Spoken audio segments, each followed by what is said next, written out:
Yo, Atlas speaking and welcome to part 23 of What If I Was Reincarnated in Naruto as a branch Hyuga and awakened the Tenseigan. Let the tale begin. Chapter 931, You Exist for My Entertainment. I am going to make sure that he doesn't interfere, declared Kuroto, as he looked at Nagato. Is that so? Muttered Nagato. Bang!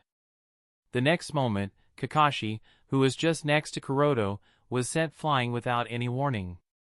At the same time, Nagato in front of Kuroto disappeared and appeared where Kakashi stood a moment ago and punched Kuroto from behind. Although Nagato's sudden disappearance and reappearance surprised him, Kuroto managed to dodge Nagato's attack quite easily as he leaped behind hurriedly and distanced himself from Nagato. Limbo, border jail, huh? This jutsu is really quite troublesome, muttered Kuroto with a sigh as he looked around him with a vigilant expression and thought, Nagato's limbo clones must have surrounded me from all sides. The problem is, currently he can't use the visual prowess of Tenseigan to see and locate the limbo clones of Nagato. Byakugan is not capable of such a feat. While Kuroto looked around, at this time, Nagato questioned, You are not Hyuga Aoki, who are you?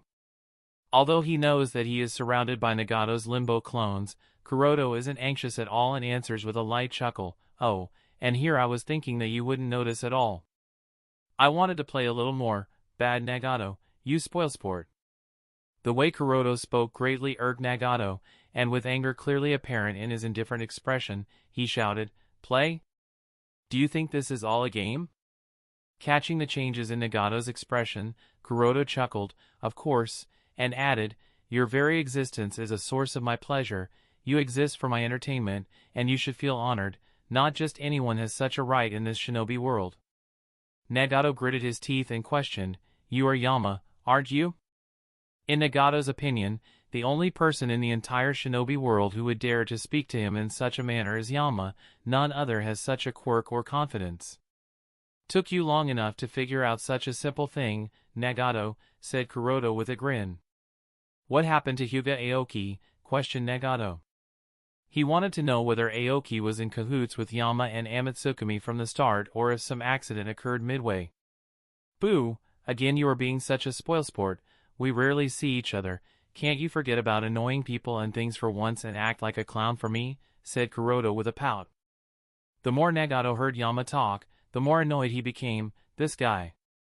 Noting Nagato's annoyed expression, Kuroto chuckled and relented, Fine, fine. I will tell you. That stupid Hyuga Aoki was actually trying to challenge me? Isn't that totally idiotic of him? This is what happens with most of the ants. Just because they gain a little bit of power, they start to jump around thinking they're high and mighty, while not even realizing that they are just some ignorant frogs in a well who haven't seen the endless ocean. Just think about it, how can a member of the Hyuga branch family challenge the majesty of an Otsutsuki? Isn't that totally ridiculous? About what Kuroto spoke, Nagato did not pay much attention to it, however, the term, Otsutsuki, did make his expression solemn. This is not the first time Nagato has heard the term Otsutsuki. In order to find the origin of Amatsukami and Yama, as well as the origin of his Rinnegan, Nagato has studied a lot of ancient books and scriptures from various countries. Although he did not find much regarding the origins of his Rinnegan, Nagato did learn some information about the legendary Rakuto Sannin. Surprisingly, the Sage of Six Paths was an Otsutsuki, a member of the Otsutsuki clan, and most of the major shinobi clans that are feared throughout the shinobi world such as the Uzumaki clan, the Uchiha clan, and the Senju clan, they are all descendants of Rakuto Sannin. Not far away. Just think about it, how can a member of the Hyuga branch family challenge the majesty of an Otsutsuki? Isn't that totally ridiculous? Hearing the words of Kuroto, Black Zetsu was in shock, so this means, Yama is indeed an Otsutsuki. Hyuga Aoki was speaking the truth, but how did he figure out such a thing? Anyway, the bigger question at the moment is Yama a descendant of Hamura, or is he from the main world, just like Kage who came for the chakra fruit? No matter how hard Black Zetsu tried to figure out Yama's origin, he couldn't be sure, he knew too little about the Otsutsuki clan. Damn it, just when things were turning for good, why did he have to appear out of nowhere, and that too at such a time? Weren't they supposed to not come so early, cursed Black Zetsu. Regardless of Yama's origin, whether he is from the moon or from outside this world, the fact that Yama is an Otsutsuki is not a piece of good news for his plans to free Kage. What to do? How do I deal with an Otsutsuki? Muttered Black Zetsu in a flustered tone. As Black Zetsu tried to think of a countermeasure against the Otsutsuki, the situation on Nagato's end continued to unfold. After restraining his thoughts, Nagato's eyes gradually filled with determination. His once indifferent expression had transformed into anger, and he roared, no one can treat me as a pawn, not even you, and I am not your source of entertainment. Every time he encounters Yama, Nagato loses his facade. He really is not capable enough, muttered Black Zetsu with a tired sigh. Normally, Nagato maintained an indifferent and calm persona, as if he were above others, as if he were a god, and others were his subjects. Few people were capable of arousing any emotion in him. However, whenever Nagato encountered Yama, his entire facade crumbled, and his insecurities became painfully evident.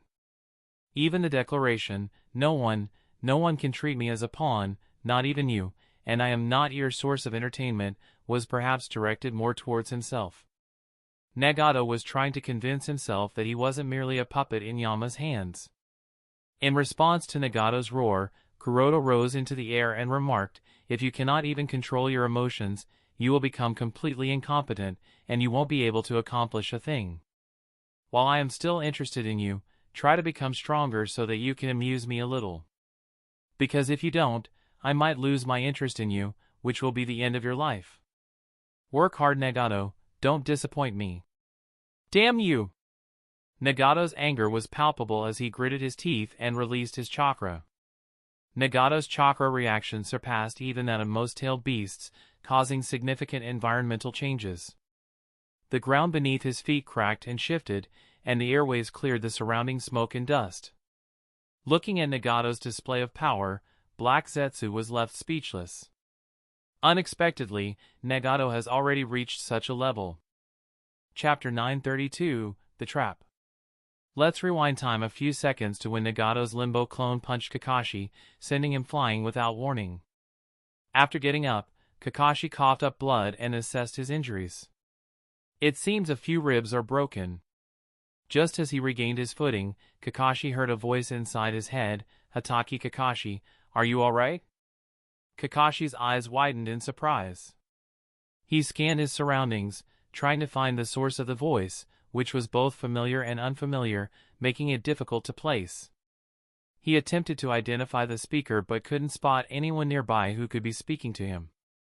Don't be so surprised. I am communicating with you telepathically, in other words, I am directly speaking inside your mind. To respond, just think about what you want to say, and I will hear it, the voice explained. I see, Kakashi nodded mentally and responded to the voice's previous question, a few of my ribs seem to be broken. The injury is not too serious, the voice remarked thoughtfully, very well, continue to do what I told you earlier, try to retrieve the Jinchuriki of Eight Tails. I am keeping Nagato occupied. Use this opportunity to save Killer Bee. Alright. Kakashi affirmed mentally, suppressing his pain, and vanished with a silver flash. Whoosh! With a silver flash, Kakashi appeared in a clearing. While evading Nagato after sending Naruto away, Kakashi had managed to scatter a few flying Raijin kunai, enabling him to utilize the flying Raijin jutsu. Killer Bee, where are you? Kakashi muttered as he attempted to locate the Jinchuriki of Eight Tails. The thick cloud of dust and smoke obscured his vision, and for some reason, he couldn't sense Killer Bee's presence or the chakra of the Eight Tails. Normally, tracking a Jinchuriki's location was relatively straightforward, but at this moment, Kakashi found himself unable to sense it. He's suppressing his chakra. Trying to suppress his chakra in such a situation is quite normal. After all, Killer Bee is in the enemy's base, and the enemies are far more powerful than Bee. His only chance of escaping is by minimizing his chakra presence as much as possible to evade detection. Kakashi understood this tactic, thinking, well, if that works, I have no problem. I just hope that Killer Bee manages to escape one way or another. Boom! Kakashi's thoughts were abruptly interrupted by an explosion in the distance. The impact of the explosion cleared away the smoke and dust, granting Kakashi a clearer view of the area where it had occurred. A mushroom-shaped cloud had risen into the sky, and immediately after the explosion, Kakashi could sense the chakra of the Eight Tails emanating from that direction. Observing the mushroom cloud, Kakashi sighed, realizing, I guess I was expecting a bit too much. He wasted no time and rushed forward, fully aware that he needed to provide assistance to Killer Bee to prevent his capture. A few seconds later. How is it? Did you manage to save the Jinchuriki of Eight Tails? It's useless. Obi Madara was faster than me, and he captured Killer Bee using his space-time ninjutsu. By the time Kakashi arrived at the place where he had heard the explosion, the only person standing there was the masked Madara, while there was no trace of Killer Bee. This can mean only one thing: although he tried to escape, Killer Bee couldn't do anything against Madara and was captured once again. Sigh. Is that so? Then forget about it. The telepathic voice of Kuroto resounded in Kakashi's mind. He was clearly disappointed. Kakashi also knew that Akatsuki acquiring another tailed beast was a grave problem for the entire shinobi world. However, there was nothing they could do about it for now because they didn't have a method to save him from the Kamui dimension. How did it go? Were you able to save the Jinchuriki of the Eight Tails? Unfortunately, it was futile. Obi Madara was faster than me and captured Killer Bee using his space-time ninjutsu. Upon reaching the location where the explosion had occurred, Kakashi found only the masked Madara standing there, with no sign of Killer Bee. This could only mean one thing: despite his attempts to escape, Killer Bee had been unable to resist Madara and was captured once again. Sigh. Is that so? Then forget about it. Kuroto's telepathic voice sounded in Kakashi's mind, filled with disappointment. Kakashi understood the gravity of the situation. Akatsuki obtaining another tailed beast posed a significant threat to the entire shinobi world. However, they were currently powerless to retrieve Bee from the Kamui dimension, leaving them with few options. Understanding that a valuable opportunity had been missed, Kakashi sighed and asked, "What should I do now? Should I join your side and assist against Nagato?" Kakashi believed that if they could eliminate Nagato, it wouldn't matter how many tailed beasts Akatsuki had captured. The threat to the shinobi world would be greatly diminished. Thus, he suggested that they work together to take down Nagato, hoping to catch him by surprise. Let me think. There's something you can do. Kuroto began explaining a plan to Kakashi. As Kuroto finished outlining the plan, Kakashi was surprised by the willingness to cooperate, but he didn't dwell on it for now. Instead, he nodded and said, "I understand. I'll do my best to time it right." Returning to the present. Unexpectedly, Nagato has already reached such a level. Black Zetsu was taken aback by Nagato's display of power. After their previous encounter with Yama on the outskirts of Konoha, Nagato had never unleashed his full strength. He had kept it hidden, as there was no need to reveal it. Black Zetsu's assessment of Nagato's strength was based on that previous battle with Yama.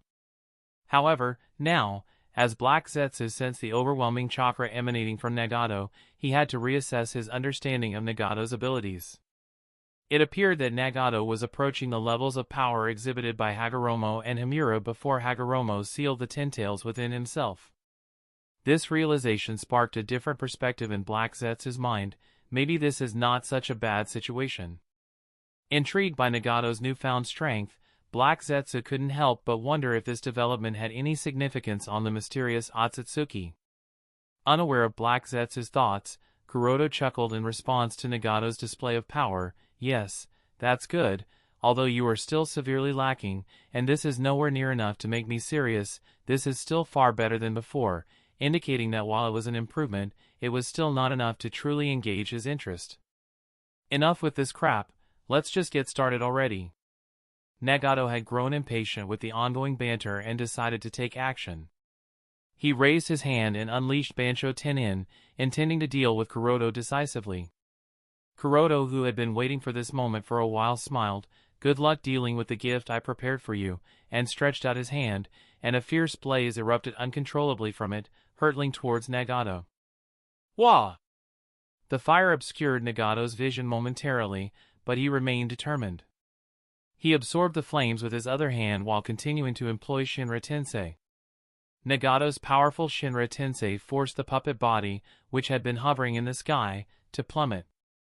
As he held the puppet's body by the neck, Nagato noticed something unusual. He couldn't sense Yama within the puppet, and the pair of Byakugan in the puppet's eyes had also dimmed. Did he leave? Suddenly, the previous words spoken by Kuroto, "Good luck dealing with the gift I prepared for you," echoed in his mind, and he sensed the puppet emitting an overwhelming surge of ominous chakra.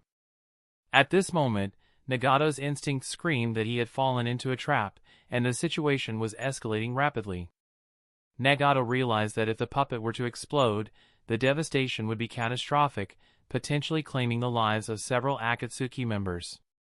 Faced with this dire scenario, Nagato knew he had no choice but to act swiftly. He quickly devised a plan to avert disaster. If he could absorb all the chakra from the puppet, he might prevent the impending explosion. With determination, Nagato began the process of siphoning the chakra from the puppet, hoping to defuse the explosive situation.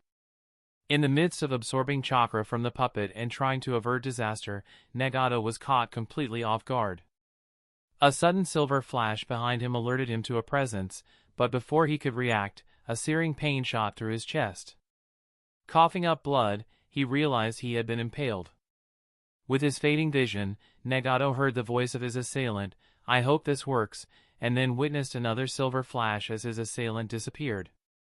Hatake Kakashi. Nagato's thoughts raced as he recognized Kakashi's involvement. The puppet before him bore a sinister grin, and in that moment, the cryptic words of Kuroto echoed in his mind once more, "Good luck dealing with the gift I prepared for you." Before Nagato could grasp the full extent of the trap he had fallen into, the puppet detonated in a powerful explosion, consuming everything in its destructive path. Boom! Chapter 933, Stole Ryumaku? Bang! Yondaime Reikage's authoritative voice reverberated through the conference room as he smashed the table to capture everyone's attention. His declaration cut through the lingering discussions, demanding immediate action. The tense atmosphere in the room was palpable as they all considered his words carefully.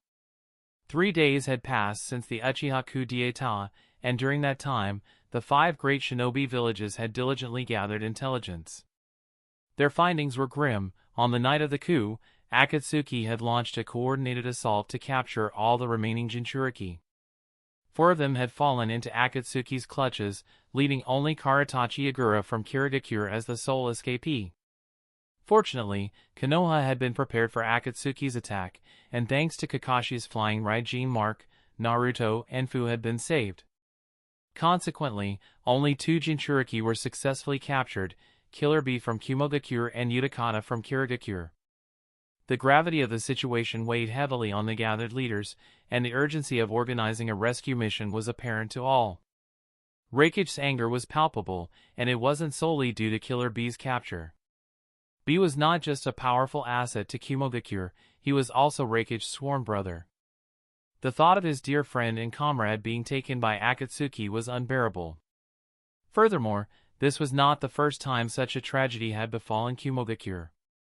Yujito ni, the Two-Tails Jinchuriki, had been captured years ago, and despite their efforts, she remained in Akatsuki's clutches, adding to the village's suffering. Now, with the capture of the Eight-Tails Jinchuriki, Kumogakure's strength had been severely compromised. Mizukage shared Reikage's somber sentiment. The news from Kirigakure had informed Yagura that Utakata, the Six-Tails Jinchuriki, had also fallen into Akatsuki's hands. The circumstances surrounding Utakata's capture raised a disturbing possibility there might be another traitor within Kirigakure's ranks. The implications of such a betrayal were dire and weighed heavily on Mizukage's mind.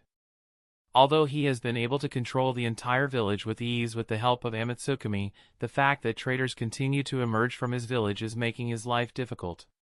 Like the Reikage and Mizukage, that Tsuchikage's expression also turned into a frown.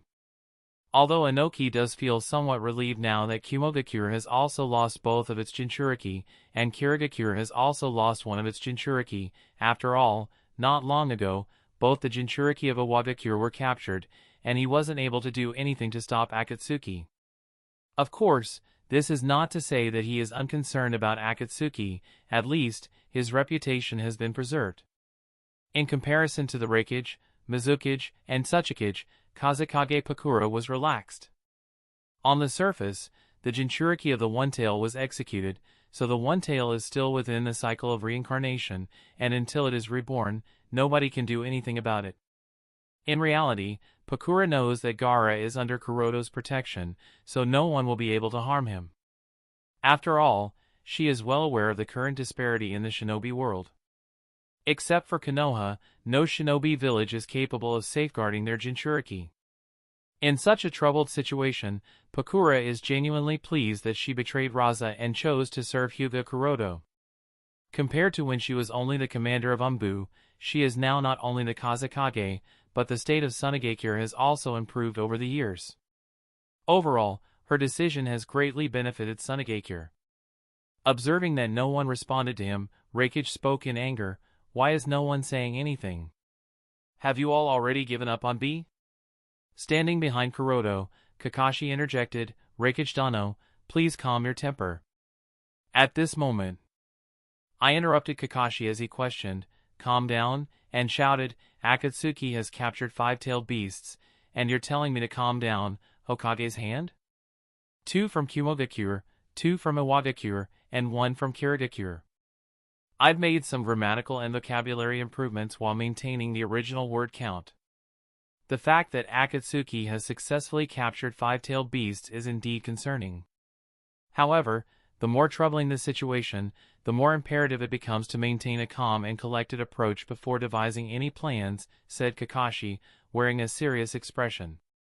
Haven't we already dispatched individuals for investigation? Let's wait for the results of the investigation before taking any action. Although Kakashi didn't voice it aloud, he didn't believe that Akatsuki would continue using their previous base after what he and Yama had done there. In fact, Kakashi's unspoken thoughts were echoed by the Tsuchikage, who shook his head and remarked, Don't be naive, Reikage. Since Akatsuki's base has been exposed, they will undoubtedly abandon it. And even if they don't, I doubt they would keep the captured Jinchuriki there.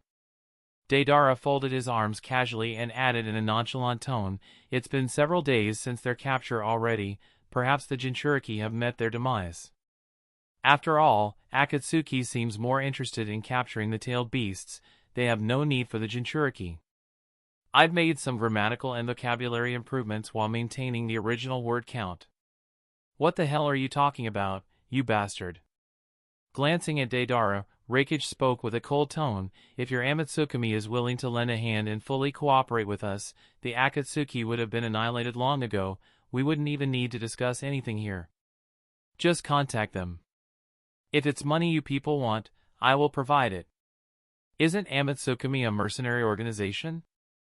Deidara showed no fear of Reikage and chuckled, It seems your memory is quite poor, Reikage.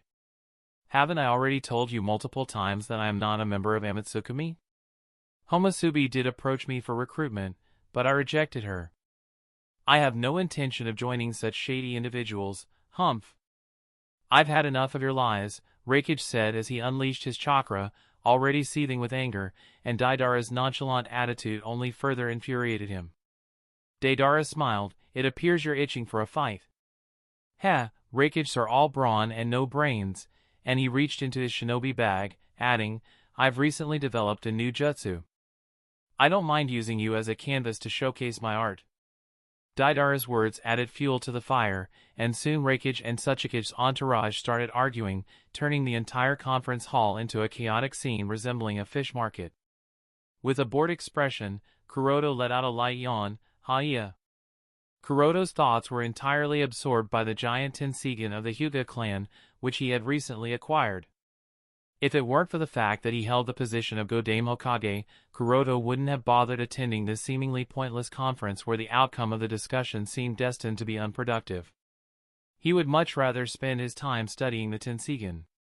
Of course, not everyone shared Kuroto's mindset, and his yawn immediately captured everyone's attention. They ceased their argument and regarded Kuroto with incredulous expressions. In the face of their bewilderment, Kuroda waved his hand casually and said, "Don't pay attention to me, everyone can continue with what they were doing." Kakashi let out a sigh, thinking, Kuroda, and felt an urge to smack his forehead. Sitting among the highest authorities in a situation of extreme seriousness, Kuroda's casual demeanor stirred dissatisfaction among many in the hall, especially Reikage, who was eager to rescue Killer B. Reikage glared at Kuroda as if he could devour him alive. However, not everyone shared Reikage's sentiment. Some even admired Kuroda for his nonchalant behavior, although these individuals were few in number: Mizukage, Kazekage, and Deidara. Aside from Yagura and Pakura, Deidara also held admiration for Kuroda's casual attitude. At this moment, Pakura, who had been silently observing everything, suddenly turned her gaze to Kuroda and asked, "Hokage-dano, I have a question for you. I hope you can provide an honest answer." As soon as Pakura spoke, the expressions of everyone on Konoha's side, except for Kuroda, shifted to one of worry. The Kazekage didn't even need to voice it, they had already surmised what she wished to inquire about. Kuroda, unfazed, nodded and replied, "Certainly, please, Kazekage-dano, go ahead. I will do my best to address your concerns truthfully." Pakura cleared her throat lightly and posed her question: "The mysterious disappearance of Ryumaku from Rorin a few years ago. Were you the person responsible for it?" With a smile, Kuroda responded with a counter-question: "Did Tsunade own Ryumaku? I don't think that's the case, right?" Pakura shook her head and replied, "True, we did not own Ryumaku, but Konoha did not own it either." "Well, I can't deny that," nodded Kuroda as he accepted Pakura's argument. Seeing that Kuroda readily admitted that Konoha had no ownership of Ryumaku, Elder Koharu sighed, thinking, how can he so openly acknowledge that Konoha didn't own Ryumaku? Now, how do we explain this matter to Tsunade? Elder Hiruzen frowned, concerned that this might become a troublesome issue. A smile graced Pakura's face as she continued, "Since Konoha did not possess Ryumaku, how do you explain your possession of it?" "There can only be one explanation: you stole it from our territory without our permission." "Stole?" Kuroda muttered, wearing a puzzled expression. He clarified, "What are you talking about, Kazekage-dano? It's not right to level false accusations against others. I am not a thief, and I did not steal anything. The reason I have Ryumaku with me is because I own it. I purchased Ryumaku with money." Chapter 934, Purchased Ryumaku? Purchased Ryumaku with money? The expressions of not only Pakura but everyone else shifted to surprise as they heard Kuroda's words. A collective thought emerged in everyone's minds: can something like Ryumaku even be purchased? Everyone from Konoha's side stared at Kuroda with astonishment. As Kuroda was now the Godame Hokage, they had intended to support him no matter the method he used to acquire Ryumaku. They had brainstormed various possibilities, but none had expected that he had bought it. Observing the stunned expressions of everyone in the conference hall, Kuroda asked, "What's the matter? Is there a rule stating that Ryumaku cannot be purchased?" Elder Chiyo, with a sullen expression, responded, "Bought? Please, Hokage-dano, don't jest. You claim to have bought it, but from whom? Who is even qualified to sell something like Ryumaku?" Kuroda wore a reassuring smile as he addressed Elder Chiyo's doubts: "The ownership of Ryumaku. I believe we are quite clear on that matter. Ryumaku did not belong to Konohagakure, nor did it belong to Tsunade. Instead, it rightfully belongs to Rorin. The people of Rorin are the true owners of Ryumaku. Is there any doubt about this?" Elder Chiyo frowned as she sought clarification. "Are you suggesting that you bought Ryumaku from the people of Rorin?" Kuroda nodded, his confidence unwavering. "Indeed. The individual who sold me Ryumaku was none other than Sarah, the former queen of the Rorin tribe." At the mention of the name of the former queen of Rorin, a stunned silence settled over the assembly. If Kuroda had been a mere jonin, there might have been consequences for owning Ryumaku. While Pakura's loyalty to him would have mitigated some concerns, there would still have been potential dissatisfaction and trust issues with the elders. This was precisely why Kuroto had never revealed his possession of Ryumaku during his time as a Jonin. But now that he held the position of Hokage, Kuroto had no fear of revealing the existence of Ryumaku. Furthermore, despite some covert dealings and a degree of emotional manipulation to persuade Sarah to sell him Ryumaku, he had fulfilled his part of the agreement by paying her up front and escorting her out of the Land of Wind. Therefore, no one in the shinobi world could legitimately question his ownership of Ryumaku. In fact, this entire discussion, including the questions posed by Pakura, had been orchestrated according to Kuroto's instructions. He was aware that Elder Hiruzen would undoubtedly raise queries about the existence of Ryumaku and how he came to possess it.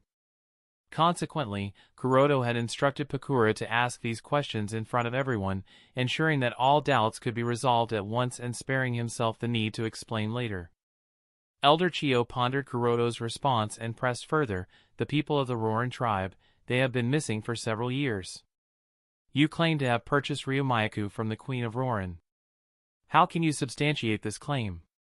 Kuroto's smile remained as he retrieved a scroll from his shinobi bag and handed it to Pakura, explaining, "This is the scroll that documents my ownership of Ryumaku, personally signed by Sarah, the Queen of Rorin." Listening to Kuroto's words, Pakura unrolled the scroll and read its contents. The scroll indeed contained the details of the transaction between Hyuga Kuroto and the Queen of Rorin. After perusing the document, Pakura passed it to Elder Chiyo and regarded Kuroto thoughtfully. Noticing Pakura's expression, Kuroto shrugged casually, saying, "If this is still insufficient to convince Kazekage Dano, how about I bring forth a witness?" Confusion swept over everyone as they questioned, "A witness? Do you mean someone from Rorin?" Kuroto clarified, "Not exactly, but the testimony of this witness should persuade everyone." With those words, Kuroto gently rubbed the gourd fastened to his waist and uttered, "Come out, Toyotama." Upon Kuroto's command, a sudden surge of purple chakra burst forth from the gourd, coalescing into the form of a purple eastern dragon. It coiled around Kuroto's chair, seemingly protecting him as its master. This is... Those who had not previously witnessed Ryumaku, including the Reikage entourage, were all taken aback by the overwhelming aura emanating from the dragon. This sense of oppression is not too far from Misama. Darui muttered in shock.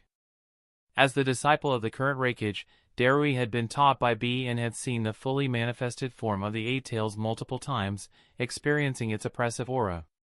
Thus, when he compared the sense of oppression from Ryumaku to that of Killer B, he genuinely meant it. Others, whether they hailed from Konoha, Kiri, Iwa, or Suna, had only observed the dragon from a distance during Kuroto's aerial battle against Satori. Consequently, when confronted with its imposing presence at such close range, everyone involuntarily took a deep breath and regarded the purple eastern dragon with caution. Amid the onlookers, only Jiraiya gazed at the dragon with surprise and mumbled, "Natural energy?" He could sense a substantial amount of natural energy emanating from the dragon and pondered to himself, considering that Kuroto can harness Ryumaku's chakra around him, does this mean he can use Senjutsu? Jiraiya couldn't be certain, but he couldn't dismiss the possibility either.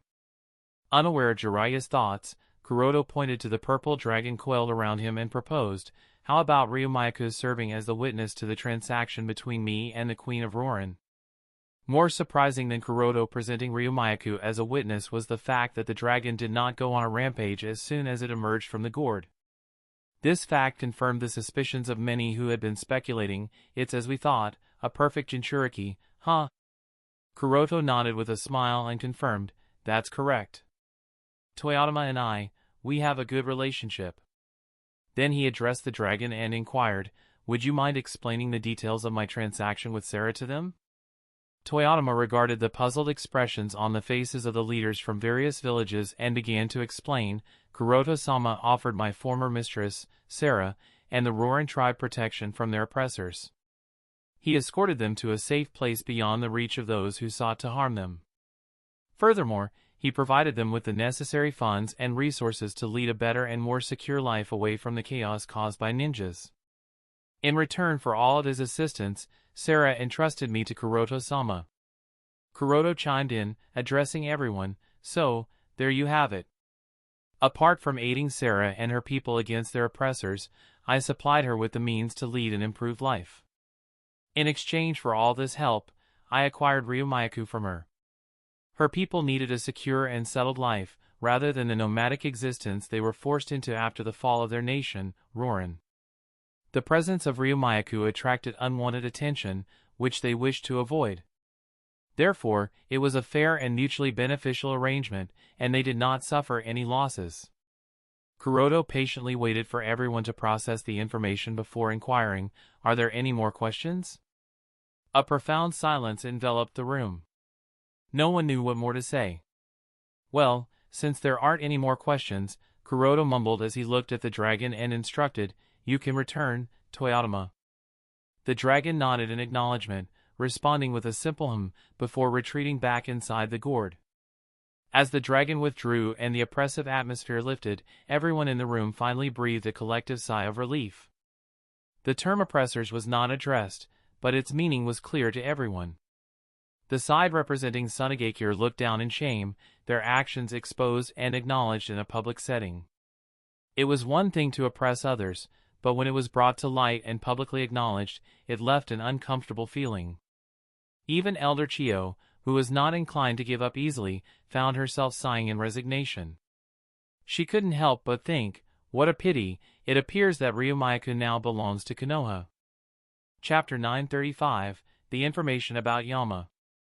Following the unproductive 5 Kage conferences on the kidnapping of Killer Bee and Utakata, all those from the Konoha side convened in the Hokage's office.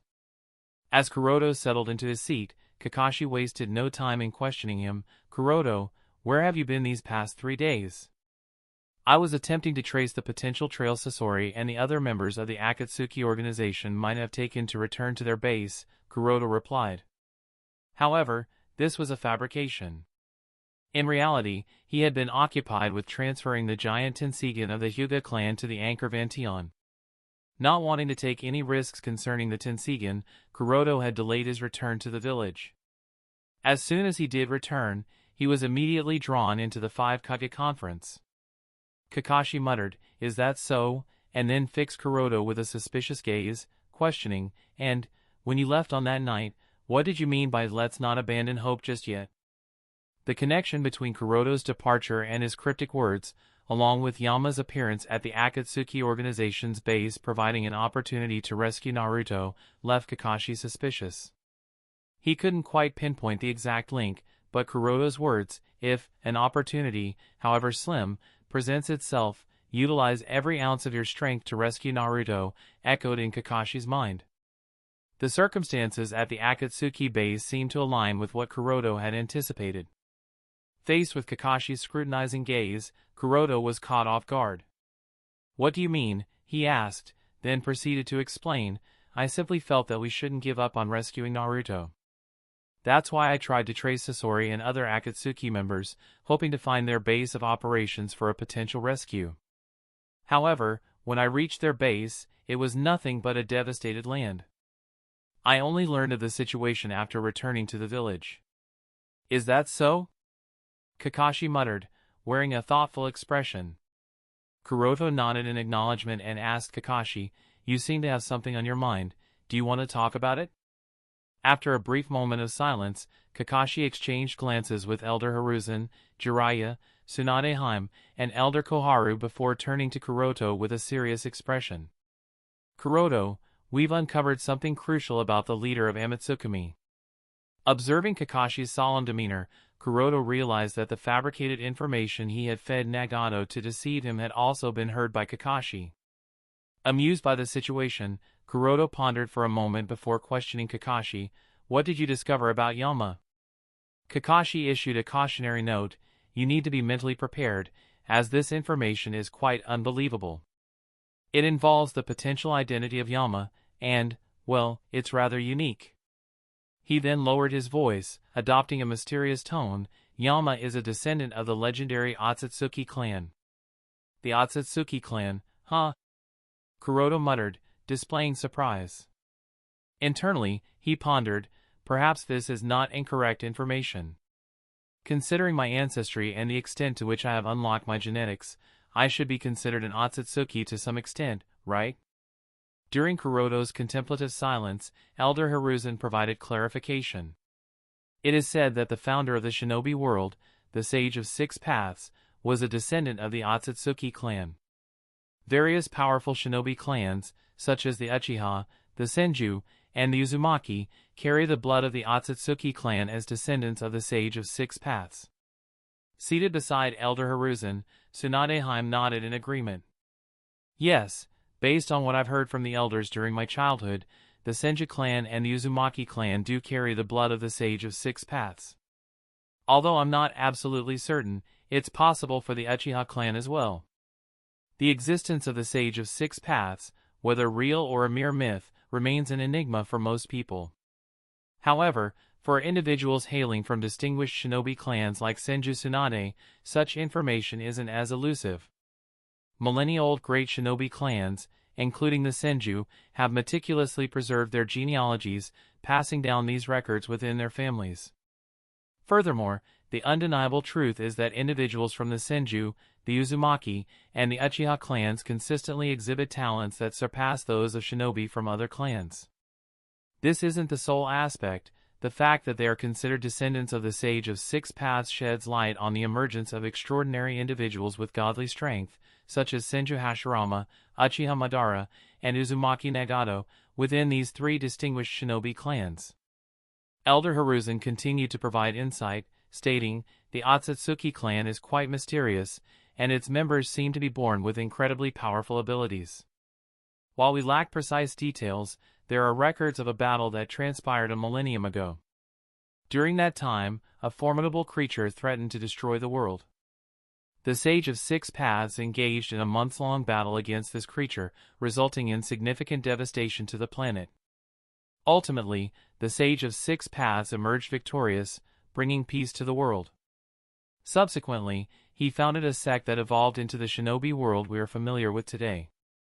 The accuracy of this narrative, and to what extent it might be embellished, is challenging to verify. Nonetheless, there should be some truth to it. I see, nodded Kuroto, acknowledging the information. He remarked, so it appears that Yama and the other members of Amatsukami are truly remarkable individuals with mysterious backgrounds. The others concurred, stating, it seems so. Just when Kuroto thought the conversation was concluding, Kakashi hurriedly introduced another topic. Actually, in the earlier 5 Kage conference, even though I explained the process of rescuing Naruto, there's a piece of information I withheld. This involves the conversation between Yama and Nagato, and it seems to involve the Hyuga clan. Pretending surprise, Kuroto inquired, what do you mean, Kakashi?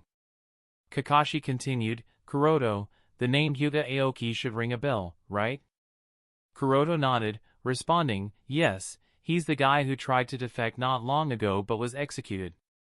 Yes, him, Kakashi affirmed. Actually, he didn't die upon being executed, at least I believe that he did not die at that time based on the content of the conversation I heard between Yama and Nagato. He paused to let the information sink in and explained, somehow, Hyuga Aoki managed to break free from the caged bird seal of the Hyuga clan and entered a cooperative relationship with the Akatsuki organization. He harbors a grudge against Yama and even attempted to fight against him, likely resulting in his death. Yama later assumed his identity and infiltrated Akatsuki's base of operations, assisting me in rescuing Naruto. That's... Kuroto muttered, feigning surprise. Elder Hiruzen intervened, saying, Kuroto-kun, you should understand what this means. He adopted a serious tone and continued, why was Hyuga Aoki able to escape execution and break free of the caged bird seal? Additionally, we believe that it was Aoki who opened the box of bliss and released Satori. How did he attain such power? Moreover, why did he harbor a grudge against Yama? All these answers are probably hidden within the Hyuga clan. Internalizing Elder Hiruzen's astute observations, Kuroto narrowed his eyes and thought, as always, he is really experienced at grasping the crux of the matter in no time. Acknowledging that Elder Hiruzen had discerned the central issue and identified the right direction for investigation, Kuroto understood he couldn't let his guard down. He nodded with a solemn expression, saying, all right, I will investigate Aoki's matter within the clan. Noting Kuroto's seriousness, Elder Hiruzen nodded in agreement. He then asked casually, "By the way, how did you manage to break the seal Minato had placed on the Rorin and take the Ryumaku?" The moment Elder Hiruzen posed this question, everyone looked at Kuroto with curiosity. It must not be forgotten that Ryumaku is not a piece of brick that can be taken away at will. Beyond the fact that Yondaime Hokage had placed a seal to prevent misuse, Ryumaku, unlike tailed beasts, was never alive. There's no way to make it cooperate. Furthermore, the Ryumaku that Kuroto possesses seems to have a sense of self and appears to be alive. Based on their knowledge, such a phenomenon shouldn't be possible. Yet, Kuroto managed to achieve this feat. This raised curiosity about how Kuroto accomplished it, especially considering he was only a special jonin. Elder Hiruzen, being the longest-serving Hokage, had been contemplating this for the past 2 days. His extensive knowledge of Konoha allowed him to be aware of the forbidden ninjutsu resulting from an artificial tailed beast creation project initiated by Nidaime Hokage. Although the plan was ambitious, it was halted due to various issues. Despite the discontinuation of the project, the forbidden ninjutsu associated with the artificial tailed beast creation project was likely archived within the forbidden section of the ninjutsu archives. At the time when Kuroto was a special jonin and had just joined the Umbu, Elder Hiruzen doesn't believe Kuroto should have had access to the knowledge of this project or the scroll recording of the forbidden jutsu. However, the reality contradicts this assumption. Somehow, Kuroto not only learned about the project but also obtained all the necessary information to create an artificial tailed beast. Elder Hiruzen can only surmise that the person who could have provided Kuroto with this information is Orochimaru. The master-disciple relationship shared between Orochimaru and Kuroto is no secret, making it plausible for Orochimaru to inform Kuroto about the project and even lend him the scroll. Chapter 936, Moving Forward. Listening to Kuroto's explanation, Elder Hiruzen, Tsunade, and the others seemed intrigued but skeptical. Kuroto responded casually, "Well, you know, I have a knack for understanding seals. It's true that Ryumaku's chakra is potent, but I've developed a special affinity for it. As for controlling it, let's just say I have a unique understanding of Ryumaku's nature. It's all about harmony and balance." Elder Hiruzen narrowed his eyes slightly but didn't press the matter further. The explanation seemed plausible enough, given Kuroto's reputation for being skilled in various areas. Kakashi, however, continued to wear a thoughtful expression, perhaps still harboring suspicions or trying to piece together the puzzle. Yet, for now, he didn't voice any additional questions. The conversation then shifted to other matters, and the room filled with discussions about the Akatsuki, the missing Jinchuriki, and the overall security of the village. Kuroto shrugged. "I didn't control it. The one who aided me was the former Queen of Rorin. There seems to be some kind of bond between the royal family of Rorin and Ryumaku, therefore, she was able to easily control it. The Ryumaku chakra followed her command and did as she instructed." He added, "As for the technique of sealing the Ryumaku chakra and turning it into an artificial tailed beast-like entity with its own consciousness, I had the help of Moroku-sama, the former Miko of the Land of Demons. Kakashi, you should remember the first Umbu mission we took together. It was to complete the request issued by the former Miko of the Land of Demons. We assisted her in sealing that demon named Morio, which was also created by several Mikas of the previous generation using a similar technique." "Now that you mention it," nodded Kakashi as he recalled the details of the mission they had performed in the Land of Demons. Kuroto suspected that Elder Hiruzen asked him such a question at this particular time because he suspects Kuroto of creating an artificial tailed beast through the past artificial tailed beast project in Konoha, possibly storing it in the Forbidden Archives. Perhaps Elder Hiruzen has deduced that Kuroto learned this jutsu from Orochimaru, suggesting that Kuroto might be, or was, Orochimaru's spy left in Konoha. It's reasonable for Elder Hiruzen to entertain such suspicions, but Kuroto remains unfazed. Moreover, he has already provided a satisfactory explanation for obtaining Ryumaku, eliminating any grounds for doubt. Even if Elder Hiruzen continues to harbor suspicions, he lacks concrete proof. Furthermore, even if Elder Hiruzen possessed evidence of Kuroto's alleged betrayal, Kuroto believes he wouldn't expose it openly unless the situation was exceedingly serious and posed a threat to the village's stability. The reason is straightforward: Kuroto is no longer just a jonin, he is now the voice of the people, the Hokage. A single argument from the Hokage possesses the power to reshape the entire narrative. Consider the scenario where someone accuses Kuroto of being a traitor, alleging that he betrayed the village by feeding crucial information to Orochimaru. In such a precarious situation, Kuroto's singular rebuttal, "Orochimaru has not betrayed the village, instead, he is on a special mission and working as a spy," could entirely reverse the narrative. As Kuroto anticipated, after presenting his explanation, Elder Hiruzen nodded with a composed expression. "I see, that makes sense. Sigh, the waters in the shinobi world are really too deep. To this day, I dare not claim to understand the shinobi world fully. I mean, who would have thought that an isolated country at the edge of the continent would possess such a remarkable technique? It is truly incredible." He then subtly shifted the conversation. "Well, anyway, regarding the matter of the Uchiha clan, Kuroto-kun, you still need to go there in person." Kuroto smiled inwardly, acknowledging Elder Hiruzen's explanation. 3 nights ago, despite the successful suppression and discreet handling of the Uchiha clan's coup, a lack of Kuroto's presence in the village raised concerns about potential unrest.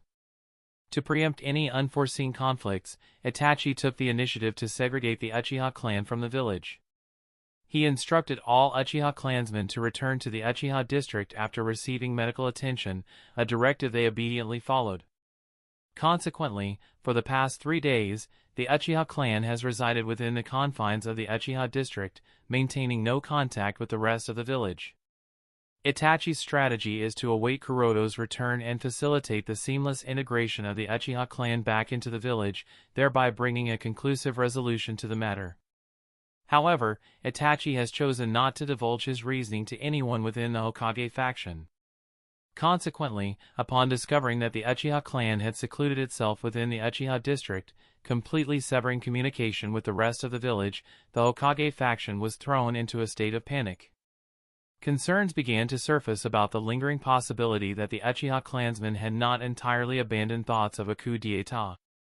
Hearing Elder Hiruzen's explanation, Kuroto nodded. "I understand. I will visit the Uchiha clan right away." In fact, this was the thought occupying Kuroto's mind when he returned to the village a few hours ago, having safely transported the giant Tenseigan of the Hyuga clan from the Land of Rain to the Anchor Vantion. However, before he could proceed to the Uchiha clan, Kakashi pulled him into the 5 Kage conference, causing a delay in addressing the matter until now. Elder Hiruzen observed Kuroto's contemplative expression and spoke in a deep voice. "Kuroto-kun, this time, to handle the Uchiha clan's coup, we have fully cooperated with your plan. Therefore, we hope that the Uchiha clan also demonstrates their sincerity. Without it, the tension won't dissipate, and we won't be able to feel at ease." Kuroto affirmed. "I shall relay your message." Elder Hiruzen added, "Additionally, you must confirm the attitude and intentions of Uchiha Shisui, Uchiha Shinichi, as well as Uchiha Itachi, the current patriarch of the Uchiha clan. We want to know whether they still harbor any hostility towards the village." Kuroto responded nonchalantly, "I understand." True, this time, Elder Hiruzen, along with the other members of the Hokage faction, cooperated with him in handling the Uchiha clan's affairs. Therefore, Elder Hiruzen's request seemed reasonable. Elder Hiruzen added, "In fact, it would be preferable if you could mend your friendship with Uchiha Shisui. That way, the Uchiha clan will be more manageable." Jiraiya concurred. Indeed, Uchiha Shisui is a valuable asset for the village. Both Uchiha Shisui and Uchiha Shinichi are crucial in our fight against Akatsuki. After the events at Mount Myaboku, I sense that Nagato has grown stronger once again. In such a situation, losing either of them would be troublesome and put us at a greater disadvantage. Therefore, strive to win them over." Kuroto smiled helplessly as he expressed, "Everyone, there is no need for such extensive measures. Just because we had a little tension doesn't mean the Uchiha clan isn't part of the tree called Konoha. Even if the branches and roots grow in different directions, in the end, it is still one single tree." Therefore, no matter what happens, the Uchiha clan is part of Konoha and will always be part of Konoha. Certainly, Kuroto is well informed about the events that unfolded at Mount Maiboku. When news of the unexpected attack at that place reached him, Kuroto found an unexpected joy and even entertained the notion of visiting the elder toad Gamamaru to inquire whether he foresaw their impending tragic fate. However, upon reflection, he shrugged off the idea, recognizing that Gamamaru shouldn't have foreseen it. Otherwise, given the nature of those venerable toads, he would have undoubtedly avoided the trouble. Regardless, Kuroto felt a twinge of satisfaction, thinking, that's what you get for rejecting Niji and Hinata. Setting aside his minor grudge against Gamamaru, after addressing a few more inquiries, Kuroto and Kakashi departed from the Hokage office, making their way toward the Uchiha district. The moment Kuroto and Kakashi left the Hokage office, Elder Koharu questioned Elder Hiruzen, "Do you believe that he is still in contact with Orochimaru?" Elder Hiruzen pondered Elder Koharu's question, taking puffs from his tobacco pipe. After a moment of silence, he responded. This time he took the initiative to reveal the existence of Ryumaku, indicating that he cares about the village. Moreover, now that he is Hokage, whatever Orochimaru might have offered him is no longer necessary, as everything is accessible to him. Therefore, even if he still has some contact with Orochimaru, it shouldn't matter anymore. Right, nodded Elder Koharu. She added with a thoughtful expression, but, to be honest, this is actually quite good. The fact that he is in possession of Ryumaku and can control it without any problem means that his strength as the Hokage is no longer in doubt. Moreover, considering how he handled the Uchiha's coup, perhaps he would make a good Hokage. Elder Hiruzen mumbled, "I hope so." At this moment, Jiraiya suddenly had a thought and suggested, "Sarutobi-sensei, since we can accept the return of Uchiha Shinichi, why can't we accept the return of Orochimaru?" Compared to Uchiha Shinichi, who was part of the Akatsuki for several years, Orochimaru is innocent. He did not do anything to harm the village, and even his defection, that guy Danzo was responsible for it. If Orochimaru returns, the strength of our side will increase, restraining the Uchiha clan. At the same time, I believe he will play a major role against the Akatsuki. Because Orochimaru lost interest in destroying Konoha and defected from the Akatsuki at an early stage, and since his involvement with Hiroku, Shino, and Danzo never came to light, Jiraiya feels that Orochimaru is innocent and can still be accepted back into Konoha. It wasn't just Jiraiya, even Tsunade felt the same, agreeing with Jiraiya's suggestion. We were willing to turn a blind eye to the Uchiha clan's coup d'etat and give them another chance. So, I don't see any problem with turning a blind eye to his defection and human experimentation. In fact, if we accept him back into the village, I am willing to personally monitor his actions. Although she did not openly express it, Tsunade had an additional reason for wanting to monitor Orochimaru if he were to return to the village. She sought information on the Hashirama cell implantation, and the reason was quite apparent.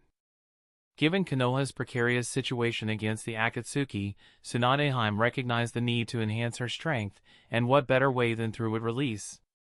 With the emergence of multiple wood release users, Madara, Tobi, and Nagato, Tsunade felt that, as the descendant of the original user of wood release, she needed to shoulder some responsibility. The desire to learn/acquire the wood release Kekkei Jinkai had lingered in her mind for a while, and the return of Orochimaru presented a unique opportunity for her. Elder Hiruzen contemplated Jiraiya and Tsunade's suggestion for a while, then nodded with a smile. "We can give it a try. After all, Orochimaru is his beloved disciple." Jiraiya's expression brightened, and he immediately stood up. "All right then. I am leading on a journey to find Orochimaru. I will definitely bring him back." Elder Hiruzen waved his hand. "No, not you. Knowing Orochimaru, there is hardly anything within Konoha that interests him, so I don't think you will be able to convince him. I believe that it would be best to leave this matter to Kuroto-kun. He should at least know where Orochimaru is, and if anyone can bring Orochimaru back to Konoha, then it can only be his beloved disciple." Although Jiraiya pouted in dissatisfaction, he accepted Elder Hiruzen's argument. "Fine." With that, Elder Hiruzen got up and walked toward the window. The hustle and bustle of Konoha appeared in his eyes, warming his heart. After observing the merry children, Hiruzen raised his eyes and looked at the distant Hokage rock. Noting the exquisitely carved faces of Godame Hokage, Elder Hiruzen muttered, "The heads of Shodame-sama and Nidame-sama have started to look old. Perhaps they should be renovated." Standing behind Elder Hiruzen, Jiraiya remarked, "Sarutobi-sensei, even your and Minato's head has become old after everything Konoha has been through in the past decade." "Huh, really? I thought that they were still fine," muttered Elder Hiruzen in surprise. Tsunade suggested, "Why not renovate the heads of all the previous Hokage?" Pondering over Tsunade's words, Hiruzen asked Koharu, "What do you think, Koharu-chan?" Elder Koharu smiled gently, "Don't you already have the answer?" Hiruzen chuckled, "Ha ha ha, you are right. Well then, let's renovate the entire Hokage rock." Chapter 937, The Plan to Solve the Problem Known as Uchiha. After leaving the Hokage office, Kuroto and Kakashi walked together for a while, discussing important matters such as what to do with the Kubikuribocho and Nuibari that they had acquired after the demise of Momochi Zabuza and Biwa Juzo. "Let's just return them to Kirigakure either way, these swords belong to Kirigakure," suggested Kuroto. "It requires special training for a shinobi to effectively use the 7 swords of the mist. No one in Konoha possesses enough understanding of that swordplay, making it difficult to train anyone. Moreover, if Konoha's shinobi were to use the unique tools of other villages, it wouldn't look good." Kakashi nodded, "Yes, that's what I thought as well." He added after a pause, "Very well. I will go and meet the Mizuki's entourage and return these 2 swords to them before they leave Konoha." "Yes," nodded Kuroto as Kakashi left with the storage scroll that held Kubikuribocho and Nuibari. After Kakashi's departure, Kuroto did not linger and made his way toward the Uchiha district. Uchiha district. Whoosh! Whoosh! As soon as Kuroto arrived at the outskirts of the Uchiha district, 2 ANBU appeared in front of him, Hokage-sama. Aware that these 2 ANBU were assigned to monitor the Uchiha clansmen's activity from the outskirts, Kuroto didn't pay them much attention and casually inquired, "Has there been anything unusual about the Uchiha clansmen these past few days?" The 2 ANBU shook their heads and replied to Kuroto's question, "Nothing unusual has happened, although it's strange that the Uchiha clansmen refused to come outside of the Uchiha district. It seems they are still vigilant of Amatsukumi's attack." Due to Elder Hiruzen's instructions, all the ANBU who were part of the operation on the night of the Uchiha's coup d'état had their memories sealed to forget the exact details. Therefore, those in lower political positions seemed to believe that the Uchiha clan did not plan a coup but were instead attacked by Amatsukumi once again. "All right, I understand," muttered Kuroto as he waved his hand and instructed the 2 ANBU, "Everyone can disperse. From now on, there is no need to monitor the activities of the Uchiha clansmen." The 2 ANBU exchanged uncertain glances. To them, even if the Uchiha clan was once again attacked by Amatsukumi, it didn't necessarily mean that the threat posed by the Uchiha clan had been resolved. When Kuroto ordered the ANBU to stop monitoring the Uchiha clan, they hesitated. Is that fine? After all, the order to monitor the Uchiha clan was given by the former Hokage Sarutobi Hiruzen. Now that Kuroto, the current Hokage, is instructing them to cease monitoring, they are a little unsure about what to do. Noting their hesitation, Kuroto tilted his head and questioned, "Is there any problem? Or is it that the ANBU is refusing to follow the Hokage's order?" As soon as Kuroto posed his question, the 2 ANBU panicked, "No, no, no," and immediately nodded, "We will immediately disperse all the ANBU and stop the monitoring as per Hokage-sama's order." How could ANBU dare to disobey the order of the Hokage? That would be betrayal. With that decided, the 2 ANBU bowed respectfully to Kuroto and left the area along with the rest of their teammates. From this day forward, no ANBU will be monitoring the Uchiha district. After the ANBU left, Kuroto stepped forward and made his way toward the center of the Uchiha district. As he passed through the streets, the Uchiha men and women noted his presence, observing him vigilantly and murmuring to each other, "Hey, isn't that Godame? Wah! You are right, But what is he doing here? Is it finally coming? Should we fight? These past few days, they had been living in panic, worried that the retribution for their actions would come. Although the coup d'état was covered up due to the attack by Aotsutsuki, and for some reason, the village did not immediately pursue the matter, the Uchiha clan knew what they were planning on that night. They were worried that sooner or later, the village would come to attack them when their guard was down. What's more troublesome is that the Mangekyou Sharingan of their patriarch, Itachi, hasn't been appointed as the patriarch for the time being, since Fugaku wants to confirm Kuroto's intention, was taken away by Homusubi. And this is not all, 3 elite jonins have been killed. Even Shisui and Shinichi were silently defeated by the members of Aotsutsuki. When facing unexpectedly strong opponents, their strength cannot be completely trusted either. Considering all these things, in the hearts of the Uchiha clan, they realized they were no longer as strong as they used to be until a few nights ago, making the formerly arrogant Uchiha clansmen uneasy. However, someone among the uneasy Uchiha clansmen noted something odd and pointed out, "Calm down, he came alone, which means he doesn't intend to have any conflict. Let's not do anything rash and make trouble for Itachi-sama." Hearing the words of this person, the others were relieved and nodded, "Yes, you are right, our situation is already complicated because of our previous actions. Let's not do anything foolish anymore." Hearing the hushed murmurs of the Uchiha clansmen, Kuroto's lips curved into a light smile. "Yes, this is what I intended." The guilt of having tried to do something wrong but failing at it and learning that they are not as powerful and invincible as they thought, and on top of that, going unpunished, would keep the Uchiha on their toes. From now on, they will think twice about their actions to avoid creating trouble for the authorities. Moreover, most of the Uchiha extremists who desired power and incited the Uchiha clansmen to rebel have been eliminated in the past few years. So, there is no longer anyone within the Uchiha clan who wants to rebel. At the same time, the people in power, whether Itachi, Shisui, or Shinichi, all 3 are loyal to the village, Godamo Kage, so they won't do anything or say anything that would incite the Uchiha clansmen to rebel against the village. In this manner, Kuroto slowly walked through the streets and soon arrived at the Patriarch's mansion. The news of Kuroto's arrival had already reached the ears of Shisui, Shinichi, and Itachi. Since Kuroto did not rush and took his time observing the state of mind of the Uchiha clansmen, by the time he arrived at the Uchiha Patriarch's mansion, the 3 of them were already waiting for him. All 3 respectfully bowed to Kuroto. "Hokage-sama." Kuroto nodded lightly.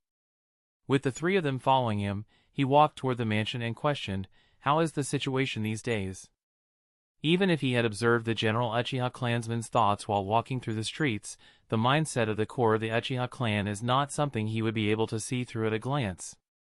Therefore, he needed to hear the thoughts of Itachi, Shisui, and Shinichi. Aware of Kuroto's intention, Shisui answered in a low voice, "Although everyone is panicked, for the time being, the situation is relatively stable. Since they were able to vent their anger and dissatisfaction, their mood has improved quite a lot, and after being rescued by the village, they are feeling guilty, and this guilt has made them question their own actions." The Uchiha clansmen were worried that now that their patriarch had lost his Mangekyou Sharingan, the village would definitely add fuel to the fire and completely wipe them out. However, things did not go as they thought. Not only did the village not take any action against the Uchiha clansmen, but they also treated their injuries without mentioning the coup. On top of that, the village even helped them cover up the coup by declaring that the Uchiha clan was attacked by Aotsutsuki. These series of events, of course, made them guilty of their actions. However, some people with keen minds can feel that something is odd, therefore, when the likes of Itachi, Shisui, and Shinichi express such opinions, all they can do is feel doubtful and nothing else. And since most of the Uchiha clansmen are people with simple minds who are more emotional than anyone else, it was easy to manipulate their thought process and make them feel guilty. "I see," muttered Kuroto with a satisfied smile, as this was the effect he wanted to see. In fact, Kuroto had thought a lot about how to solve the problem of the Uchiha clan's isolation from the rest of the village and also their dissatisfaction with being treated unfairly. When he was searching for a solution, Kuroto noted 2 important points that were the cause of Uchiha's dissatisfaction. Number 1. They feel that they are being treated unfairly by the Hokage faction. They believe that compared to the other clans, they are always restricted and suppressed because the village fears their strength and doesn't want them to become too strong. Whether this is true or not is another matter. However, the fact that they feel that this is true must be resolved. Number 2. With the decline of the Senju clan, the Uchiha clan feels that they are the strongest, and as the strongest, they deserve to hold the power of the village in their hands. Again, this may or may not be true. However, because they believe that this is true, their expectations for comparable political status are also high. But because neither of these points is fulfilled, hence why, there is dissatisfaction. In order to curb the Uchiha's dissatisfaction, Kuroto targeted these 2 points. By making the Uchiha clan helpless against Aotsutsuki, he made them realize that they aren't as strong as they thought they were, and that they need the help of fellow non-Uchiha villagers in order to remain safe because they are not strong enough to be invincible. The helplessness that all Uchiha clansmen felt on that night made them question their own arrogance. How could I be foolish enough to believe such a thing? Then, after making them question their arrogance, Kuroto ensured that they were treated kindly by the villagers. Of course, the common folks can't be trusted for such an important task, therefore, the ones who were trusted for such a task were the Iryonin. They are healers, therefore, regardless of identity, they heal. When the Uchiha clansmen received unbiased treatment from the Iryonin, especially the Hokage's fiancé, they realized that not everyone treats them unfairly. At the same time, the injured Uchiha clansmen were kept along with other injured shinobi from Konoha, so the injured people bonded with each other as both cursed their enemies. This bonding further made them question themselves, are we really treated unfairly? The next step was to make sure that the information about the coup didn't reach the ears of common folk. For this, all the evidence related to the coup was erased. Even the memories of the ANBU and other shinobi who were part of the force responsible for dealing with the Uchiha clan, should things go out of hand, were sealed, such that they don't mistakenly spread the word to the common folks.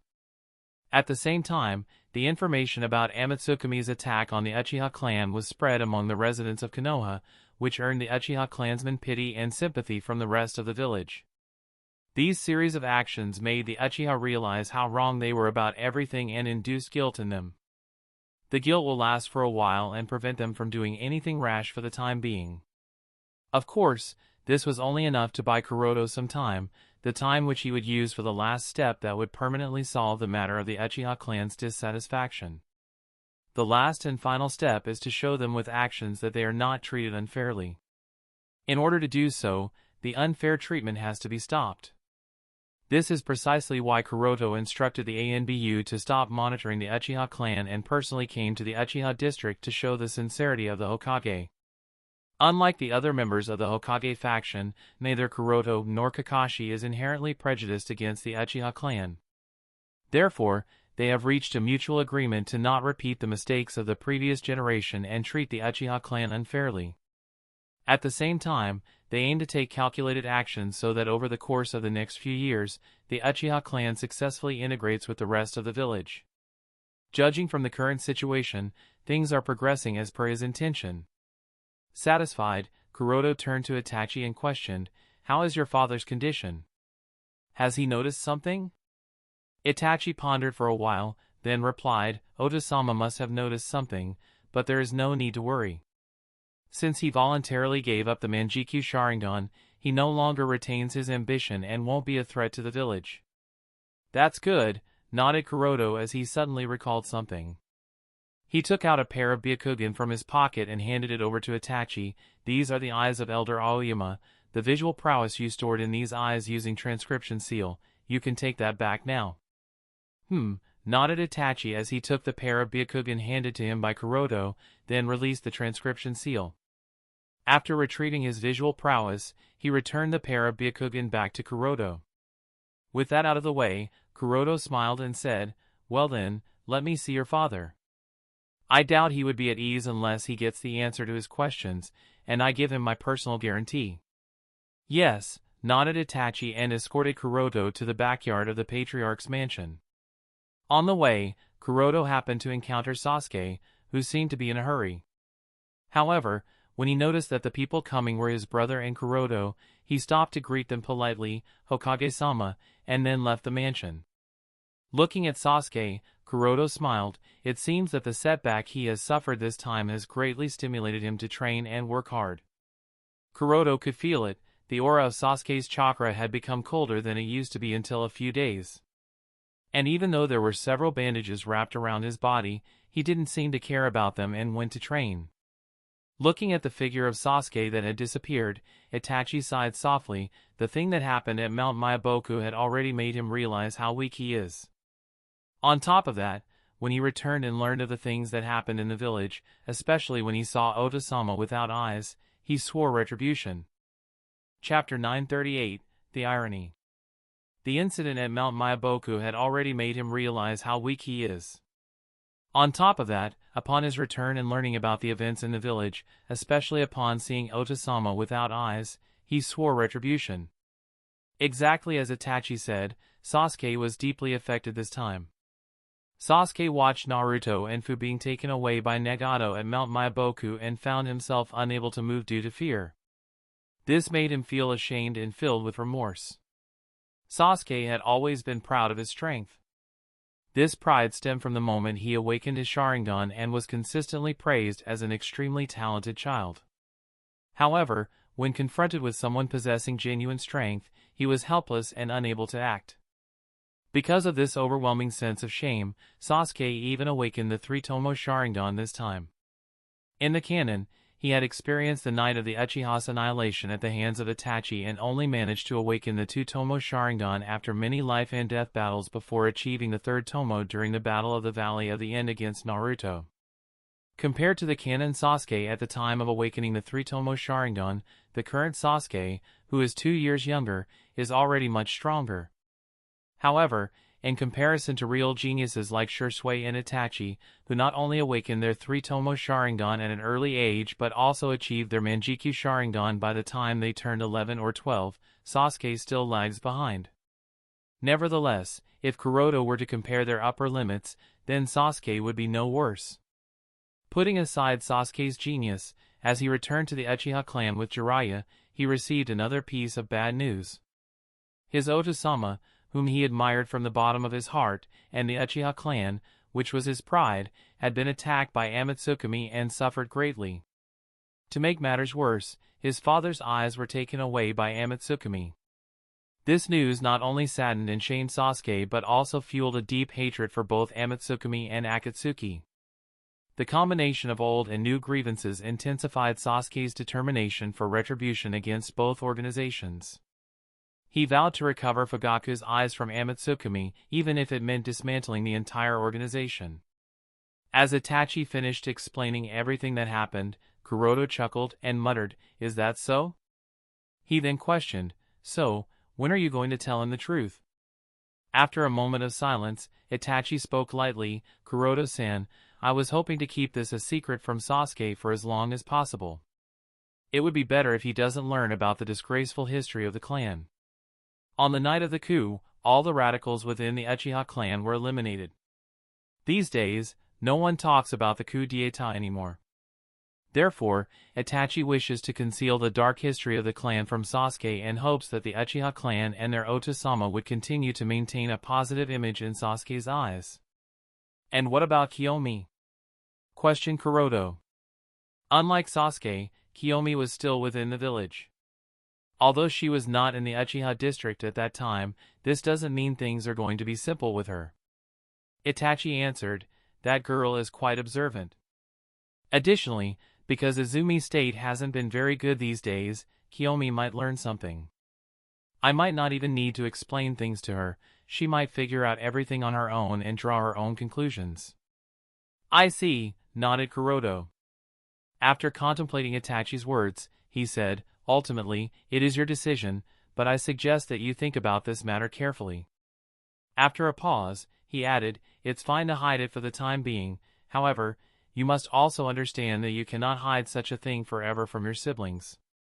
Sooner or later, they would learn about that night. Therefore, I suggest that it would be better to tell them the truth yourself. This way, you would be able to preserve the dignity of the Uchiha clan." Itachi pondered over Kuroto's words and nodded. Yes, I will think about it carefully. Well, there is no need to be that worried. It's your family's matter, and as the next head, you are free to make your own decisions, said Kuroto with a shrug. In fact, even Kuroto believes that hiding the truth from Sasuke for the time being is not a bad idea. He won't say much about Kiyomi, but regarding Sasuke, it would undoubtedly prove helpful as it would consistently stimulate him emotionally. For Uchiha's growth, emotional stimulation is the most crucial factor. Kuroto understands this well because he is an expert in stimulating the Uchiha clansmen. Over the years, he has observed Shisui, Itachi, Shinichi, and Sasuke. Not to mention the research experiment he conducted on the Uchiha siblings Ryota and Hideki. Under the intense emotional stimulation that he provided, both Ryota and Hideki awakened their Manjikyu Sharingan simultaneously.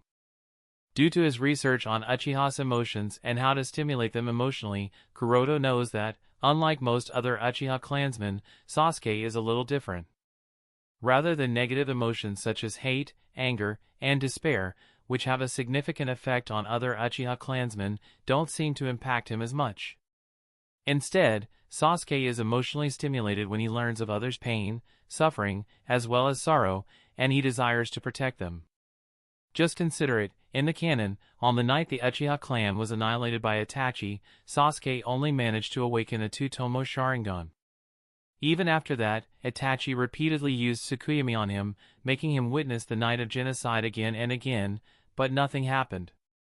On the contrary, the battle against Momochi Zabuza and Yukihaku in the Land of Waves proved more helpful, as Sasuke managed to activate his two-tomo Sharingan to protect Naruto.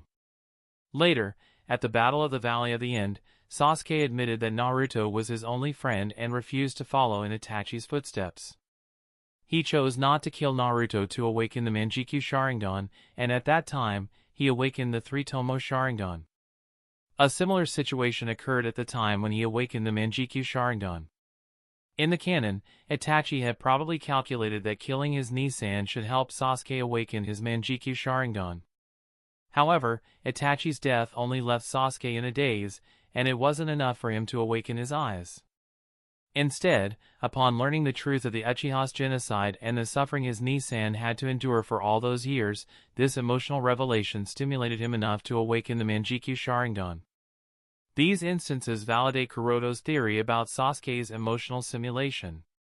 The object of protection can be anything, such as a friend, a relative, or perhaps something like the pride and reputation of the clan. Recalling the several instances of how Sasuke awakened his Sharingan, how his Sharingan evolved from single tomo to two tomo, and how it finally turned into the three tomo, Kuroto felt more confident in his analysis. At the time he awakened his Sharingan in this world, what stimulated him into awakening the Sharingan wasn't the anger he felt after his tragic defeat at the hands of Kimimaro. Instead, it was the disappointment on Fugaku's face and the doubts of the surrounding villagers about the strength of the Uchiha clan. To obtain his father's approval and protect the reputation of the Uchiha clan, Sasuke awakened his Sharingan. When his single tomo evolved into two tomo, it was in the Forest of Death against fake Akatsuki. Sasuke awakened the two-tomo Sharingan to protect Naruto and Yakumo. Similarly, this time around, in order to protect Naruto and Fu from being taken away by Nagato, Sasuke's two-tomo Sharingan evolved into the three-tomo Sharingan. Reflecting on these scenarios, Kuroto couldn't help but mumble to himself, perhaps, using this knowledge, I can devise an approach for Sasuke's stimulation.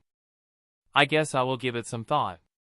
With such a thought in mind, Kuroto and Itachi finally arrived at the backyard of the Patriarch's mansion and entered the retreat area of Fugaku.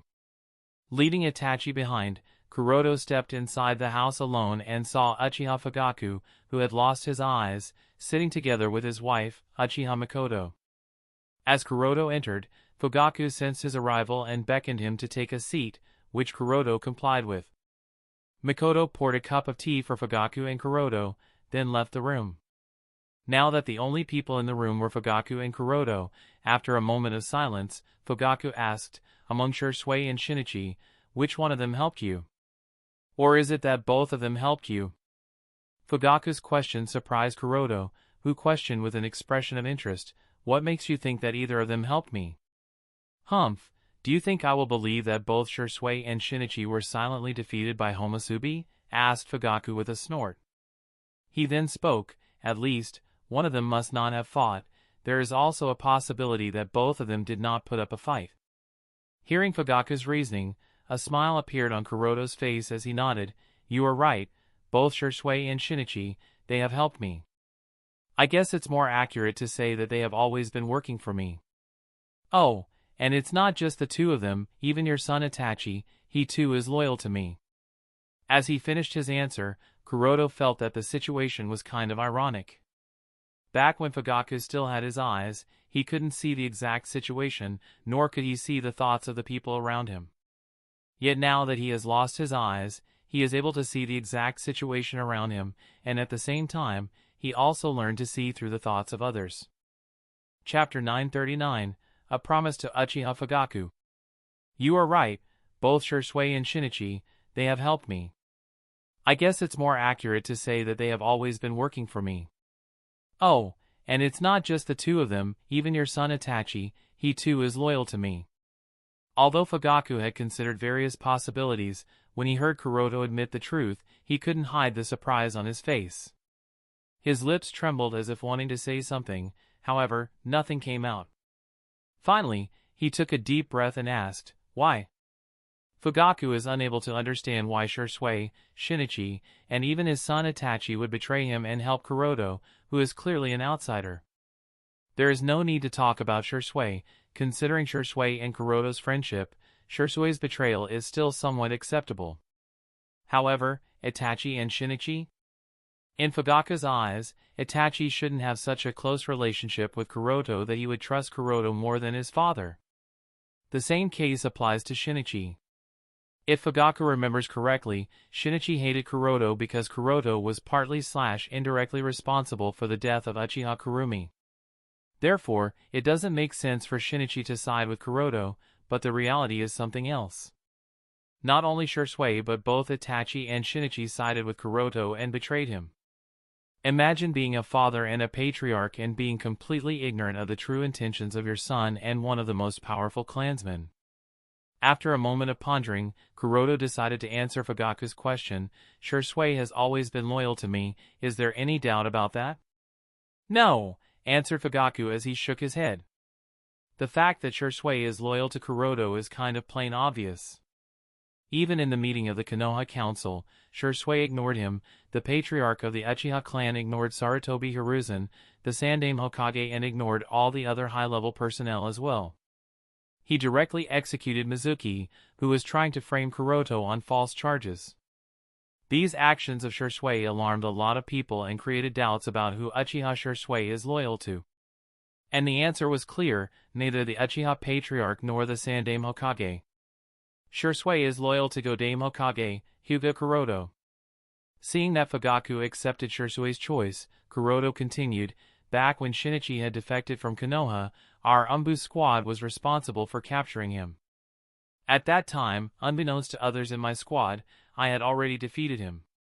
However, instead of eliminating him or bringing him back to the village, I offered him a choice to become my subordinate, which he accepted. Then, as per my instructions, he sneaked into the Akatsuki organization as my spy. He worked in that organization as my spy, sending me intelligence about their activities whenever he could. So, you see, he has been loyal to me for a very long time. Hearing Kuroto's answer, Fugaku was stunned. Never did he expect such a response.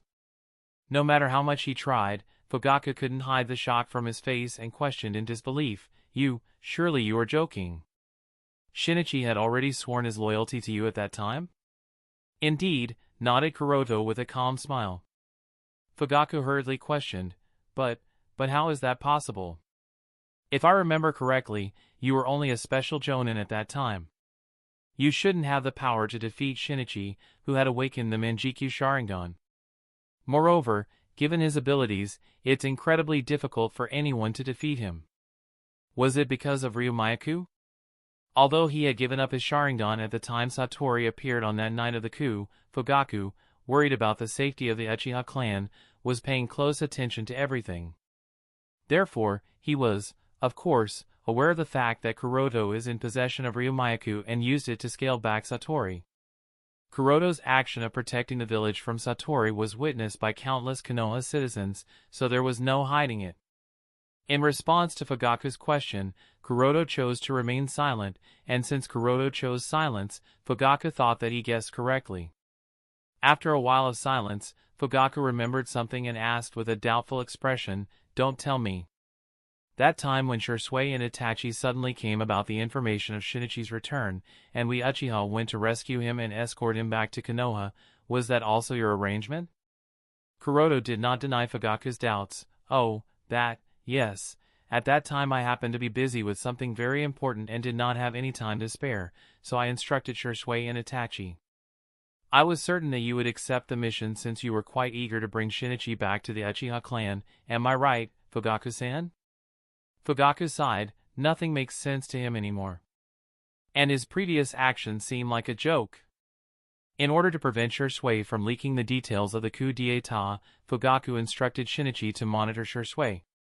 Now, it turns out that Shinichi was also loyal to Kuroto. Fugaku no longer knows who is loyal to him. With a final sigh, Fugaku brought up the matter of Itachi. What about my son? Since when did he become loyal to you? Oh, Itachi, muttered Kuroto with an amused smile. As he recalled the first time he had a conversation with Itachi, I remember that I went on a mission with Itachi about 11 years ago. Everything started from back then. I observed Itachi closely during that mission and realized that he is different, far too mature in comparison to his peers, somewhat similar to me. Since then, I always kept tabs on him. Perhaps Itachi too felt something, so when he faced a problem he couldn't solve on his own, he would come to me, and I would guide him and train him so that he could find the answers he was looking for. Things continued in this manner for the next few years, and before you knew it, he was already loyal to me. I have high expectations from Itachi, and so far, he hasn't disappointed me. He even awakened his Manjikyu Sharingan at a very early age. That was another plus point. Fugaku was speechless as he heard Kuroto's answer. Everyone other than him seems to be aware of the fact that his son had awakened his Manjikyu Sharingan, and he only learned a few days ago. What's more shocking is the fact that initially, he assumed that Shinichi and Itachi decided to side with Kuroto only after he became Godame Hokage. Turns out that's not the case at all. From the very beginning, they were never loyal to him, they have always been loyal to Kuroto. Fugaku never thought that the three most capable and strongest Uchiha of this generation would serve a Hyuga. This is really absurd. No one could have imagined all three of them were working for you for all these years, muttered Fugaku in an unbelievable tone of voice. It's hard for Fugaku to accept the truth. Kuroto shrugged. What's true is true, and added, and please don't take it the wrong way, but frankly speaking, I never really considered you to be someone suitable for holding the position of the patriarch of a clan as important as the Uchiha. Hearing Kuroto's evaluation of himself, Fugaku felt saddened. Perhaps you are right. Then he looked at Kuroto and asked, can you tell me where I went wrong? The fact that you couldn't understand the thought process and belief of Itachi, Shursui, and Shinichi. You were being swept away by the voice of the majority. However, that doesn't mean everyone wanted what the majority wanted, nor did it mean that what the majority wanted was the right path. All three of them are smart people, they have their own thought processes and the things they want in life. When the situation of the Uchiha clan was deteriorating, they needed assurance and concrete trust to ensure that the clan would not perish, and the situation would not become worse. Something which you failed to provide them, therefore, they turned to other sources, tried to find the answers they were looking for on their own, explained Kuroto. I see. Thinking of the current situation of the Uchiha clan, Fugaku had to accept Kuroto's answer, and his mood became more depressed. It seems the path they chose was the better one. In the current state, at least the clan is still alive, and fortunately, we are not called the traitors. Kuroto smiled and questioned, I guess you have understood where you went wrong, right, Fugaku-san? Fugaku nodded, yes. However, an unwillingness appeared on his face as he said, to be honest, I did not want to take this path either. However, The voices of the masses were growing louder and louder, and I cannot accept the fact that we have always been isolated from the political circle of the village. Why can Uchiha not become Hokage? We established the village alongside the Senju clan, but the Senju clan has perished, so the village should rightfully be ours. Even though it should rightfully be ours, we don't wish to claim ownership over the village. What we want is to be included in the village's political circle, become active in the decision-making body, and have a Hokage from our clan, at least once. Hearing Fugaku's words, Kuroto sighed. In fact, he doesn't think that there is anything wrong with Fugaku's desire.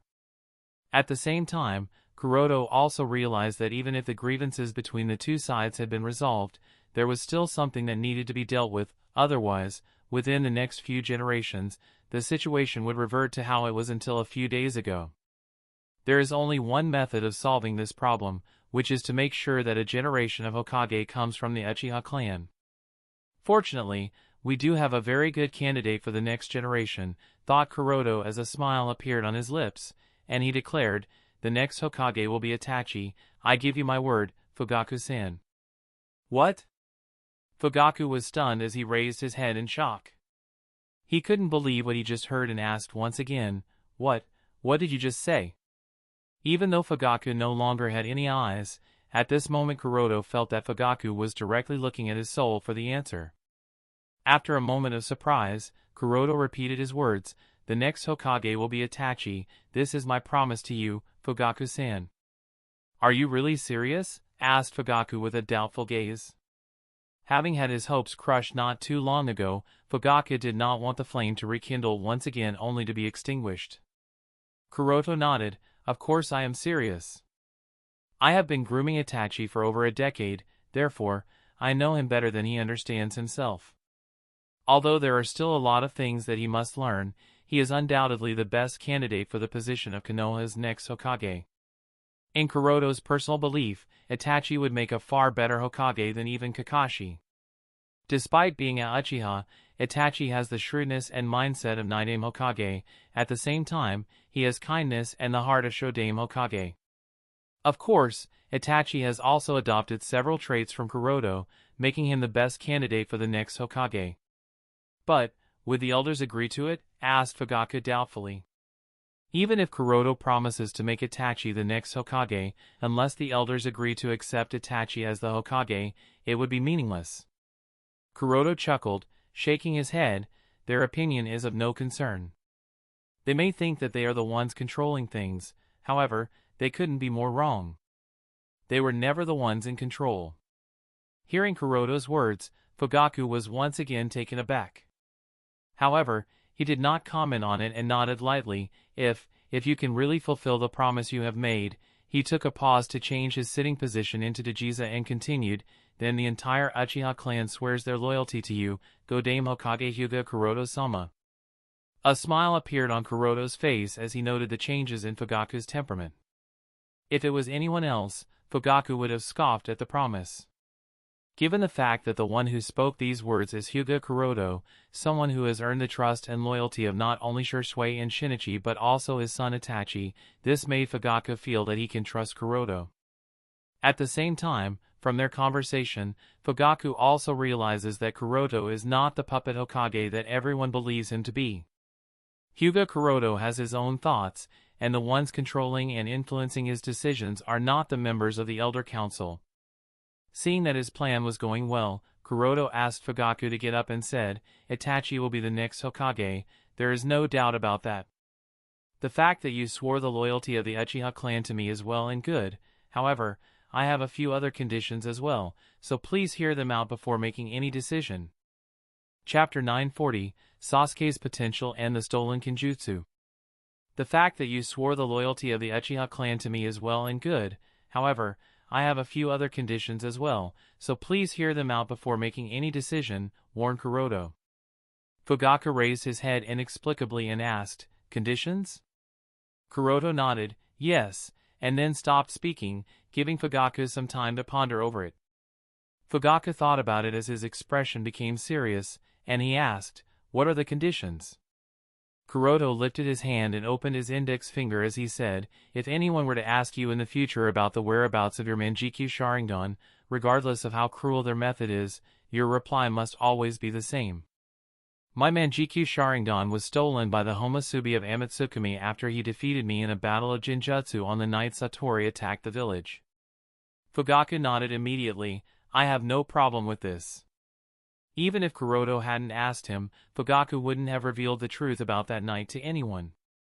After all, Fugaku knows that the one who took his Manjikyu Sharingan is his eldest son Itachi. Fugaku would prefer death over betraying his son. Although he agreed without much consideration, he still couldn't help but question, has Itachi secretly become part of Amatsukami? His suspicions were not without any basis. After all, the Susanoo of the male Homusubi of Amatsukami seems to be quite similar to his Susanoo, therefore, it's not impossible. Fugaku's emotions were a little complex at the thought of Itachi becoming part of Amatsukami. Instead of answering Fugaku's question, Kuroto said, regardless of whether he has become part of it or not, it doesn't concern you, Fugaku-san.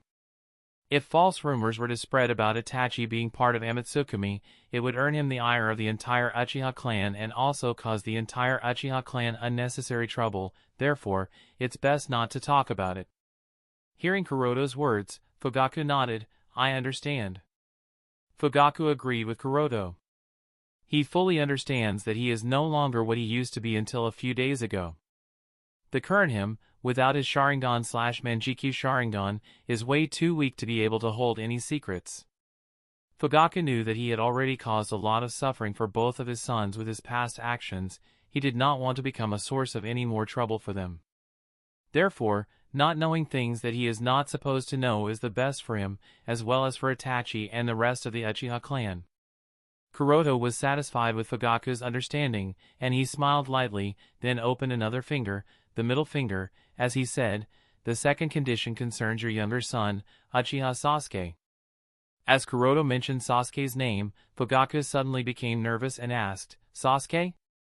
I don't think he has done anything to warrant your attention, nor does he know the truth about that night. Itachi did not seem to want to tell Sasuke just yet. Kuroto shook his head, it's not about that, and after a short pause, he continued, this concerns Uchiha Sasuke's potential. If we talk about the talented Uchiha clansmen, which include Shisui, Shinichi, Itachi, Izumi, Sasuke, Kiyomi, and of course, you as well. Considering these people, if we talk about talent, then, of course, Sasuke is not the best. He may have awakened his Sharingan at a very young age, earlier than even Itachi and Shisui. However, you can't deny the fact that Sasuke is not the best when it comes to talent. That position rightfully belongs to Itachi.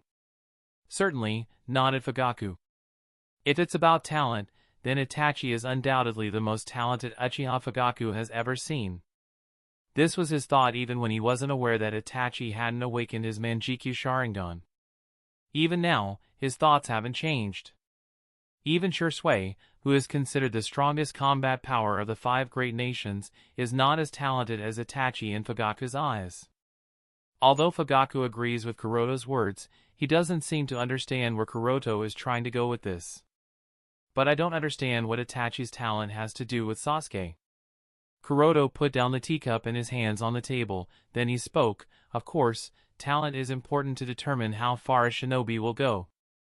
However, it's not everything. The most important thing is the potential, which equates to the highest level of strength one can reach in their lifetime. When talking about the potential of all the Uchiha clansmen currently alive, then I believe Sasuke beats all the Uchiha, even Itachi, and Shisui for that matter. Sasuke has the most potential, muttered Fugaku in surprise. In recent years, Fugaku has also noticed Sasuke's progress. Although it takes him relatively more time to learn things compared to Itachi, Sasuke does seem to have a hard-working nature, putting in all the effort needed to become strong. Be that as it may, Fugaku never really thought much about Sasuke's potential and how far he will reach. Now that Kuroto has mentioned something about Sasuke having the most potential out of all the Uchiha alive, Fugaku couldn't help but think about Sasuke's potential and questioned, is that really true? Kuroto nodded, I don't have any proof to prove this, but I do believe that this is indeed the case. I see, muttered Fugaku and said, as a father, I certainly feel joyous, proud, and relieved upon hearing this. However, I still don't understand what you are trying to say. Of course, you don't, Fugaku-san. I haven't really talked about it yet, said Kuroda with a chuckle, then continued, now that we have established a hypothetical possibility that Sasuke has the most potential among all the Uchiha, I want you to cooperate with me in order to bring out his full potential. Cooperate, mumbled Fugaku, finally understanding Kuroda's intention. After a moment of contemplation, he asked Kuroda, may I know what Hokage-sama has in mind about bringing out Sasuke's potential? Kuroda nodded and explained, so, it's like this. Kuroda then delved into some aspects of his plan for Sasuke. At the same time, he shared information about the existence of the eternal Manjikyu Sharingan, which he envisioned Sasuke obtaining in the future. He also discussed the challenges associated with the Manjikyu Sharingan and how the eternal Manjikyu Sharingan offers the best solution to those problems. Upon hearing the details of Kuroda's plan and learning about the existence of the eternal Manjikyu Sharingan, Fugaku was surprised, muttering with a dazed expression, eternal Manjikyu Sharingan, huh?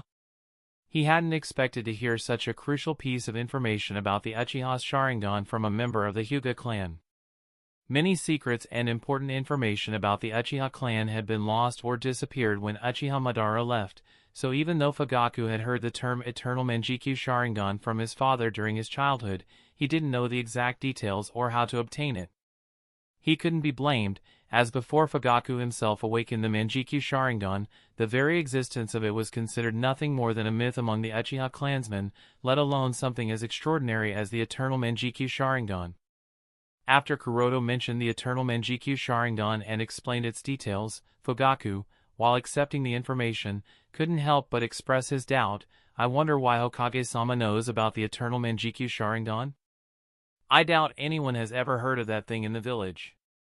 Kuroda remained silent, offering a light smile. Understanding the unspoken message, Fugaku quickly apologized. It was just out of curiosity. If you do not wish to answer, then there is no problem, and I won't question further. Kuroda nodded. Good. Fugaku-san, you are no longer the patriarch of the Uchiha clan. You are just Uchiha Fugaku from now on. Politics and other matters no longer concern you. Therefore, you must get used to living as an ordinary member of the Uchiha clan. Fugaku nodded. I will keep that in mind, showing a soft smile as he grasped the purpose behind Itachi's actions. So, it turns out that Itachi took my eyes to give birth to the eternal Manjikyu Sharingan for Sasuke. This relieves me.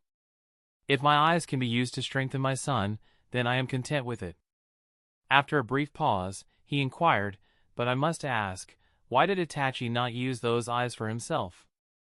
He already has the Manjikyu Sharingan. If he were to use those eyes, he would gain the eternal Manjikyu Sharingan and wouldn't lose his visual prowess. Instead of choosing to use them, he intends to safely keep them for Sasuke, which is understandable. But then what about him? Kuroda explained, this is Itachi's personal choice. He wishes for Sasuke to have the eternal Manjikyu Sharingan. And you don't need to worry about Itachi losing his visual prowess and going blind. Other than the eternal Manjikyu Sharingan, there is one more method of ensuring that a Manjikyu Sharingan user doesn't go blind. However, that method is very painful and risky, so Itachi doesn't want Sasuke to use that method. I see, nodded Fugaku. This does seem like a very Itachi thing to do for Sasuke. Although Kuroda did not mention it, there is one more reason why Sasuke should use Fugaku's Manjikyu Sharingan and not Itachi's, and that is the fact that Sasuke is the reincarnation of Otsutsuki Indra. That's why the chances of him awakening the Rinnegan are far higher compared to Itachi. Of course, Kuroda is not saying that Itachi cannot awaken the Rinnegan, but even if he could, the chances are low, and it would definitely take many decades. Taking Uchiha Madara as an example, even he took multiple decades to awaken the Rinnegan. Considering that Madara was by far the strongest reincarnation of Indra, it would take Itachi multiple lifetimes to awaken the Rinnegan, not the kind of time they have at the moment. Therefore, even if Sasuke hasn't awakened the Manjikyu Sharingan, because he is the reincarnation of Indra, Kuroda is going to bet on him. After all, the 6 Paths of Sage would prefer the reincarnation of his son over Itachi, who is only a descendant of Indra. After giving a brief explanation of everything, Kuroto said, "These are my 2 conditions, so what is your decision, Fugaku-san?" Fugaku smiled joyfully as he nodded. "Since Hokage-sama is sincere when it comes to the future of both of my sons, I have nothing more to ask in return.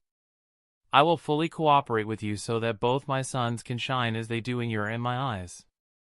Since he too had awakened the Manjikyu Sharingan, Fugaku fully understands at what cost those eyes are attained. He believes that if he can exchange his life for the future of his son, then that's not such a big price to pay. Perhaps this is the reason for my continued existence. Although Fugaku wanted to ask for his daughter, adopted, Kiyomi's future as well, upon thinking it over, he decided not to because that would be too greedy. Besides, based on his conversation with Kuroto so far, Fugaku has come to believe that Kuroto won't do injustice to Kiyomi either and will provide her with a suitable nurturing environment that will help her become a splendid kunoichi. "That's great to hear," said Kuroto with a satisfied nod. Then he said, "Now that that's out of the way, let's move to another important business. I also need the scroll of Izanagi."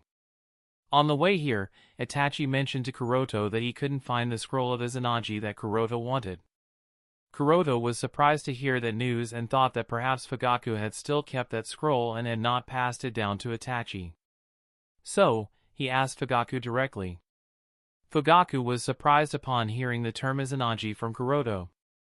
However, considering that Kuroto is even aware of something like Eternal Manjikyu Sharingan, Fugaku did not care anymore and responded with a helpless refusal, "Please forgive me, however, I cannot do that.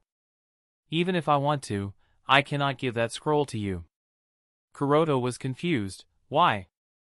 Fugaku sighed, "It's not that I don't want to give it to you, it's just that I cannot because that scroll has been stolen." Kuroto was taken aback. "Huh?" Fugaku nodded. After Uchiha Madara was supposedly killed by Shodame-sama, the scroll of Izanagi disappeared. So, not even my father had the chance to take a look at it. Kuroto still couldn't accept that the scroll of Izanagi had disappeared and questioned, how could it just disappear? Did Madara take it with him when he left? That shouldn't be the case. After all, Shimura Danzo spammed that jutsu like it was nothing. Fugaku answered, "Although he does seem to know and use Izanagi, it's unlikely that Madara took that scroll with him," then added, "This is only speculation, but my father believed that the person who stole the scroll of Izanagi was the Nidame Hokage Senju Tobarama." Kuroto muttered with a frown, "Nidame Hokage-sama?" Now that he mentions it. Fugaku nodded, yes, and continued, "We don't know the reasons why he would steal that scroll.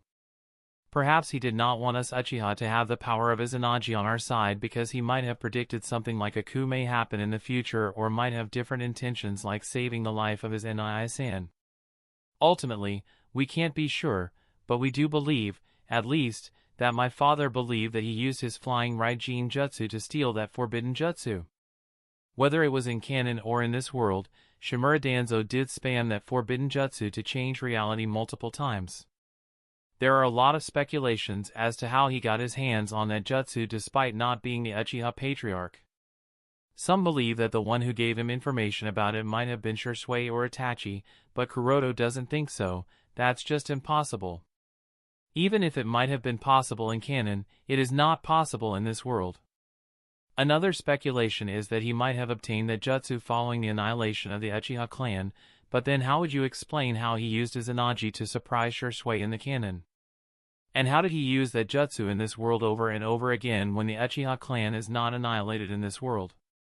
So, that's not the case either. Now, Fugaku's answer has presented another possibility. The source is Senju Tobarama. Considering that Senju Tobarama even dared to work on extremely frowned upon forbidden jutsus like Edo Tensei and how he did not even hesitate to study the corpse of Uchiha Madara, as well as the Uchiha Sharingan, it's not impossible for him to have stolen that forbidden jutsu as well. Chapter 941, Izanami and Uchiha Naori. If the scroll of Izanagi was taken away by Nidame-sama, this also explains why the Uchiha clansmen never used Izanagi even in the worst-case scenario, thought Kuroto. Something had always bugged Kuroto about the entire Uchiha coup d'etat. Whether in canon or in this world, the Uchiha clansmen never bothered to use Izanagi no matter how far they were pushed. Initially, Kuroto assumed that Fugaku just didn't share that jutsu with the others, as Uchiha Ryota had told him. However, given how desperate Fugaku had become until a few days ago, it would make sense for him to tell all the Uchiha clansmen about Izanagi. After all, he was willing to do anything, even a do or die, yet he didn't share Izanagi. This just doesn't make any sense. You must not forget that the Izanagi used by the Uchiha clansmen is far more effective compared to the Izanagi used by people who borrow the power of the Uchiha. So, by no means will it be as weak as the one Shimura Danzo used in canon and in this world. In fact, using Izanagi, it might even be possible to rewrite the fate of dozens of people at once if the visual prowess of the user is high enough, as shown in the flashback when Itachi was explaining Izanagi and Izanami to Sasuke following their battle with Kabuto. This alone means that Izanagi can be used to not only rewrite the fate of one's own death, but it can also be used to rewrite one's own fate in such a manner that the outcome the user chooses can even avoid the deaths of dozens or hundreds of people. Heck, they can even use the transcription seal to set conditions for the Izanagi to activate on its own. Although spreading the Izanagi to all the people may not have been a good thing for the Uchiha clan in the long run, as it would distort their minds, given that it was a do-or-die situation for them, spreading the Izanagi would have definitely benefited them and increased the chances of successfully taking over the village. Of course, Kuroto understands that the requirements for using Izanagi are not simple, since it is a jutsu based on the creation of all things technique. So, unless the user has sufficient visual prowess, Manjikyu Sharingan, they would need to use external means, Hashirama cells, just like Shimura Danzo. Because of this, even if Fugaku did not want to give Izanagi to all the Uchiha clansmen, he should have at least given it to Shinichi and Shursui. The profits clearly outweighed the losses, and any sane leader would share that jutsu with his clansmen in a do-or-die situation in order to increase their chances and combat effectiveness. However, he did not, much to the confusion of Kuroto. Now it seems that the reason why Fugaku didn't do this was not that he didn't want to, but because he couldn't. He didn't have the scroll of Izanagi with him, as it was taken away by Night Aim. After pondering for a while, Kuroto mumbled to himself, "It seems that there are only two places left in the shinobi world where I can get any information about Izanagi. The first is through Obito. After all, given how much Obito likes to spam that forbidden jutsu, he should have a very detailed scroll of this forbidden technique left to him by Uchiha Madara before he passed away. The other place where Kuroto might find information about Izanagi is Danzo's root base. Naturally, Kuroto's first choice would be the root base, but he isn't sure if the scroll would still be there, because after he defected, the root base was ransacked, and ANBU collected all the information from the root base. Which means the information about Izanagi is either at the ANBU base, or it is in the Forbidden Archives, or it is in the hands of Sandaime-sama if it hasn't been destroyed already. While Kuroto was busy thinking about these things, Fugaku suddenly got up and walked out of the room. After a minute, he returned to the room carrying a scroll in his hands and passed it to Kuroto. Although the scroll of Izanagi was lost, we still have a scroll of a technique that is even superior to Izanagi. Perhaps this technique might help you get the answers you want. Is it Izanami? Asked Kuroto as he took the scroll from Fugaku. Fugaku was once again stunned. I did not expect that Hokage-sama would be aware of this technique too. He then nodded with a bitter smile. Yes, as you have guessed, this is the scroll of Izanami. Much like Izanagi, this is also a forbidden jinjutsu. However, different from Izanagi, which can change reality and provide an easy escape path from one's current reality, the purpose of Izanami is to guide us into accepting the reality before and not choosing an easy way out using a jutsu. This jutsu was created to ensure that we Uchiha remain humble and honorable, and don't grow complacent just because we have means of changing reality. Kuroto nodded. Very good, this was exactly what I needed, and unfolded the scroll. After Izanami is cast, even if the subject uses Izanagi to bend the outcome, instead of changing it, they will be trapped in an endless cycle until they accept the reality.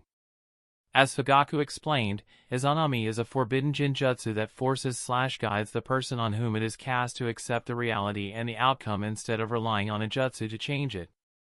Uchiha Naori, huh, muttered Kuroto as he noted the name of the person who developed Izanami.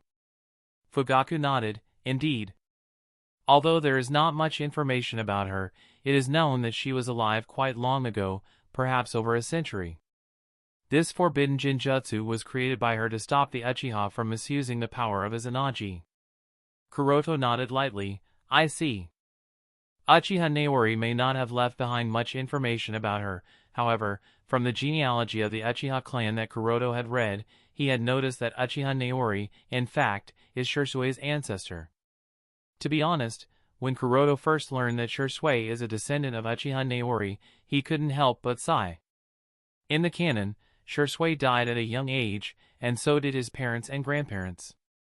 Heck, it's not just his grandparents, even his distant ancestors also died at a young age. Although this family is really full of talent, they also have a talent for dying at a young age. But in this world, Kuroto is really glad that Shirsui is alive and did not die at such a young age. The fact that these two are ancestors and descendants also explains why she was willing to sacrifice her Manjikyu Sharingan to bring the Uchiha clan to the right path. Both Shirsui and Naori seem to have similar kindness and determination, being willing to sacrifice themselves for the sake of the clan. Anyway, after having read the scroll of Izanami, Kuroto muttered with a satisfied smile, this should work, and put the scroll inside one of his pockets. I will return this to Itachi at a later date. Alright, nodded Fugaku. Now that Kuroto has the scroll of Izanami, there is a trump card against Obito. According to Kuroto's prediction, after the battle at the mountain range in the hinterlands of the Land of Grass, quite a few low-level members of the Akatsuki organization should have died, however, bigwigs like Nagato and Obito. They are definitely alive. Kuroto doubts that the explosion he created by overloading the puppet of Aoki before leaving that place was enough to kill the likes of Nagato. He might have sustained some injuries, however, dead? Unlikely. He should be alive. After all, a freaking meteor collision couldn't kill him, how can a mere nuclear explosion kill him? As for Obito, don't even talk about that guy, there is no way he would have died, and even if he did die, he would have resurrected himself using Izanagi. Kuroto had already killed Obito quite a few times, however, each time Obito would alter his fate using Izanagi. In such a situation, perhaps Izanami is the only way to go.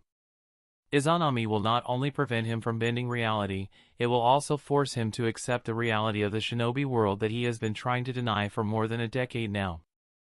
After discussing a few more things with Fugaku, Kuroto decided to leave. Alright then, Fugaku-san, since everything has been settled, it's time I take my leave. Just as he had got up, Fugaku suddenly thought of something and said, Hokage-sama, 1 week later, we are going to organize a ceremony to formally assign my eldest son, Itachi, as the new patriarch of the Uchiha clan at the Naka Shrine. I hope to invite you to attend the ceremony as well. Kuroto looked at Fugaku in surprise. Up until Fugaku's generation, the other clans, and the Hokage faction had nothing to do with such a ceremony of the Uchiha clan. The Uchiha clansmen would perform it amongst themselves and later spread the news that a new patriarch had come to power. But now that Fugaku has invited Kuroto, the Godame Hokage of Konoha, this conveys a special meaning. Of course, everyone can interpret the intentions of the Uchiha clan differently. Some might think that, in order to be certain that the Uchiha clan does nothing out of hand like replanning the rebellion against the village, Kuroto would be there along with his ANBU to observe them. Some might think that the Hokage was just invited as a formality, however, Kuroto is very clear about Fugaku's intention. The meaning is that the Uchiha clan stands on the side of the Hokage. By his actions, Fugaku wants to convey that the Uchiha clan has sworn loyalty to the Godame Hokage and hopes that Kuroto can also fulfill his promise. Understanding Fugaku's intention, Kuroto smiled and nodded, I will be there. Chapter 942, The Hyuga Patriarch's Request. After his talks with Fugaku, Kuroto greeted Itachi and the others, then left the Uchiha district and made his way toward the Hyuga district. As he was walking through the streets of Konoha, he thought about everything that happened in the past 3 days. The coup d'état has been curbed while completely avoiding any major internal conflict or the negative impact it might have caused. At the same time, the Uchiha clan's groundwork has also been laid for them to recover their honor, status, and reputation without affecting their numbers too much. Considering everything that happened, except for a few accidents involving Aoki and Akatsuki, it is safe to say that almost everyone in Konoha should be satisfied with the current results. Judging from the results, Kuroto also feels that the commission he had supposedly given to Amatsukami has been completed, so it should be fine to pay them their fees. But there's one problem, thought Kuroto with a thoughtful expression. The fact that Fugaku's Manjikyu Sharingan has been kept by Amatsukami will be a bit problematic. Initially, the fee for the counterinsurgency work was 300 million ryo, with an additional 50 million ryo for each pair of Manjikyu Sharingan that Amatsukami would give to the Konoha village. Not only were Shursui and Shinichi's Manjikyu Sharingan not touched, but the Manjikyu Sharingan of Fugaku was taken away by Amatsukami. Obviously, it wouldn't be given to the village since it will be used by Sasuke in the future. So, there is a possibility that the members of the Elders' Council might try to reduce or renegotiate the price. After all, a pair of Manjikyu Sharingan is a very big deal. Not that there is anyone in Konoha, save for the Uchiha clansmen, who can use the Manjikyu Sharingan, but still. While thinking about how to handle this part, Kuroto muttered, a direct meeting with those old foxes of the Elder Council isn't the best choice. Given how shrewd Sandaime-sama can be, I might inadvertently end up giving him some intelligence that I don't want him to have. However, the presence of someone from the Elder Council is also important, otherwise, things would be troublesome. What to do? What to do? It seems I can't do this using a simple approach, I will have to plan out things. With such a decision, Kuroto increased his pace and soon entered the Hyuga district. Hyuga district. While walking through the streets of the Hyuga district, the Hyuga clansmen who were passing by or engaged in various activities noticed him wearing the Hokage Haori. They stopped to greet him respectfully before carrying on with their work. Obviously, looking at Kuroto and how he has become Hokage, their hearts are filled with pride and respect. However, there were also some inexplicably complicated emotions hidden in their expressions. Kuroto had expected this. He recognized the meaning of these emotions and thought to himself, it seems the news about Hyuga Aoki being alive has reached everyone's ears. Although Aoki had killed most of the people they encountered on that night, he had spared Hisashi.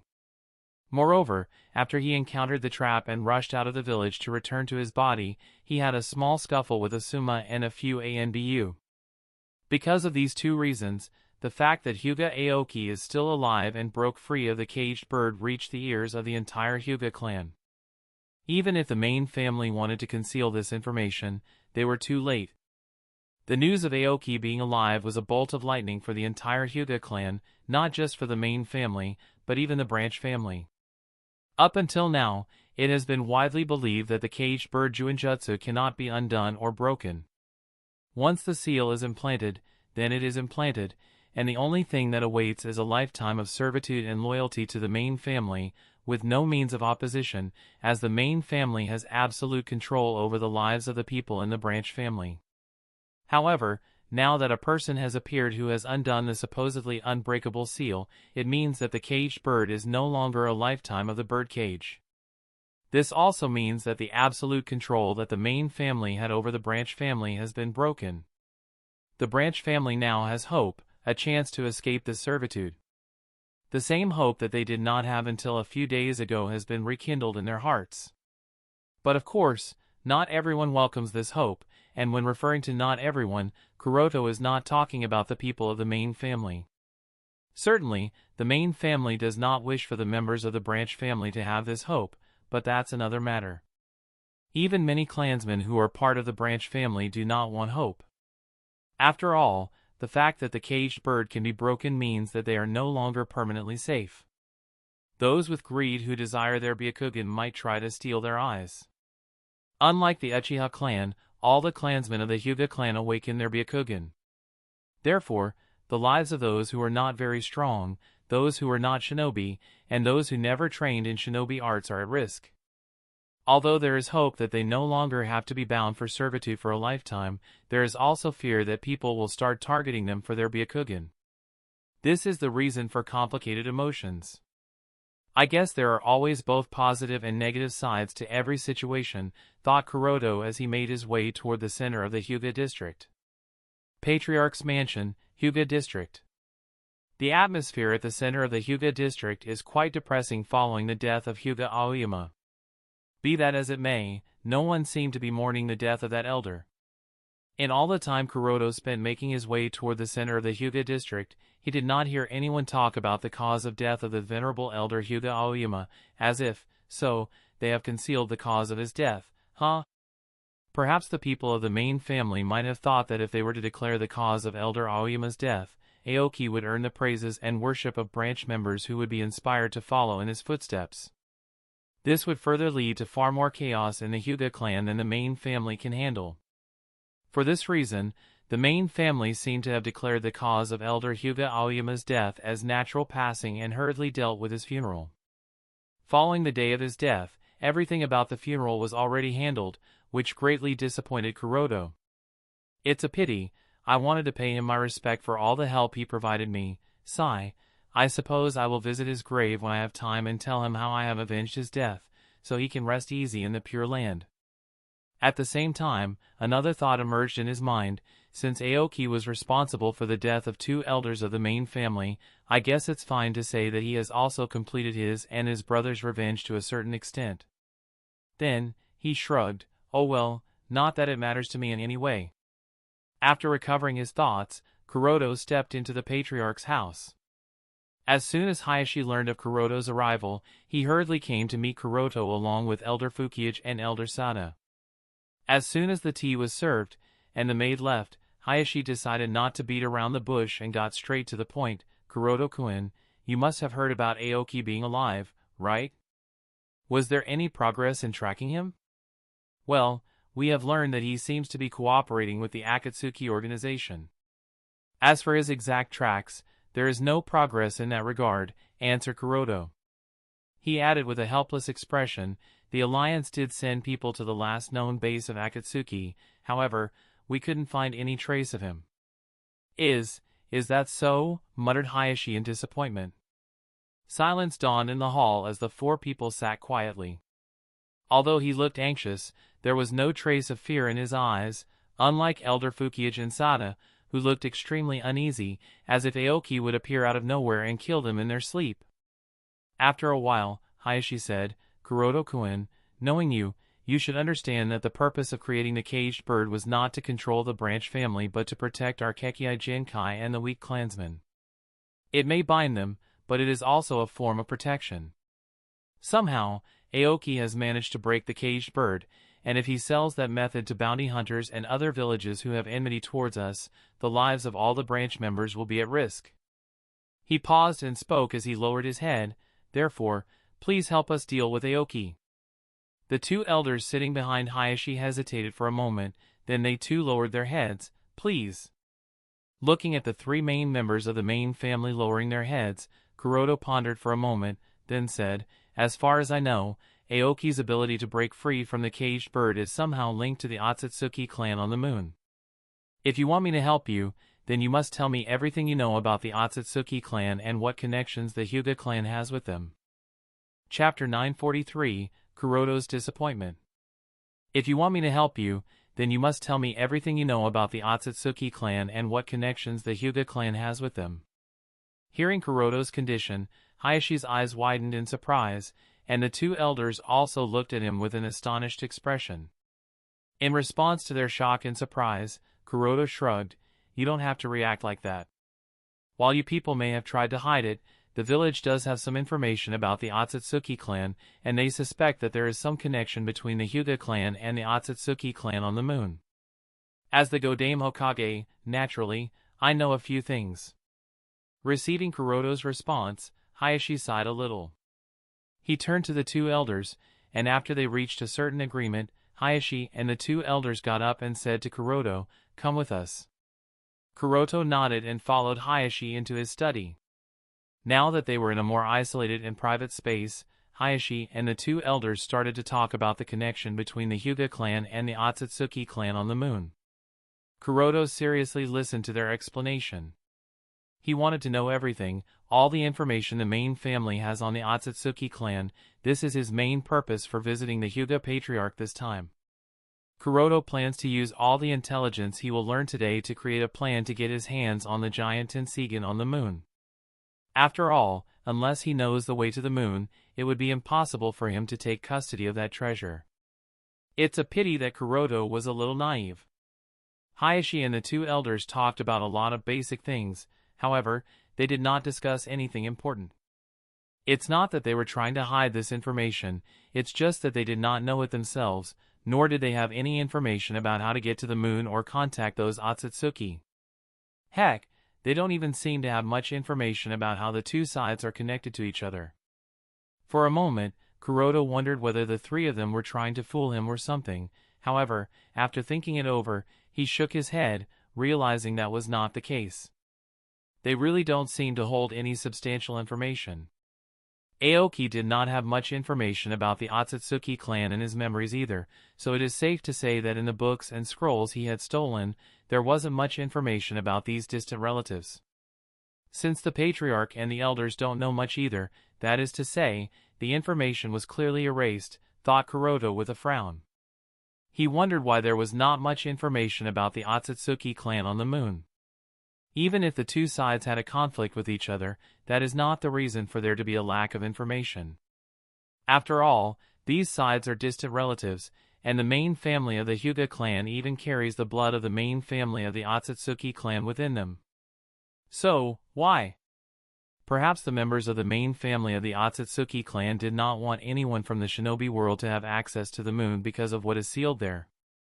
This is indeed possible. Unlike the people in the shinobi world, those individuals should have been aware of Kageya's existence, therefore, they did not want to take any risk by leaving any information about the moon or a method to get there, as that might have posed a risk to the seal on Kage. It's not impossible for the people living in the shinobi world to want to acquire the moon for themselves as well, and in doing so, they might knowingly or unknowingly release Kage, putting the entire world and its inhabitants at risk. So, for the sake of the safety of the shinobi world and life on this planet, they chose to conceal and destroy their history instead of risking the entire world. If it's them, it's not impossible. As Kuroto reached such a conclusion, Hayashi stated, "This is everything we know about the Otsutsuki clan." Kuroto nodded, and after a moment of silence, he questioned, "In that case, please tell me what the representative of the Otsutsuki clan wanted from us when they contacted us not long ago." Well, after a moment of hesitation, Hayashi sighed and decided to speak. "I guess there is no other choice. They had sent a representative and wanted to retrieve something that we ha." Before Hayashi could finish his words, Elder Fukiage interrupted him in a loud voice, "Hayashi, that's enough. Boy, this is all we know about the Otsutsuki clan, anything more is none of your concern." Interrupted by Elder Fukiage, Hayashi once again hesitated, and this time he chose to remain silent. He couldn't help it, the main family was really under tremendous pressure. The fact that Kuroto, a member of the branch family, became Konoha's Hokage, while neither he nor anyone else from the main family ever had the chance of being part of the Elder Council of Konoha, puts the reputation of the main family at risk. Although this is a significant matter, it wouldn't have put such tremendous pressure on Hayashi, as well as the rest of the elders, if not for the fact that Aoki had figured out a way to break free of the caged bird. This has greatly affected the authority of the main family as well as the stability of the entire clan. Not only the branch family, but even many people who are not part of the Hyuga clan have become aware of the dynamic of the current Hyuga clan and frown at the sight of the members of the main family. To them, the members of the main family are nothing more than incompetent lords who are forcing and exploiting the members of the branch family. In this extremely difficult situation, the giant Tenseigan of the Hyuga clan is the only hope of the main family. With its help, they hope to recover the reputation of the main family and maintain their control over the branch family. Of course, Hayashi also suspects that perhaps Aoki has found that treasure and, through it, acquired the method of breaking the caged bird Juinjutsu. However, as long as it is not confirmed, he, as well as the other two elders, couldn't give up on it. They wanted to believe that as the core of the main family, only they would be able to find and harness the power of the Tenseigan, not someone from the branch family. They feared that if Kuroto were to learn of its existence, he too would want to acquire its power.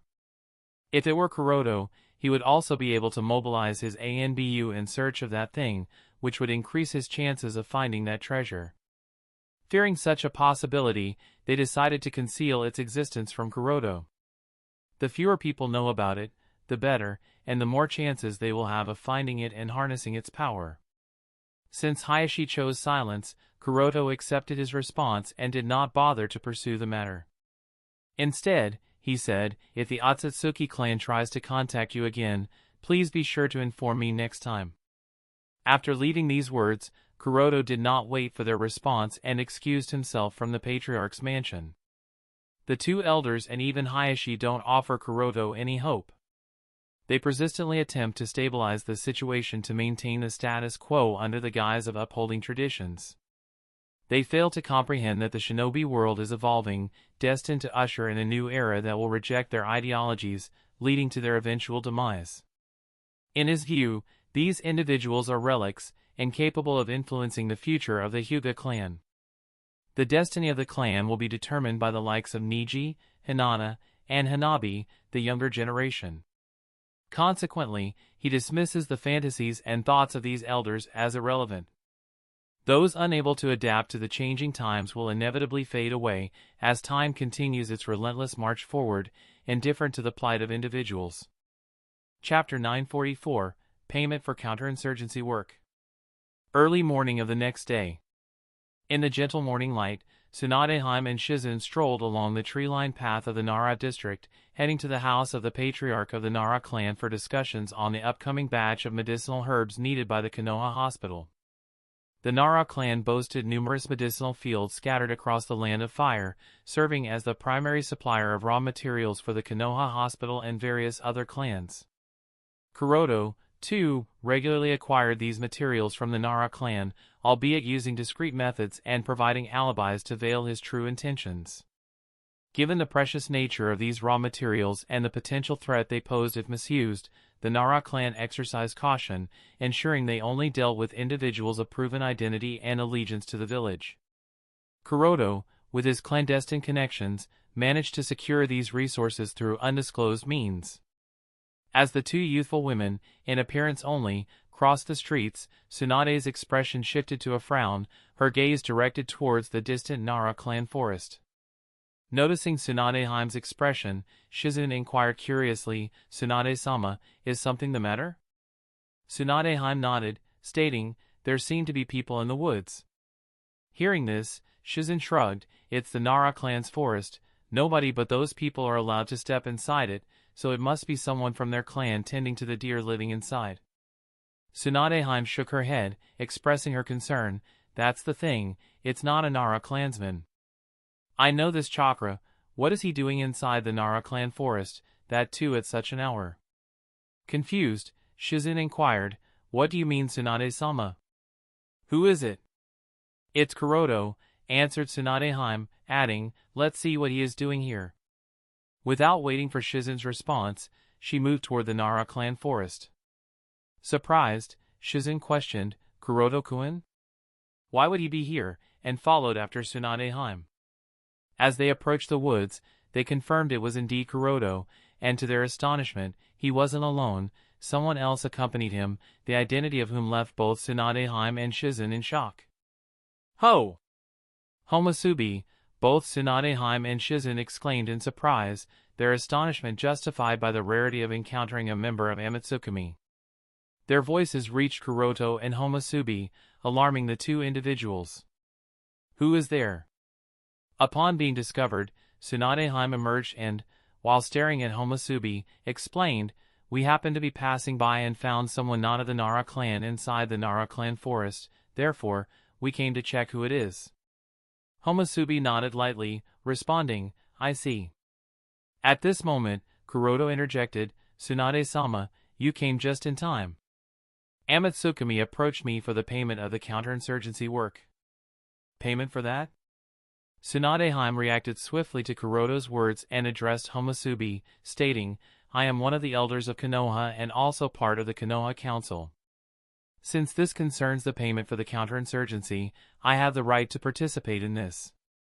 As one of the elders of Konoha, top brass, Tsunade Hyme is certainly aware of the particulars regarding the counterinsurgency aid that the Aotsutsuki organization provided to Konoha a few days ago.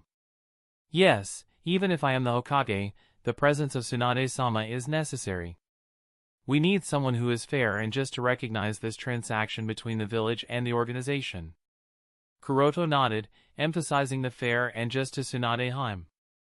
This was intended to put psychological pressure on her before anything began, encouraging her to approach the negotiation with fairness and justice. Hearing Kuroto's words, Homusubi studied Tsunade Hyme up and down. After a moment of silence, he nodded, very well. Since she is the granddaughter of that man, whom even I respect, I shall allow her participation. This was another psychological tactic. Homusubi made sure that Tsunade Hyme understood that her acceptance was not solely due to her strength, position as an elder of Konoha, or reputation as a Sannin, but because of her grandfather's respected reputation. Hence, she had to tread more carefully to avoid anything that could affect his standing. Feeling Homusubi's gaze on her, Tsunade Hyme snorted coldly, humph, as she folded her hands over her breasts. Despite maintaining a calm expression, she was a little nervous a moment ago. Homusubi's mention of her grandfather surprised her, and her decades of experience as a kunoichi allowed her to understand the weight of her position in this transaction. It's not her role as an elder of Konoha or one of the legendary Sannin, but rather the granddaughter of the man recognized as the god of shinobi in his era. Unlike Tsunade Hyme, Shizune was not that calm. Merely being in the presence of a member of Aotsutsuki was too much for her, being only a jonin. When Homusubi turned in their direction, Shizune became extremely nervous and was relieved that he didn't focus his attention on her. Shizune may seem timid, but this reaction is quite normal. In today's shinobi world, even the Kages and shinobi with Kage-level strength feel nervous in the presence of Aotsutsuki, let alone ordinary jonin like her. As Homusubi withdrew his gaze, both Tsunade Hyme and Shizune let out an involuntary breath of relief. At this moment, Homusubi stated, I have no interest in dilly-dallying. I am here for the payment. When is Konoha going to pay the 400 million ryo for all the help we provided? Before Kuroto or Tsunade Hyme could react to Homusubi's words, Shizune exclaimed upon hearing such a large sum of money for payment, for 400 million ryo? Ignoring her, Tsunade Hyme questioned with a frown, 400 million ryo, what the hell are you talking about? I recall that the payment was 300 million ryo. So, what's up with this extra 100 million ryo? Even if you add the 50 million ryo for Uchiha Fugaku's Manjikyu Sharingan, what about the extra 50 million? Kuroto nodded, yes, give a proper explanation, otherwise, he didn't finish the sentence, leaving it for Tsunade Hyme and Shizune's imagination. Kuroto knows that people tend to imagine the worst-case scenario, and that's exactly what he wanted. Shizune looked at Tsunade Hyme and Kuroto in shock, then turned toward Homusubi with an anxious heart. Why did Kuroto-kun say such a thing? What if Homusubi gets offended? Although nervous, she also admired Kuroto's courage for being able to speak to Homusubi in such a manner. Homusubi answered, the 300 million ryo is for the counterinsurgency work against the Uchiha clan, while the rest 100 million ryo is for rescuing the Jinchuriki of Kyubi. Wah! All three, including Kuroto, Tsunade Hyme, and Shizune, were taken aback, for rescuing the Jinchuriki of the Nine Tails? Homusubi nodded, of course. Without Yama-sama's aid, do you think your Hokage's hand would have been able to rescue the Jinchuriki of the Nine Tails? Well, that is, they couldn't refute Homusubi's words because he emphasized that, let alone rescuing Naruto, if not for Yama's aid, he would have died there. Tsunade Hyme said, putting aside the matter of that 100 million ryo for now, what about the other agreement? You people have taken Uchiha Fugaku's Manjikyu Sharingan, we need you to return those to us as well. Of course, we will pay you 50 million ryo for that as we agreed upon. Homusubi shook his head, that won't be happening, you can keep that 50 million ryo, we are not interested in it, and that's why we did not include it in the payment. Then said, now that that's settled, let's get back to 400 million ryo, unlike last time, this time we do not wish to receive the payment in multiple installments, it must be paid in a single installment, so when are you going to pay the amount? Chapter 945, the transaction. We won't be returning Uchiha Fugaku's Mangekyo Sharingan, you can keep the 50 million ryo for that thing. We don't intend to take that part. What I am here for is the remaining 100 million ryo. Homosubi's refusal made the atmosphere a little tense. Neither Tsunade nor Shizen expected such a situation. Tsunade had expected that it would be difficult to negotiate with Homosubi about Uchiha Fugaku's Mangekyo Sharingan, but the fact that he would directly refuse without a moment of thought? This was not within her expectations, and she didn't know what to say at the moment. At this time, Kuroto spoke, "That's not right. The deal we made was that Aotsutsuki would do the counterinsurgency work, along with retrieving the Mangekyo Sharingan from the Uchiha clan, which they will return to Konoha. Now you intend to keep it, even if you have not included that 50 million ryo in the payment. You are changing the deal. Are you people going to go back on your word?" Tsunade's expression suddenly brightened as she looked at Kuroto with a nod of approval. "Yes, is this how Aotsutsuki operates? At this rate, we can no longer trust you people, nor will any other shinobi village or employer be able to trust you either." Hearing Kuroto and Tsunade's words, it was Homosubi's turn to be silenced. Shizen looked at Kuroto and Tsunade, then turned to Homosubi while anxiously thinking to herself, why did Kuroto-kun and Tsunade-sama speak such a thing? Wouldn't this offend Homosubi? She was nervous thinking of the consequences of angering Homosubi, but at the same time admired Kuroto and Tsunade-sama for their bravery and calmness. After a moment of silence, Homosubi denied, "Think whatever you want, but we won't be returning Uchiha Fugaku's Mangekyo Sharingan." Kuroto frowned. "Are you not worried about the reputation of your organization?" Homosubi shrugged. "Some things are more important than reputation. Moreover, even if we do give you Uchiha Fugaku's Mangekyo Sharingan, nobody except the Uchiha clansmen can harness Dojutsu's power. Don't you already have Hatake Kakashi as an example? If you want that pair of Dojutsu for safekeeping, then forget it. Someone from Akatsuki or some trader from your village might try to steal it for themselves and cause more problems in the future, just like what happened with the Box of Bliss. Therefore, we are going to keep that pair of Dojutsu in our custody." Everyone was speechless with Homosubi's reasoning. But they couldn't deny his words either. They already have a non-Uchiha trying to use the Mangekyo Sharingan, and the results are obviously not very good. The differences in Kakashi's strength when he had the Sharingan and when he didn't have the Sharingan are so obvious. Seeing that his words got through to the three people, Homosubi added, "But if that's still not enough to satisfy you people, how about I lower the payment by 50 million ryo?" Everyone was surprised by the sudden proposal made by Homosubi. "You are going to lower the payment?" Homosubi nodded, "Indeed," and further explained the details. "Think of it as the payment for buying that pair of Mangekyo Sharingan from Konoha, and the price is the same as what Konoha agreed to pay us for each pair, that is 50 million ryo. Hearing the details, Kuroto couldn't help but ask Tsunade, "What do you think, Tsunade-sama?" "I don't think this is such a bad option." Tsunade nodded, "You are right.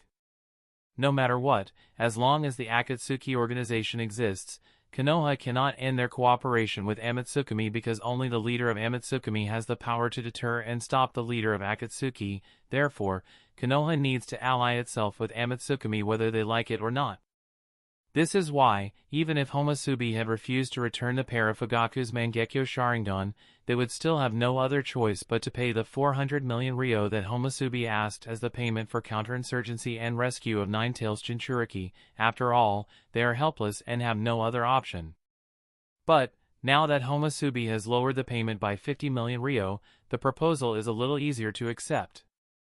Of course, Tsunade is still dissatisfied that Aotsutsuki has refused to complete their end of the agreement and decided to keep Uchiha Fugaku's Mangekyo Sharingan for themselves, but the fact that they have lowered the payment in return gives a psychological feeling that Konoha is not losing in this transaction. Moreover, the pair of Fugaku's Mangekyo Sharingan would only bring trouble for the Hokage faction and the village, since it was announced that it was Aotsutsuki that took away Fugaku's Mangekyo Sharingan. Then let them keep it and continue to attract the hatred of the Uchiha clan. In comparison, being able to reduce the payment by 50 million ryo is much better for the village. With this line of thought, both Kuroto and Tsunade nodded. "All right then, we will accept this proposal, and pay up the remaining 350 million ryo to your organization. However, this is the only time. I hope that your organization will keep their end of the deal from the next time, otherwise it would be difficult to trust your organization. I understand, nodded Homusubi with a light nod. At this time, well then, Kuroto was about to speak something. However, he was interrupted as Tsunade kicked the ground and rushed toward Homusubi without any warning, and suddenly punched him with her entire might. Boom! A huge impact resounded as the ground beneath their feet cracked and smoke and dust covered the scene. What? Exclaimed Shizen in shock. She was confused and panicked. Worried that with her actions, Tsunade had definitely offended Homusubi now, and what awaits them is the anger of Amatsukami. For a moment, she even wanted the reality before her eyes to be a dream. Not only Shizen but Kuroto was also taken aback by Tsunade's sudden actions. He couldn't understand what brought upon her that she suddenly attacked Homusubi, and for a moment even wondered whether old age had finally started to take its toll on her and she had started to go insane. This AI wants to be your girlfriend. As both Kuroto and Shizen stood with dumbstruck expressions, the dust and smoke were cleared by the morning breeze, and the sight of Tsunade being held in a chokehold position by Homusubi, who was surrounded by the ribcage armor of Susanoo of red color, appeared before them. Tsunade-sama, cried out Shizen in panic and looked at Kuroto. Kuroto-kun, you must save Tsunade-sama. In Shizen's view, Tsunade had definitely offended Homusubi of Amatsukami by attacking him, and she knows that if anyone among the two of them had the strength to possibly save Tsunade, it was Kuroto. Therefore, she asked Kuroto. Kuroto didn't act immediately. Instead, he looked at Homusubi and Tsunade, trying to understand what she wanted to accomplish by attacking Homusubi. As for the worry about her? Come on, it's Itachi. Obviously, he wouldn't harm the old woman, so Kuroto was least worried about her. Following Kuroto's gaze, Shizen also turned toward Homusubi and Tsunade. While keeping her in a chokehold, Homusubi questioned, "Would you like to explain yourself? I will decide your punishment depending upon your answer." Shizen also asked, "Tsunade-sama, why did you?" Even though she was held in a chokehold, Tsunade did not struggle much or have any problem breathing, perhaps because Homusubi kept the grip of his hand loose enough for her to be able to breathe and speak properly. In response to Homusubi's doubt, Tsunade shrugged, "I had to verify whether you were really a member of Amatsukami. I had to make sure that you really are Homusubi of Amatsukami and not someone pretending to be one of them." Then glanced at Kuroto from the corner of her eyes.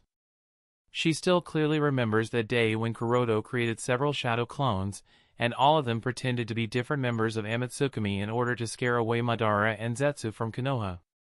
Hearing Tsunade's words, Kuroto was taken aback and suddenly realized that he was the person responsible for her strange actions.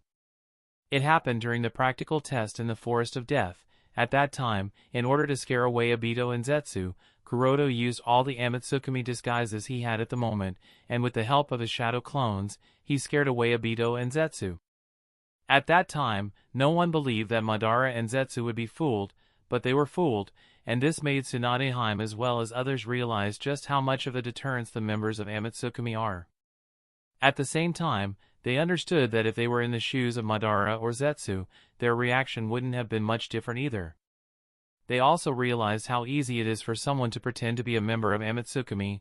Well, not actually, since they need to have corresponding strength, but unless they have some means to identify the members of Amatsukami accurately, they might get fooled by someone posing as a member of Amatsukami. Hence, Tsunade did what she did. Kuroto did not expect that his actions from that time would leave such a deep impression on Tsunade.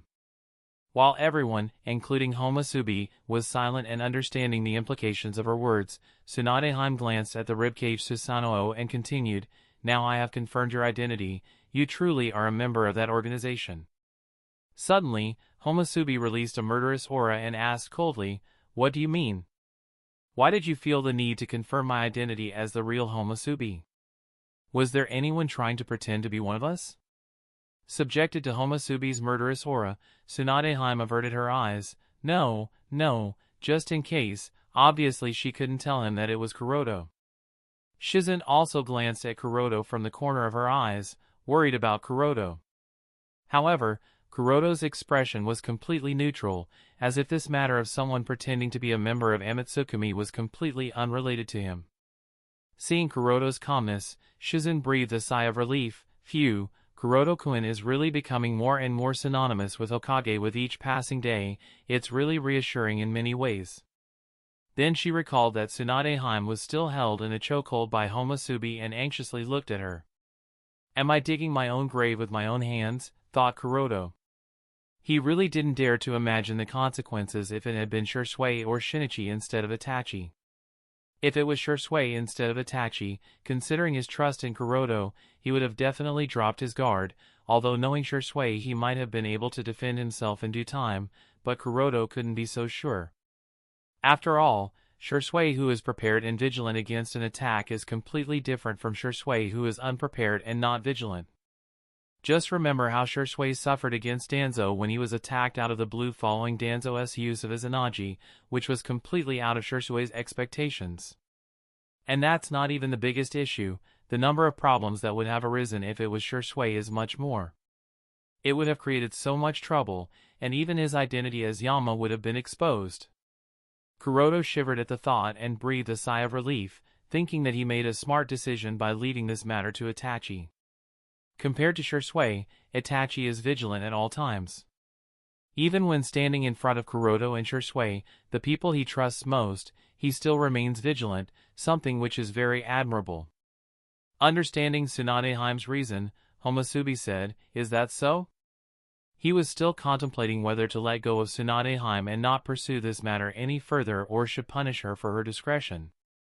After a moment of pondering, he said, "Even if you wanted to confirm my identity, you could have just requested me while giving me an explanation. I would have complied, but you did not ask me. Instead, you directly attacked, believing that the most straightforward approach is the best approach. You see, this is the problem with you people. Instead of trying to communicate or presenting your problems and doubts with proper doubts, you people directly draw your fists and blades, believing that you are right, and this is the only solution. Attacking me is just one example. If you look through the history of the shinobi world, that's what you have done over and over and over and over, and these actions have hurt countless people and turned them into your enemies." I just, Tsunade tried to explain herself. Homusubi cut her off. "Whatever your reason may be, however, the fact that you attacked me without any warning cannot be changed and will not be forgiven," as he activated his Manjikyu Sharingan and spoke, "Tsukuyami." At the same time, they understood that if they were in the shoes of Madara or Zetsu, their reaction wouldn't have been much different either. They also realized how easy it is for someone to pretend to be a member of Aotsukumi. Well, not actually, since they need to have corresponding strength, but unless they have some means to identify the members of Aotsukumi accurately, they might get fooled by someone posing as a member of Aotsukumi. Hence, Tsunade did what she did. Kuroto did not expect that his actions from that time would leave such a deep impression on Tsunade. While everyone, including Homusubi, was silent and understanding the implications of her words, Tsunade glanced at the ribcage Susanoo and continued, "Now I have confirmed your identity, you truly are a member of that organization." Suddenly, Homusubi released a murderous aura and asked coldly, "What do you mean? Why did you feel the need to confirm my identity as the real Homusubi? Was there anyone trying to pretend to be one of us?" Subjected to Homusubi's murderous aura, Tsunade averted her eyes. No, just in case. Obviously she couldn't tell him that it was Kuroto. Shizen also glanced at Kuroto from the corner of her eyes, worried about Kuroto. However, Kuroto's expression was completely neutral, as if this matter of someone pretending to be a member of Aotsukumi was completely unrelated to him. Seeing Kuroto's calmness, Shizen breathed a sigh of relief. Phew, Kuroto-kun is really becoming more and more synonymous with Hokage with each passing day. It's really reassuring in many ways. Then she recalled that Tsunade was still held in a chokehold by Homusubi and anxiously looked at her. Am I digging my own grave with my own hands? Thought Kuroto. He really didn't dare to imagine the consequences if it had been Shisui or Shinichi instead of Itachi. If it was Shursui instead of Itachi, considering his trust in Kuroto, he would have definitely dropped his guard, although knowing Shursui he might have been able to defend himself in due time, but Kuroto couldn't be so sure. After all, Shursui who is prepared and vigilant against an attack is completely different from Shursui who is unprepared and not vigilant.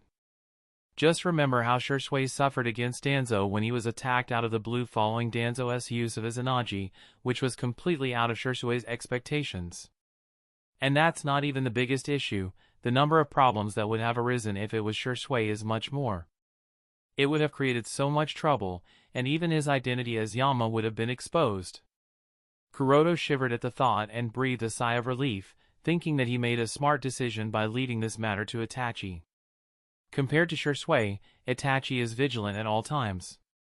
Even when standing in front of Kuroto and Shursui, the people he trusts most, he still remains vigilant, something which is very admirable. Understanding Tsunade's reason, Homusubi said, "Is that so?" He was still contemplating whether to let go of Tsunade and not pursue this matter any further or should punish her for her discretion. Chapter 946, The Follow-Up. Hokage Office, Konohagakure. After the brief incident at the Nara forests, Kuroto, a concerned Shizune, and Tsunade, her face drained of color, convened at the Hokage office. They summoned other key figures, including Elder Hiruzen, Elder Koharu, Sannin Jiraiya, and Hokage's aide Hatake Kakashi. With the essential members of the Hokage faction gathered, Kuroto elucidated the details of the Nara forest incident that transpired in the early morning. As Kuroto narrated the events, a range of emotions surfaced among those present. Elder Hiruzen muttered, "As expected, they have refused to surrender Uchiha Fugaku's Mangekyo Sharingan, huh?" Kuroto affirmed, "Yes, and in response, they have reduced the reward by 50 million ryo." Elder Koharu voiced her discontent, saying, "Firstly, they are reneging on their promises, and now they are demanding 50 million ryo for the rescue of the Jinchuriki of Nine Tails. This is absurd."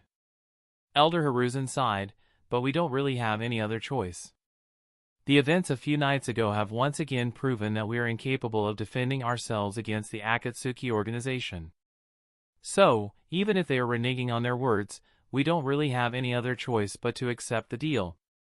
Jiraiya chimed in, "Well, look on the bright side, at least they are not being unreasonable." Jiraiya's words held truth. Time and time again, they have shielded Konoha from the threat of Akatsuki, never asking for anything excessive. It has always been a matter of currency, and the amount has never been too burdensome for Konoha, avoiding any adverse effects on the village's economy. Regarding why Amatsukami consistently demands money for their assistance, the top management of Konoha has pondered various possibilities. One theory suggests that Amatsukami is a mercenary organization. However, this assumption has come under scrutiny in recent years. Members of Amatsukami have refrained from taking on any missions from the black market for several years. They only manifest when Akatsuki initiates its maneuvers and then vanish afterward, akin to vigilantes. In fact, it wouldn't be entirely inaccurate to assert that Amatsukami's members are more like vigilantes than mercenaries. The only distinction lies in their request for payment, a trait typically associated with mercenaries. The notion that perhaps they do not want their benevolence taken for granted has been suggested, gaining traction among many. Some have come to believe that this might indeed be the case. Regardless of the reasons behind Amatsukami's actions, the undeniable fact is that they safeguard the shinobi world and bring stability to the Akatsuki organization. Due to this, Konoha found it imperative to form an alliance with them. Thus, even if their recent actions seemed somewhat reasonable and even if they reneged on their agreement, a unanimous decision was reached to pay the 350 million ryo as the agreed-upon compensation. However, a new concern emerged. The payment is acceptable, but they insist on the entire sum being paid in a single installment, and that too within a week. "This is a bit," Elder Hiruzen muttered with a frown. Elder Hiruzen had initially intended to make the payment in installments of 50 million ryo, allowing for a prolonged engagement with Amatsukami. However, it appears that Amatsukami has discerned his strategy and has different intentions. Jiraiya inquired, "Can you verify the identity of the other party?" The recollection of Kuroto disguising himself and his shadow clones as Amatsukami members to deceive Madara and Zetsu is still vivid in Jiraiya's mind. Hence, he couldn't resist posing this question. In response to Jiraiya's inquiry, Kuroto and Shizune turned their attention to Tsunade. Observing their reactions, the others also directed their gaze towards Tsunade, realizing that something was amiss with her. Certainly, they had discerned that something was amiss with Tsunade the moment she entered the Hokage office. The fact that she remained silent throughout the conversation only deepened their suspicions. However, given the urgency of the matter regarding Amatsukami, they opted to set aside Tsunade's unusual demeanor temporarily, planning to address it after concluding discussions about Amatsukami. Yet, when Kuroto and Shizune directed their attention towards her while discussing the authenticity of Homusubi's identity, everyone present realized that Tsunade's peculiar state was intricately connected to this ongoing conversation. Unaware of the scrutiny she was under, Tsunade gazed out of the window with a distant expression. It was evident to everyone that although her physical presence was in the Hokage office, her mind was elsewhere. Observing her condition, Jiraiya turned to Shizune with a concerned expression and inquired, "Shizune-chan, what has happened to Tsunade?" Shizune shook her head. "I don't know, Jiraiya-sama. One moment she was fine, and then suddenly she attacked Homusubi to confirm his identity. However, her attack failed as Homusubi stopped her with the help of his Susanoo. He didn't release her immediately, claiming he would punish her for her actions. Strangely, he didn't carry out any punishment and released her shortly after making the statement. Since then, she has been in this state. Could it be a Genjutsu?" Elder Hiruzen pondered with a thoughtful expression. Kuroto affirmed, "I believe it is a Genjutsu."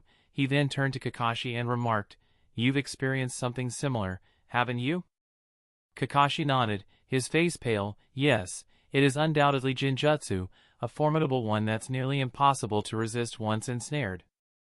This Genjutsu grants Homusubi control over all phenomena, including time, space, and the very reality within it. While days may pass in the Genjutsu world, only a moment elapses in the real world. I vividly recall the 24 hours of torment I endured when subjected to this Genjutsu. It occurred during the War of the Best in the Land of Water a few years ago. At that time, Kakashi fell victim to Tsukuyomi wielded by Homusubi, enduring 24 hours of torment. Although this duration was shorter than the 72 hours of agony Kakashi faced in the canonical storyline, it was still a profoundly painful experience for him. After elucidating the workings of Homusubi's Genjutsu, Kakashi advised Tsunade, "Tsunade-sama, you should probably rest." Upon hearing Kakashi's words, Tsunade emerged from her dazed state and sighed, "Unlike you, he didn't torture me by tying me up on a cross." She continued, her voice tinged with pain and emotion, "I had to witness the deaths of Nawaki, Dan, my father, mother, Grandma Mito, grandfather, as well as the second grandfather and other people I knew and was close to from the Senju clan. I witnessed their deaths repeatedly for several hours. It was such a torture that by the end of it, I became numb to their deaths." As Tsunade recounted the horrors she witnessed under Homusubi's Genjutsu, a chilling silence enveloped the room. Shizune, in shock, covered her mouth, and a palpable sense of discomfort settled over everyone. Tsunade's ordeal surpassed Kakashi's, leaving everyone at a loss for words.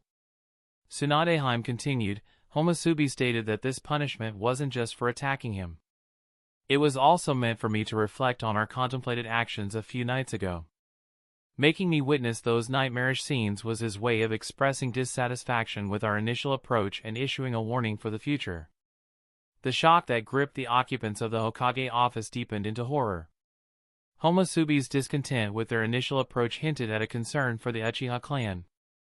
This revelation meant that had they proceeded as planned, they could have made enemies out of Homusubi and, by extension, the entire Amatsukami. It dawned on everyone that they could no longer handle the Uchiha clan in the same manner as before, realizing the need for a reconsideration of their approach. A solemn hush enveloped the Hokage office as uncertainty lingered in the air. Kuroto chose not to comment on the matter. The entire course of events was not orchestrated by him, it was a decision made by Itachi. However, upon reflection, Kuroto found no fault with the outcome. While their actions succeeded in reigning in the Uchiha clan and making them acknowledge their past mistakes, it also highlighted a glaring oversight, the lack of consequences for the Hokage faction. There remained the possibility that the Hokage faction might revert to their previous behavior and unnecessarily suppress the Uchiha in the future because of their inherent fear and prejudice. They needed a lesson and a warning, underscoring that repeating such mistakes would incur the displeasure of Homusubi from Aotsukami. The persistent issue between the Hokage faction and the Uchiha clan stemmed from poor communication on one side and a refusal to communicate fueled by inherent prejudice on the other. This pattern is perpetuated across generations. To address this deeply rooted problem, both sides needed to take steps forward. The Uchiha, led by Itachi and Shisui, seemed willing to do so. However, the willingness of the Hokage faction except Kuroto and Kakashi remained uncertain. Thus, despite the cruelty of subjecting Tsunade to such an experience, it paled in comparison to the original intentions of the Hokage faction toward the Uchiha clan. In a way, it effectively conveyed a crucial message. Elder Hiruzen in particular deeply understood. Eventually, he broke the silence, saying, "Tsunade, go and take a rest. Shizune, stay with her and take care of her." Tsunade accepted Elder Hiruzen's directive without objection, rising from her seat and leaving the Hokage office, with Shizune following closely behind. Once Tsunade departed, Elder Hiruzen turned to Kuroto and instructed, "Kuroto-kun, we will provide you with the 350 million ryo. Please deliver the payment to Homusubi or any member of Aotsukami who appears."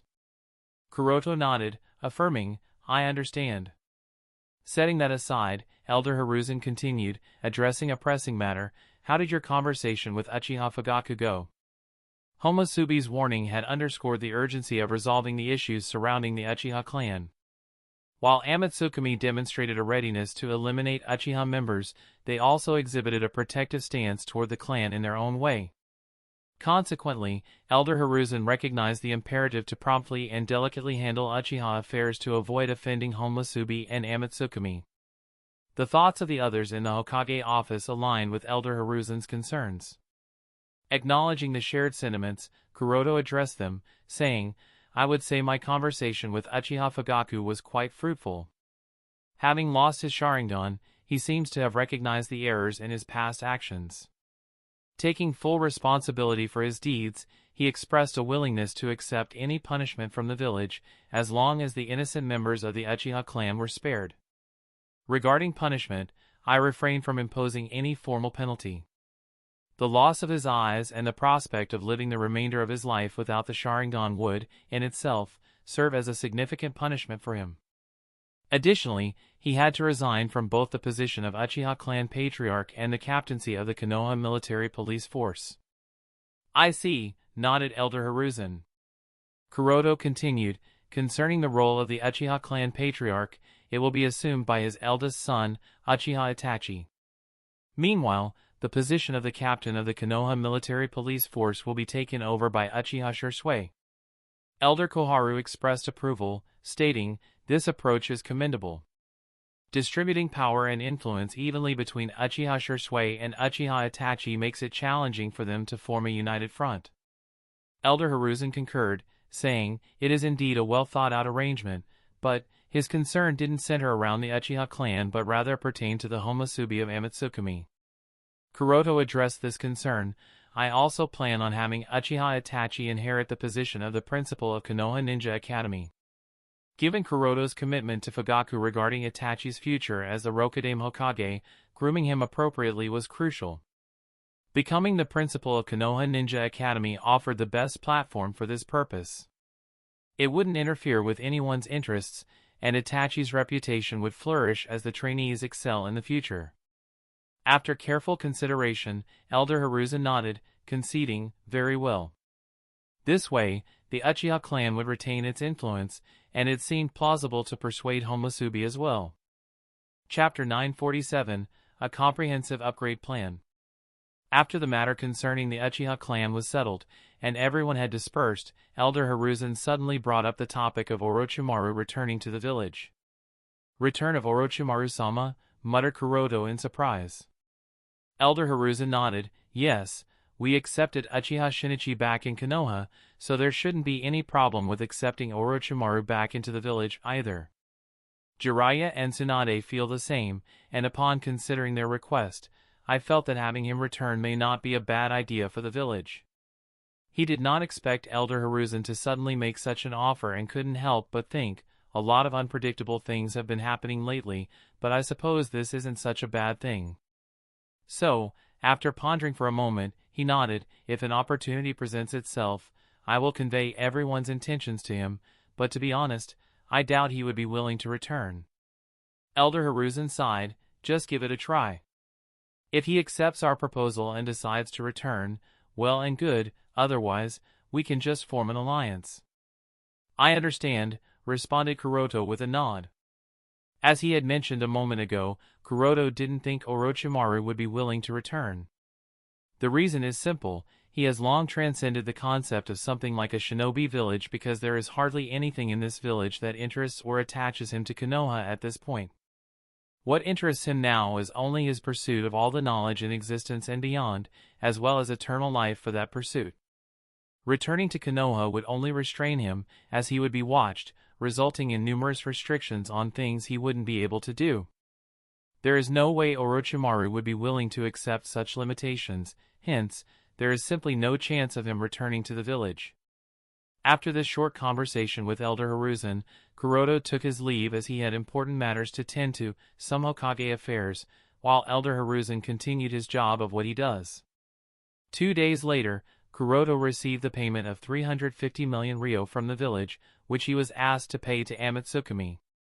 Kuroto humbly accepted the payment, and without wasting any time, he went on to purchase various important raw materials he needed to buy to repair the air fortress Anchor-Vantion. Back when Kuroto was training his Earth Chakra Nature clone, he accidentally created a giant hole in the flying fortress. So far, the hole hadn't been properly repaired. Kuroto had only covered that place with iron sand and created a few protective enchantments over it to prevent the invasion of moisture from clouds into the interior of the flying fortress. However, this was only a temporary solution, as over time, it would get rusted. The importance of Anchor-Vantion as his base of operation couldn't be emphasized enough. Not only are all the clones he has created and developed in the previous decade, including Water Chakra Nature clone, Fire Chakra Nature, Wind Chakra Nature clone, and Earth Chakra Nature clone, stored here, but also the research on the Chimera buds, Hashirama cells, as well as various other important research ninjutsu is kept in this flying fortress. And this is still not counting the fact that Karen and Gaara also live at the flying fortress. The pair of Rinnegan that Karen bears within her eye sockets is Kuroto's key to reattempting the Project Godhood should things fall out of place, and he fails in his first attempt. The one-tails that is sealed inside Gaara's body is another crucial point that would delay the Akatsuki organization from collecting all the tailed beasts and reviving the ten-tails for as long as possible.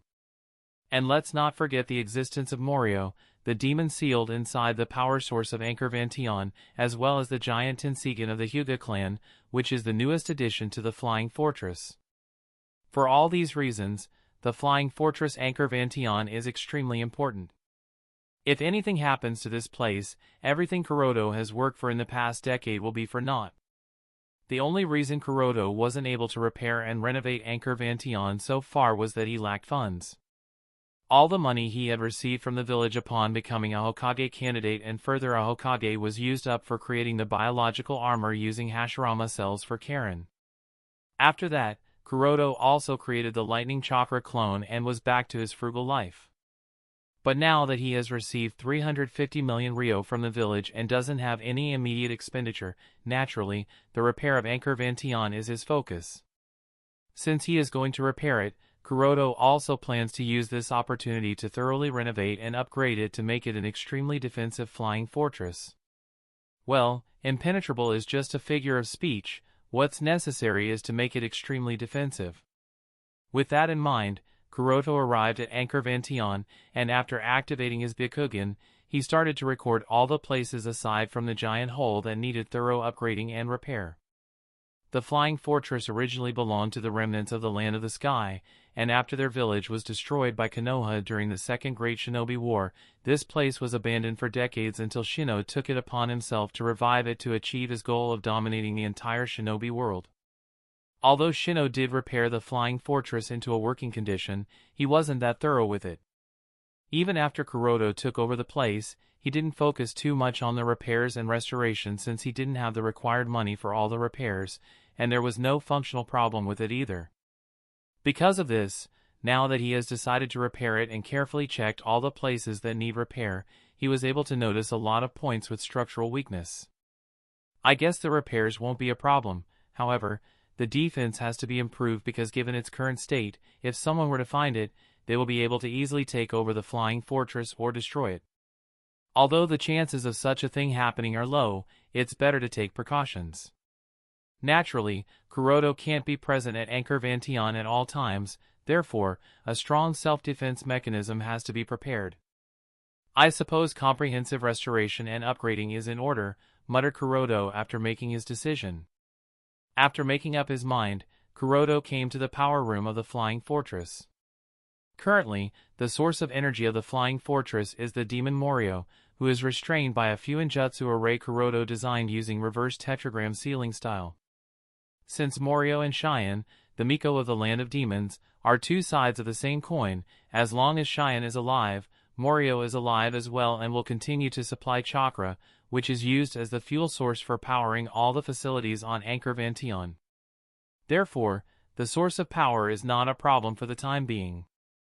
It's just that because Morio's chakra is corrosive in nature, it continues to corrode the Fuinjutsu array Kuroda had designed. Over the years, Kuroda would come to the power room every now and then to repair the Fuinjutsu array. However, he feels that it would be better to design a more advanced Fuinjutsu array using different styles instead of the reverse tetragram sealing style. I suppose it would be best to involve Karen while creating the advanced Fuinjutsu array, muttered Kuroda as he thought of Karen. As a descendant of the Uzumaki clan and someone Kuroda personally taught, Karen is undoubtedly a prodigy when it comes to Fuinjutsu. Because she now bears the Rinnegan, the Fuinjutsu styles that she has mastered and can use are far more advanced than any other Uzumaki out there. Therefore, Karen's input will be very helpful for Kuroda. And it would be best to create two chakra sources for powering the Anchor Vantion. The first source would obviously be Morio, the demon who would be used most of the time, while the second energy source would be the giant Tenseigan of the Hyuga clan who will be used only in case of emergencies. After he created a brief layout of the energy source, Kuroda shifted his attention to the enchantment barrier that he wanted to use for protecting the flying fortress. A barrier for preventing corrosion and degradation because of the outside environment is only natural. Then, an invisibility barrier is needed as well to hide from the eyes of others. But this isn't enough. Something that can easily tank Kekii Toto level of attacks and even resist the tailed beast's bomb, a barrier of that level is required, muttered Kuroda as he thought of a powerful enchantment barrier that he was asked to master upon becoming the Godame Hokage. Perhaps something like the Four-Red Yang formation. Chapter 948, Comprehensive Upgrade. Perhaps something like the Four-Red Yang formation. There is no doubt about the defensive capabilities of the Four-Red Yang formation. If a person attempts to break the Four-Red Yang formation using the brute force approach, then they need to use energy attacks that surpass the level of tailed beast bomb used by the Ten Tails, and even then, it won't be destroyed that easily. In the canon, the first four Edo Tensei Hokages worked together to trap the Ten Tails inside the Four-Red Yang formation and even contain the explosion created by the tailed beast bomb used by the Ten Tails without getting destroyed. Sure, its shape was altered as it let out all the steam and heat from the opening above, however, after the explosion, it returned to its original shape. Therefore, unless it is something like a time-space ninjutsu that can transcend the physical boundaries and attack at the level of the Sage of Six Path, or maybe something on the level of Kekii Tota like the all-killing Ash Bones, the Four-Red Yang formation can sustain any physical attack without any problem. It truly is one of the strongest defensive enchantments. Of course, Kuroda won't say that it is the strongest since there are enchantment barriers like the Six-Red Yang formation and others that one can only use when their strength touches the realm of the Sage of Six Path, but below that realm, it is undoubtedly one of the strongest barriers. Of course, since the defensive 4 red yang formation is much stronger than something like the 4 violet flame formation, the conditions for using it are more stringent too. The 4 violet flame formation only requires 4 Chunin level shinobi to use it. On the other hand, in order to use something like the 4 red yang formation, 4 Kage level shinobi are required to join forces.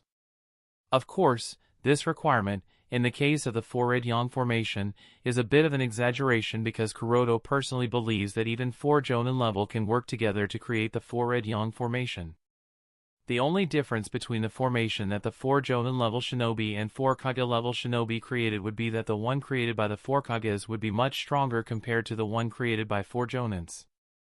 Another thing is that the requirement of 4 Kage level shinobi is actually not necessary because, in the canon, Obito clearly created the 6 red yang formation, a barrier that is far superior to the 4 red yang formation, all on his own. Therefore, the main requirement is chakra and a method to transmit it at different points so that the barrier can be formed.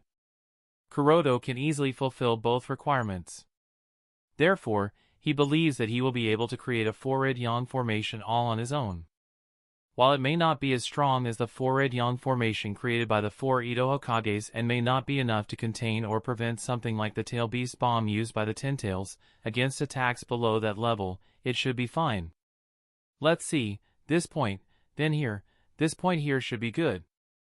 And finally, this one, muttered Kuroda as he marked 4 different points that he was going to use for creating the 4 red yang formation around the anchor Vantion. In the canon, Obito used 6 black receivers to transmit his chakra into them and created the 6 red yang formation. Kuroda needs to follow the same example. Both Kuroda and Karen can create the black receivers using the yin yang release, so there should be no problem. With the plan ready, Kuroda started the comprehensive transformation of his flying fortress, Anchor Vantion. Of course, he can't do something like a comprehensive transformation of Anchor Vantion while it is floating in the sky, for that he needs to land the flying fortress on the land, which he did. The location he chose for this was the Forgotten Island, the island that appeared in episode 227 of Naruto Shippuden, near the Land of Lightning where many of his summons live. He had even brought Yui to this island once for a hot spring trip. This forgotten island has been lost on the seas and surrounded by storms, therefore, no human ever comes to this place. Except for many animals that inhabit this island, there is only the ghost Onoka that lives on this island. A perfect place for Kuroda to carry out a comprehensive transformation for Anchor Vantion. After he landed the flying fortress on the forgotten island, the comprehensive transformation of Anchor Vantion began in full swing. With the help of Ryumaku's chakra, the chakra of the giant Tenseigan of the Hyuga clan, Kuroda was able to put hundreds of puppets to work at the same time. Under the leadership of the Sandaime Kazekage puppet Kasa, these puppets worked. Additionally, he used the chakra of Morio the demon to create hundreds of rock golems for heavy manual labor. While these puppets and rock golems do not have high combat effectiveness, they can be useful for manual labor. Of course, Gaara also assisted with his sand and actively helped Kuroda wherever he could, while Karen helped him with designing and other things. So, even if only Kuroda, Gaara, and Karen were the living people on the island, the atmosphere was quite lively, and the sound of hammering continued to echo on the island, scaring the inhabitants on the island. Kuroda himself wasn't resting either. Despite having deployed hundreds of puppets and rock golems, he also created a dozen shadow clones and supervised everything personally. His main body continued to unseal the storage scrolls that stored all the raw materials required for the comprehensive transformation of the flying fortress. All this raw material was purchased by Kuroda from different countries using different identities. Although the entire process was quite troublesome and tiresome, since he had no other option, he had to do it. The main focus of the comprehensive transformation is to strengthen the structure and the core of the flying fortress as well as remove and renovate all the unnecessary facilities. Since this flying fortress/temple was created by the people of the Land of the Sky, they had designed it with the purpose that hundreds of their shinobi could live there. Hence, this place has a lot of living quarters. As per Kuroda's estimation, more than 300 shinobi can comfortably live here without any problem, and in case of emergencies, this place can even accommodate thousands of people. Kuroda obviously doesn't require these living quarters for hundreds and thousands of people. These areas are useless for him. Therefore, he is going to remove all these areas and leave space only for a dozen people for normal times and at most 50 people in case of emergencies. For him, this much should be more than enough.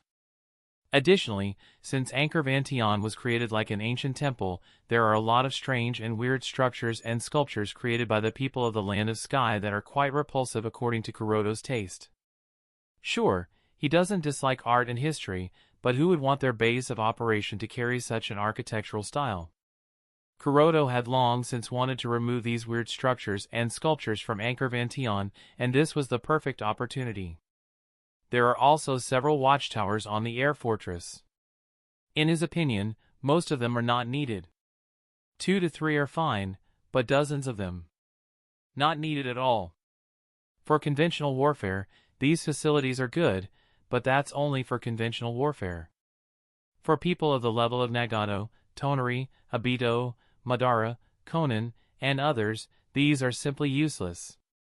Not only are these structures useless, but they also affect the aesthetics of the flying fortress. Not to mention that they affect the overall structure by increasing the wind resistance, which makes maneuvering the flying fortress in the air quite difficult. Except for the large chakra cannon that can be used to destroy an entire village, Kuroda doesn't plan to keep these facilities at all. Once all these useless facilities and areas were removed, Kuroda focused on the core, i.e., the power source of Angkor Van Tian. As he had decided earlier, there will be 2 different energy sources to run the flying fortress. The main source is naturally Morio, the demon, while the backup source will be the giant Tenseigan of the Hyuga clan. This will ensure that even if there is some problem because of the lack of energy during the time when the chakra cannon is being used, the giant Tenseigan of the Hyuga clan will be able to resolve those problems. Of course, in addition to the 4 Yang formation, there will be a few different isolation barriers present in the power room, such that the presence of chakra sources like Morio and the giant Tenseigan of the Hyuga clan cannot be perceived by anyone. The main reason is that if the giant Tenseigan of the Hyuga clan is being used, there is a strong possibility of it resonating with the giant Tenseigan of the Otsutsuki clan, and if that were to happen, Tonari might learn of its location. Kuroda can't allow something like that to happen, hence, he has to make sure that the giant Tenseigan of the Hyuga clan is isolated enough to not resonate with the giant Tenseigan of the Otsutsuki clan on the moon. Chapter 949, Circular Red Yang Formation. Karen observed the rings covered with black sealing symbols and asked, Kuroda-sama, is this the next? Kuroda nodded, yes. After receiving Kuroda's confirmation, Karen immediately gathered chakra in her right hand and put it on top of the ring. A black rod, about the same thickness as the ring, appeared out of her small palm and went through the ring. The black rod is undoubtedly the black receiver created using the Yin Yang release that Karen has been working on since she acquired the Renegon. With the help of the black receiver, it is possible to modulate and demodulate chakra, as well as transfer it to various points through the source in order to cast ninjutsu single-handedly, which may require more than one shinobi. Obito used several black receivers during the 4th Great Shinobi War to create the 6 Red Yang formation, and Kuroda is using the same property of the black receivers to program a 4 Red Yang formation around the Angkor Van Tian. After Karen embedded the black receivers on all the marked rings, Kuroda weaved the hand signs and tapped on the ground. Sha! White steam appeared out of the sealing arrays, and the rings in which the black receivers were embedded shone in a bright crimson light. After activating the sealing array, Kuroda questioned Karen, how is it? Is it connected with the power room? Upon hearing Kuroda's question, Karen closed her eyes as golden chains appeared from her back and merged with the sealing array. After a moment of silence, she responded, yes, Kuroda-sama, the connection is proper. With a nod, Kuroda said, very well then, let's move to the next checkpoint, and proceeded toward the next checkpoint. Karen nodded, yes, and after retrieving the golden chains, she trotted behind Kuroda. Of course, the sealing array that Kuroda is using is not a simple 4 Red Yang formation, there are changes he has made in the Fuinjutsu to suit his needs. Since a circle is considered one of the strongest three-dimensional shapes, he has chosen to give a circular shape to the Red Yang formation for creating the defense mechanism.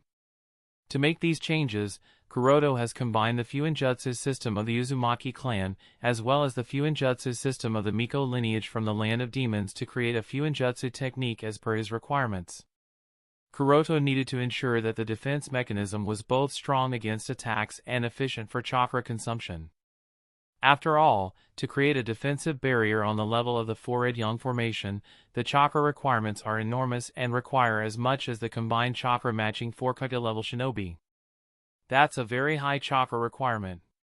Even if he has Morio, the demon, as a source of chakra, he couldn't allow such enormous chakra consumption all the time. Additionally, he wanted to add more features to the Fuinjutsu array that would enable him to turn the entire floating fortress invisible to the naked eye, as well as restrict any perception from outside, making it impossible for others to perceive the existence of Anchor Vantion from outside. As such, he redesigned the entire ceiling array for the four-red yang formation. Now, there are several levels of security. In normal times, the level of the defense mechanism will be low, reducing the consumption of chakra to the point that the entire ceiling array will require only half a Kage level worth of chakra. As the defense level of the ceiling array is increased, it will also increase the level of chakra consumption, reaching a maximum of 2 Kage level worth of chakra with a defense level of 4 red yang formation. With this in mind, Kuroda and Karen continued to move through the different checkpoints and soon completed activating all the Fuinjutsu arrays. After confirming that everything was in order, Kuroda took Karen and Gaara, as well as all the important materials, away from the flying fortress and came to the island.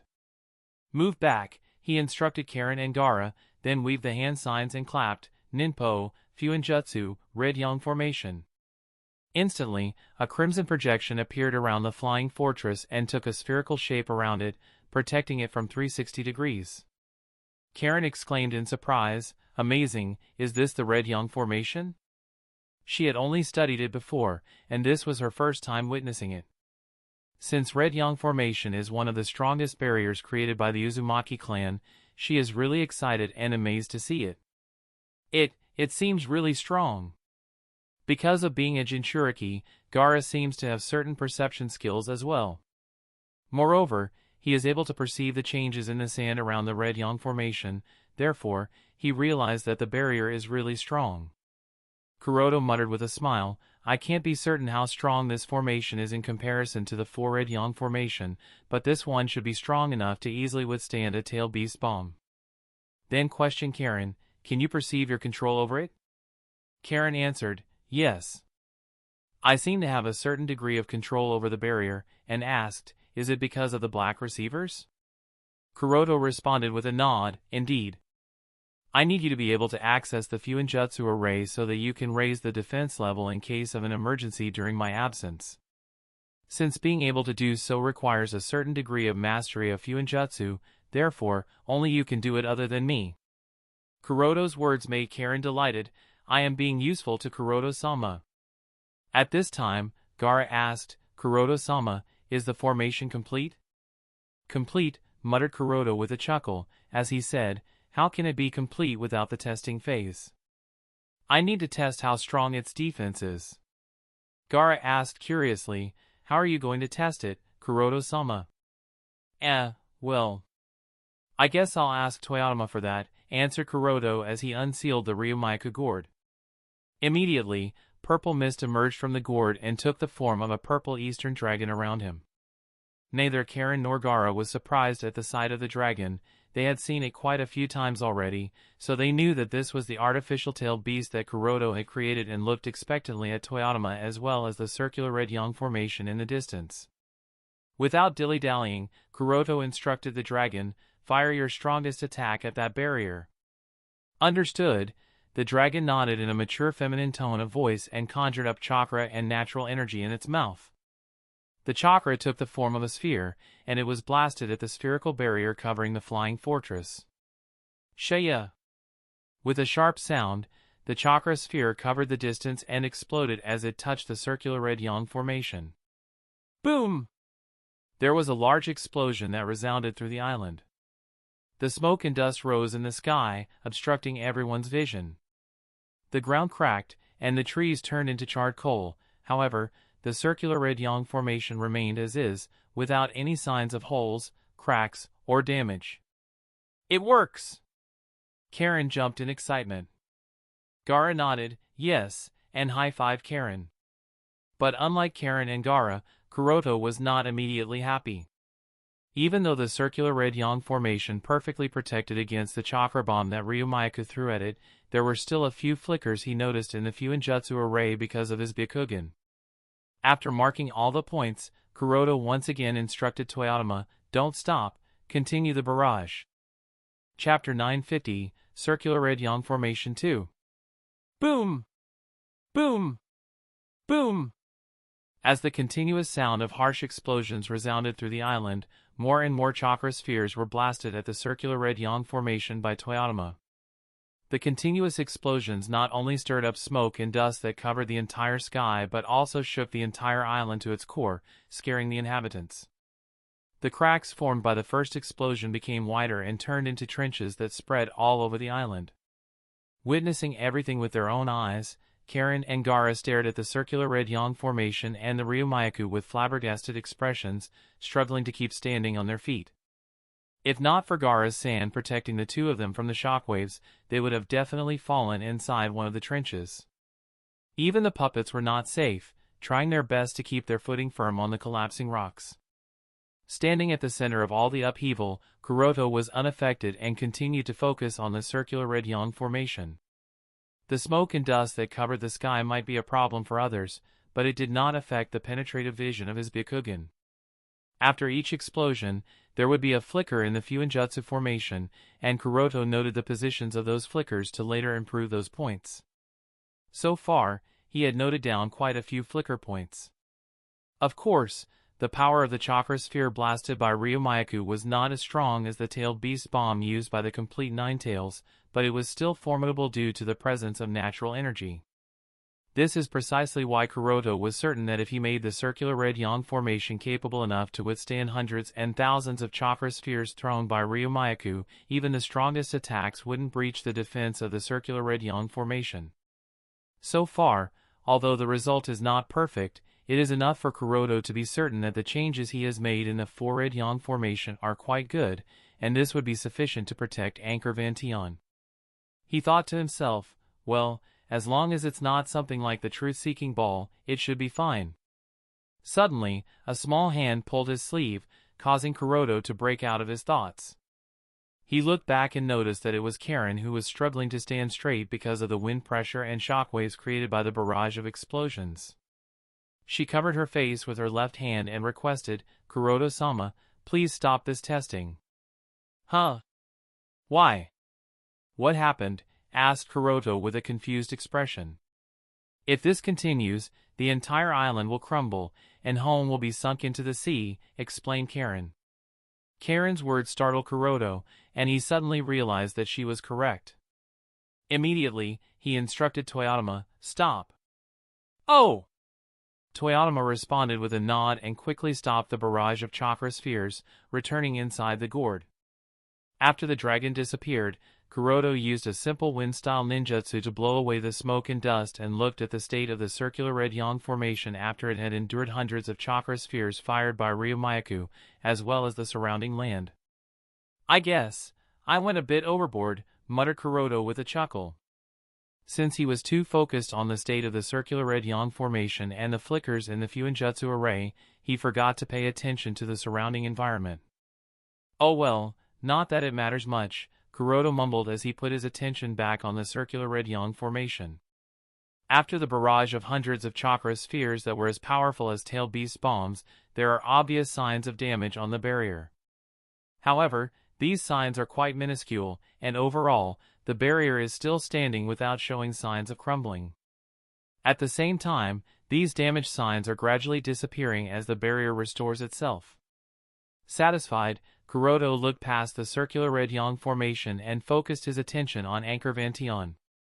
Although hundreds of cracks appeared on the island as a result of the barrage of explosions, the air fortress was not damaged.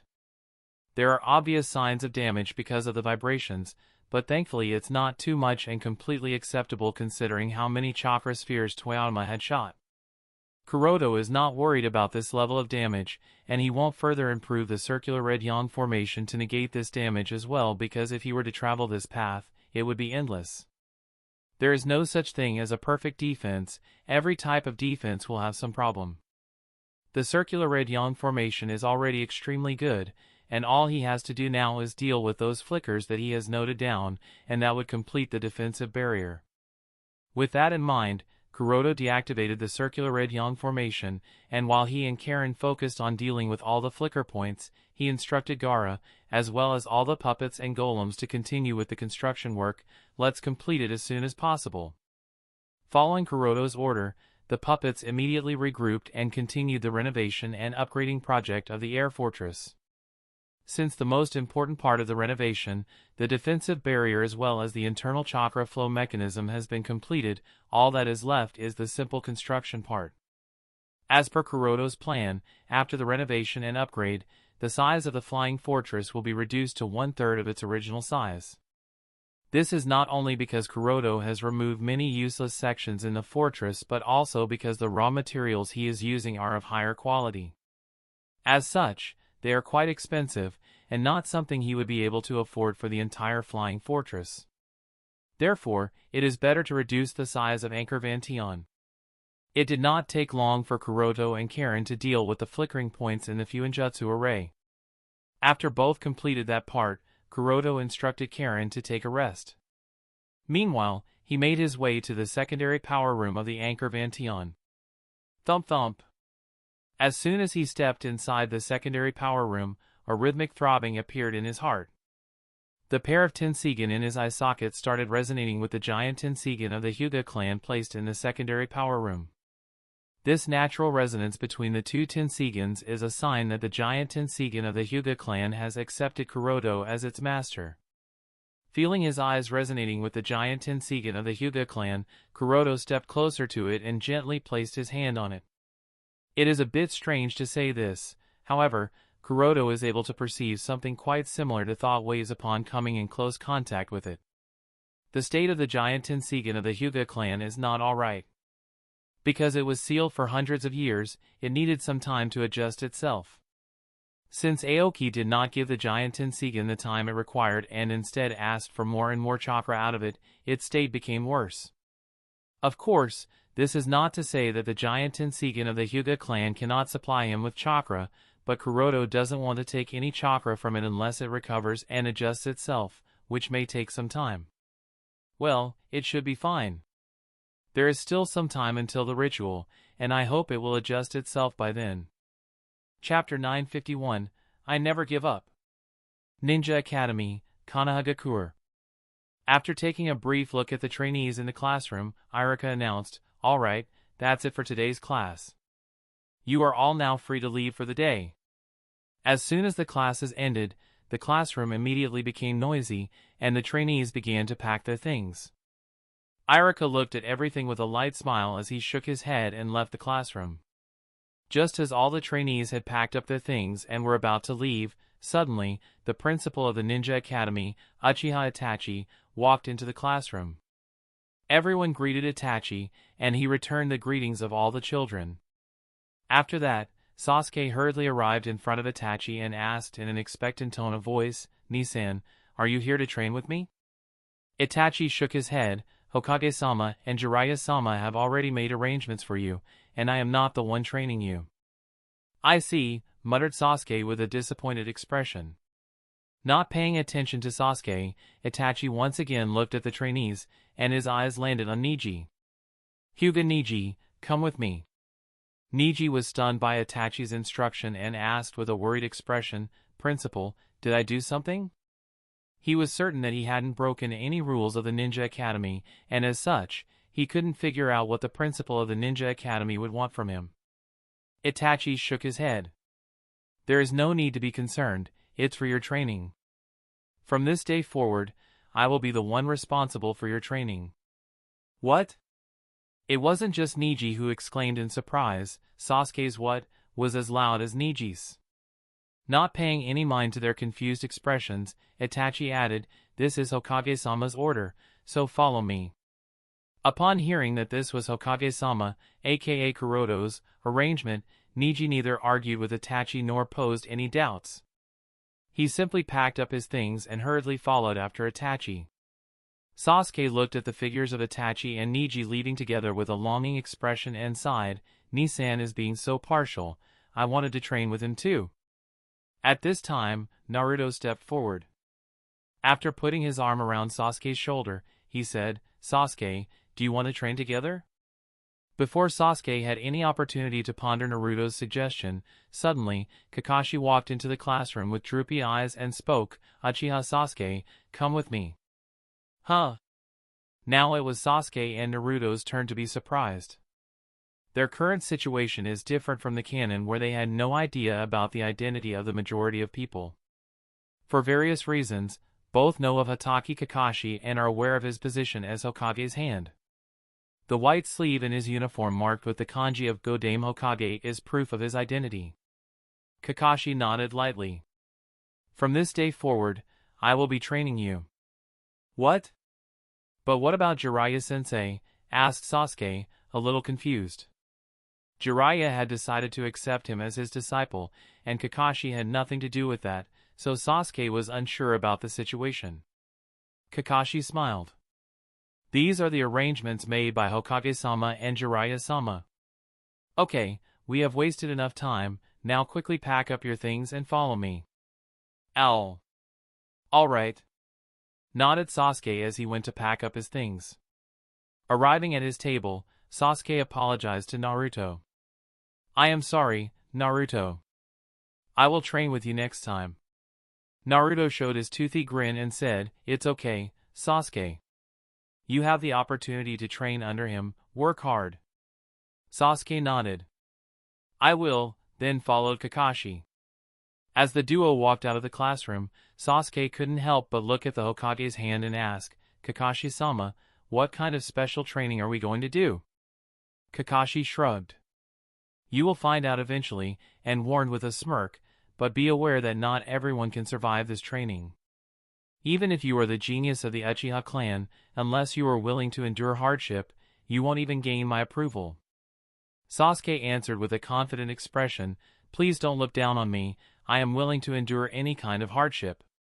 Sasuke's current goal is to avenge his father's humiliation, so he is not afraid of any kind of hardship. The more rigorous and difficult the training, the more eager he is. "We shall see," muttered Kakashi with a chuckle as he and Sasuke left the ninja academy. After Sasuke's figure completely disappeared in the corridor, a hint of loneliness appeared on Naruto's face. Both Neji and Sasuke have someone to train with them, but he doesn't, and this makes him uncomfortable. But after all, he is Uzumaki Naruto. No matter how lonely he is, he can endure it with a smile. Naruto showed his toothy grin and turned to Rock Lee, who was busy wrapping bandages around his arms and legs. "Bushy brows, want to train together with me?" Before Lee could answer Naruto, Might Guy appeared at the gate of the classroom and shouted with his signature smile, "Lee, are you ready to fan the flames of your youth?" Lee quickly finished wrapping the bandages and hurriedly nodded, "Guy-sensei, I am ready." Guy was excited and spoke, "In that case, let us start with 100 laps around the village." "Yes." Lee responded with an equally loud nod and picked up his things as he apologized to Naruto. "I am sorry, Naruto. I have to go and train with Guy-sensei. Next time I will train with you." Naruto waved his hand, "It's okay, it's okay.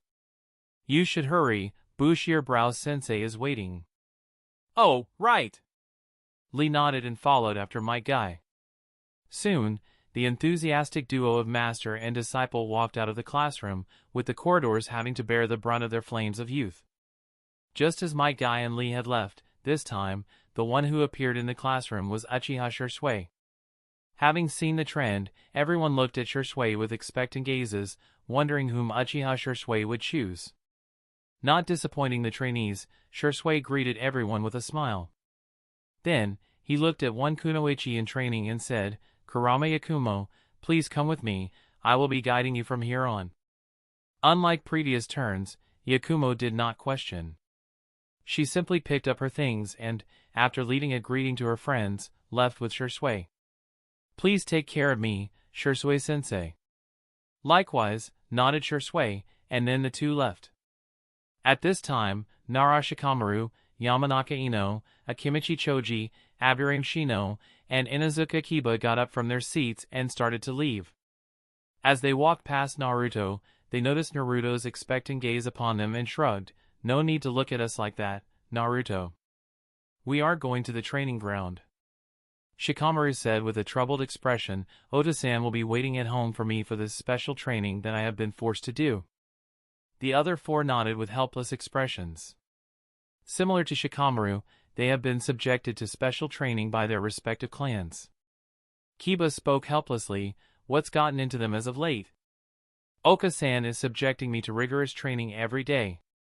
I haven't been able to sleep peacefully in the past few days.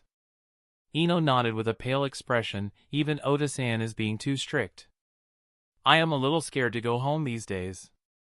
Choji nodded while stuffing his mouth with potato chips. Yes, yes. Shino remained stoic, although he too appeared a little scared. Looking at their backs, Naruto felt lonelier. He is different from them.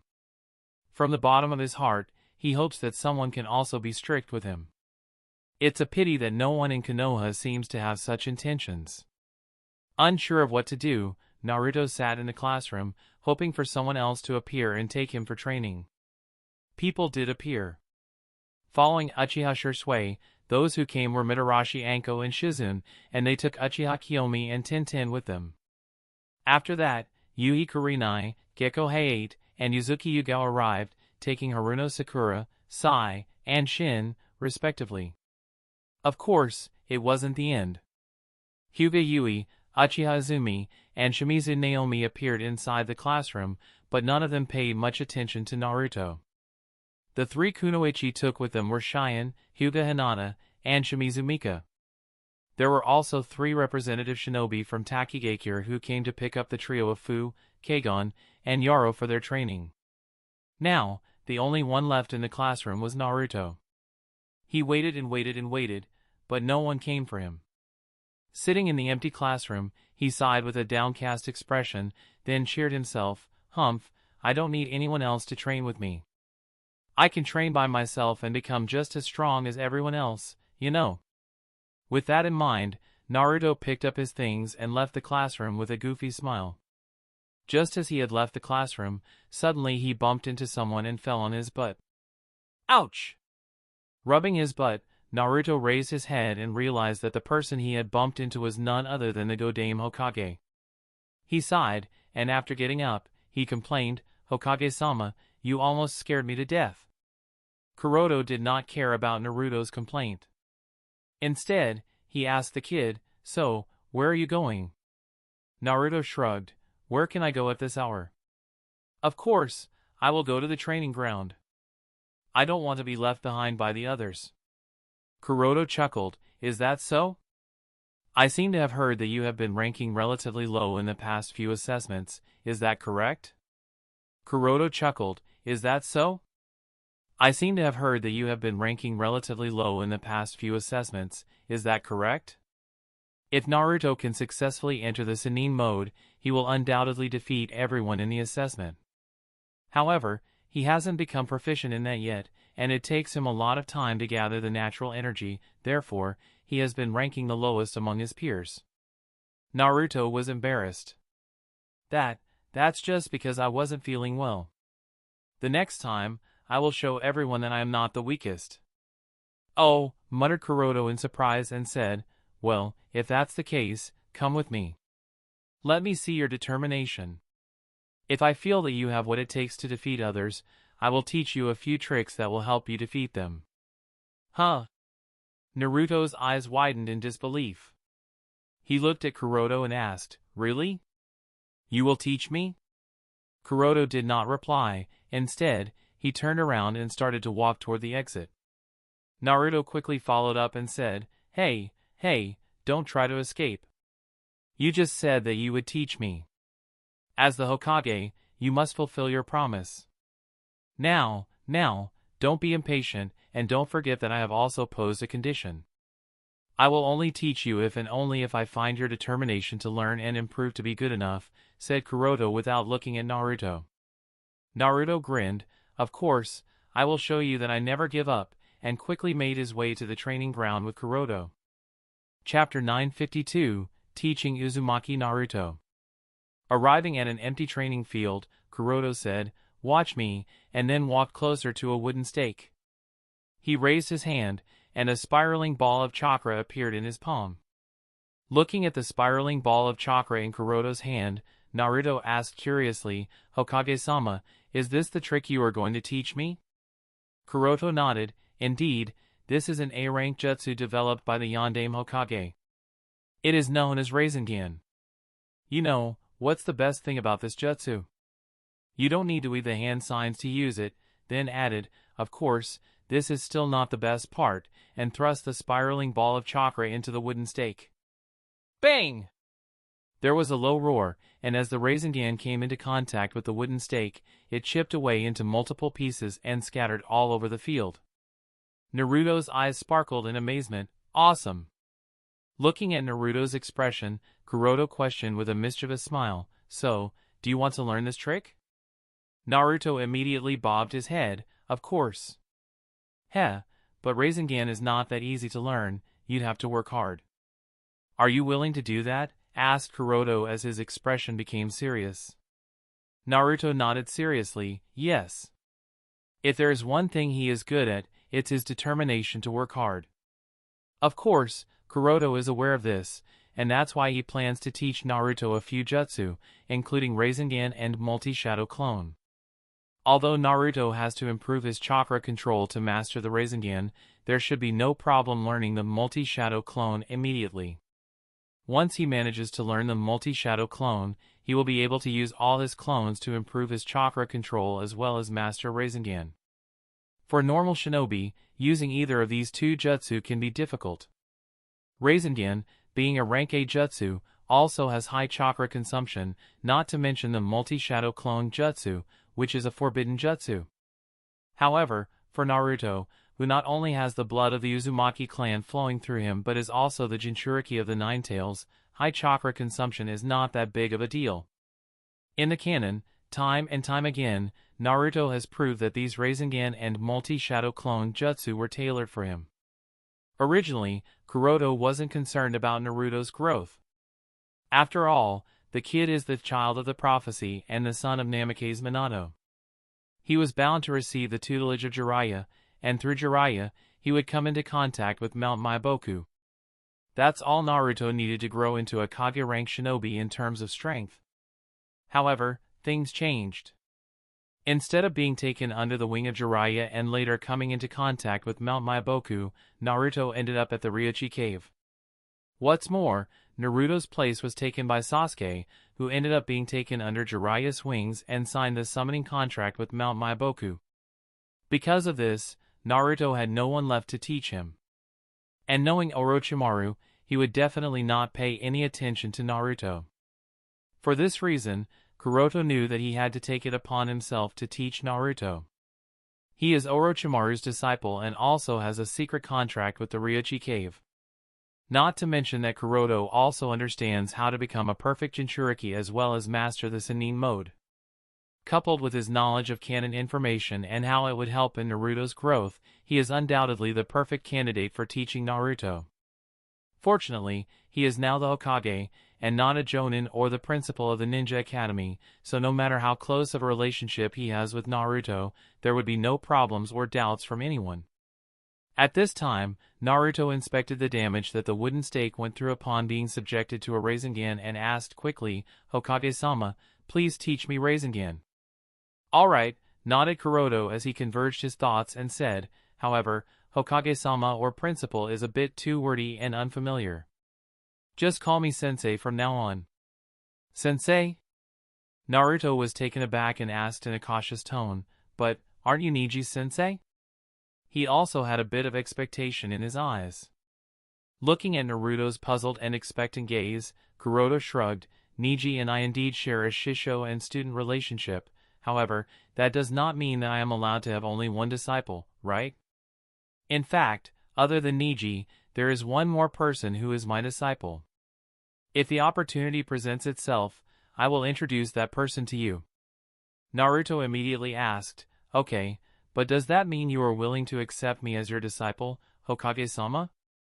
Kuroto said, "Well, it will depend on your performance and the determination you show. After all, becoming the Hokage's disciple is not easy, and not everyone has such a right.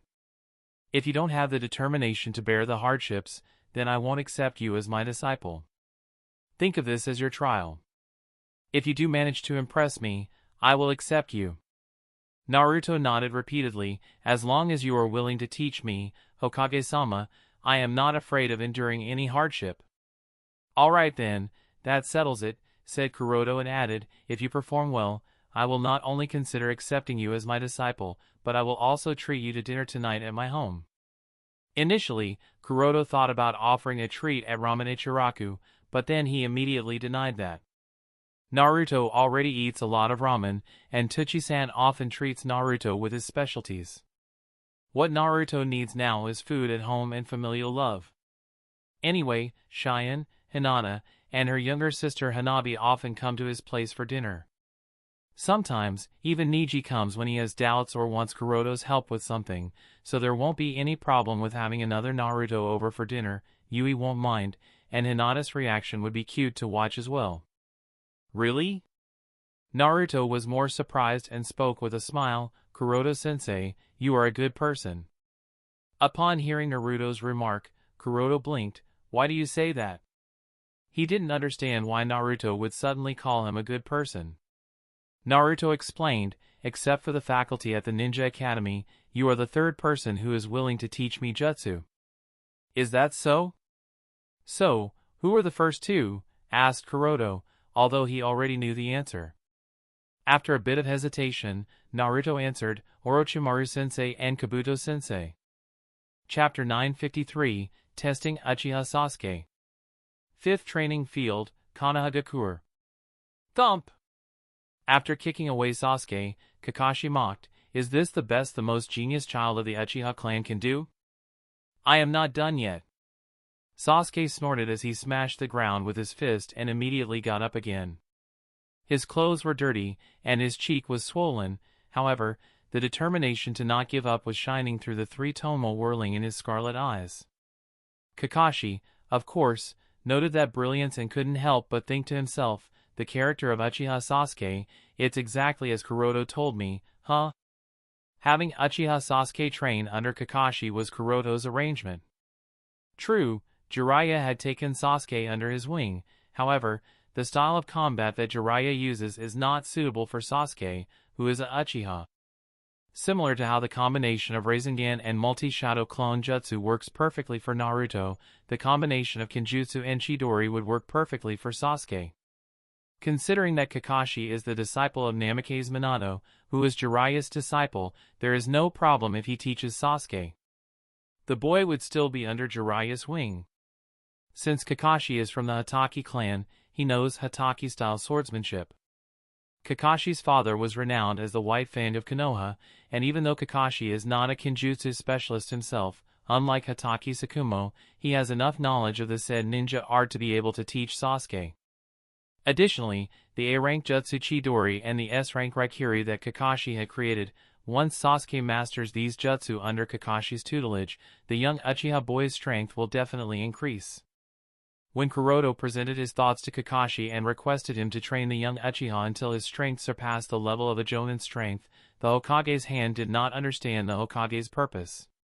Even if Sasuke had awakened the three-tomo Sharingan, he was still in the academy and won't graduate for the next few months. So, he couldn't understand why Kuroto wanted to speed up Sasuke's training and development.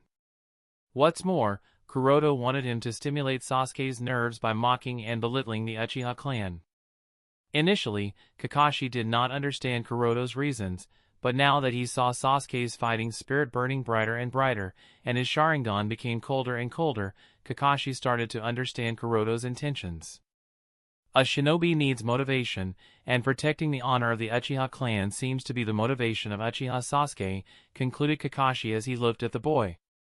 "Kakashi-sama, although you are a very strong and respectable person, if you mock my clan and underestimate us, you will pay a price." After making such a declaration, Sasuke took out 2 kunai from his shinobi bag and dashed toward Kakashi while capturing the other party's movement with his Sharingan. Yes, it's exactly as I guessed. Mocking the Uchiha clan had stimulated Sasuke, and suddenly his movement improved.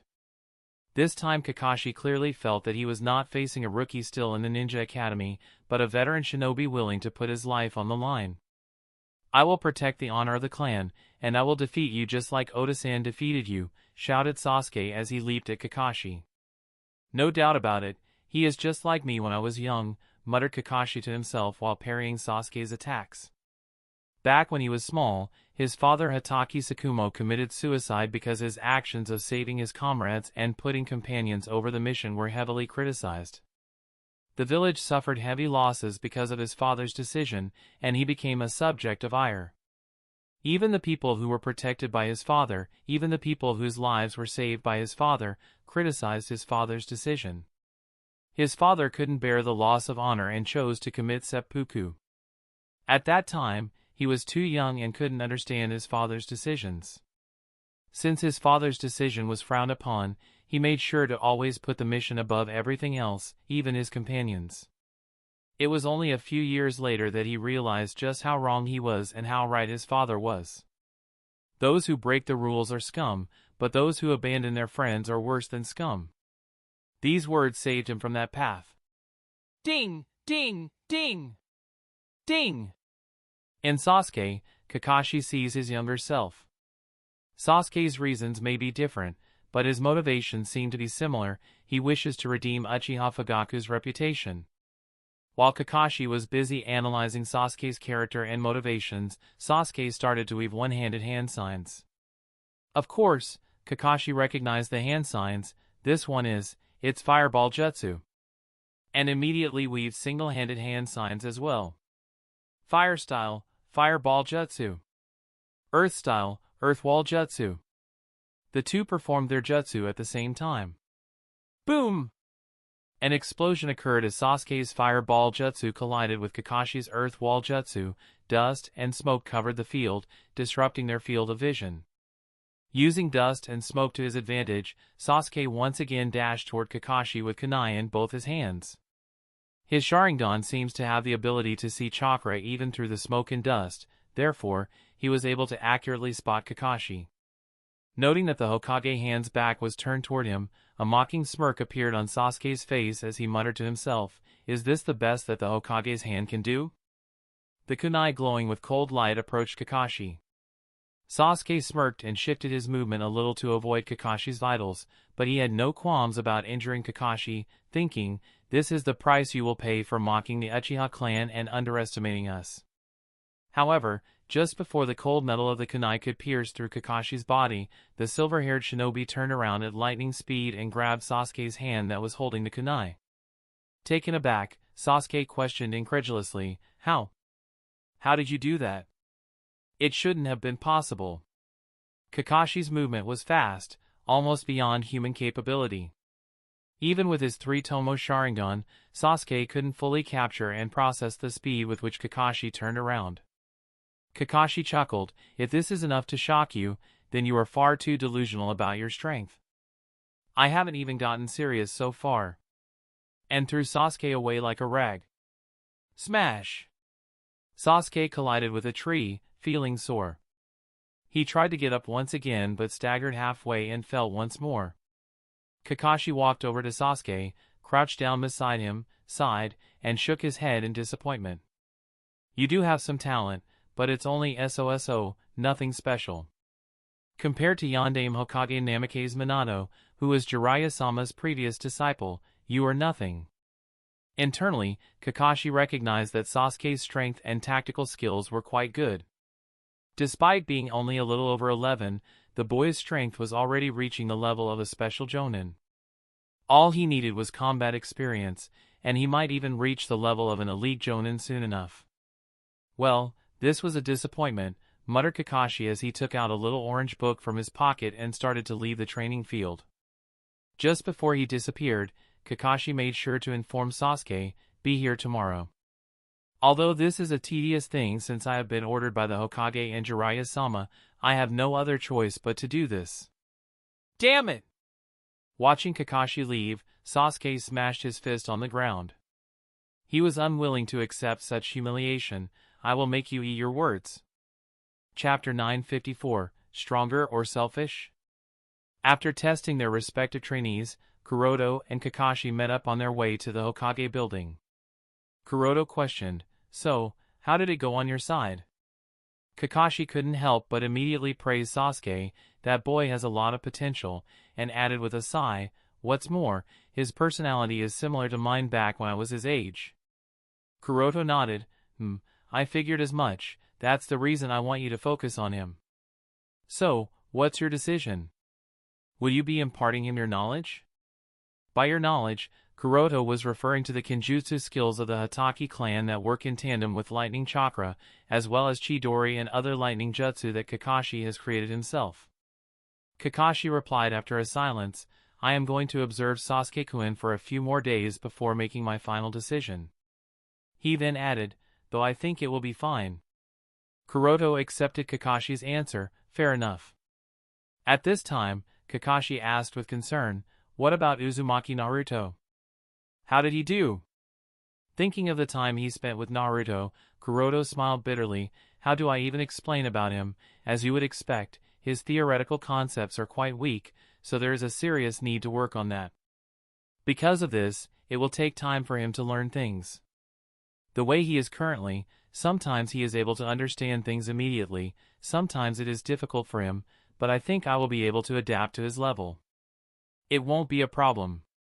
Up until now, Kuroto has taught things to Yui, Shisui, Itachi, Kurenai, Anko, Pakura, Niji, Karen, and Gaara. All of them are sharp people and can understand things quite easily, but Naruto is different. Naruto is a little dull when it comes to theory. Therefore, Kuroto needs to build up things from the ground level and explain everything in the simplest way possible for him to comprehend the details. Kuroto needs to be very patient with Naruto. Because Kuroto knows that Naruto is the so-called child of the prophecy and has the highest potential among the people of his generation, he understands that being patient with Naruto will prove to be worth it. "Thank you, Kuroto. I leave Naruto in your care," said Kuroto with a sincere tone of voice. If possible, Kakashi would want to train Naruto personally. After all, Naruto is the only child of his sensei, and it is Kakashi's responsibility to teach Naruto and pass down whatever he learned from the Yondaime Hokage. However, Kakashi also understands that he isn't the best person suited to teach Naruto. Moreover, his style of combat won't suit Naruto either. In Konoha, the only person suitable to teach Naruto is Kuroto.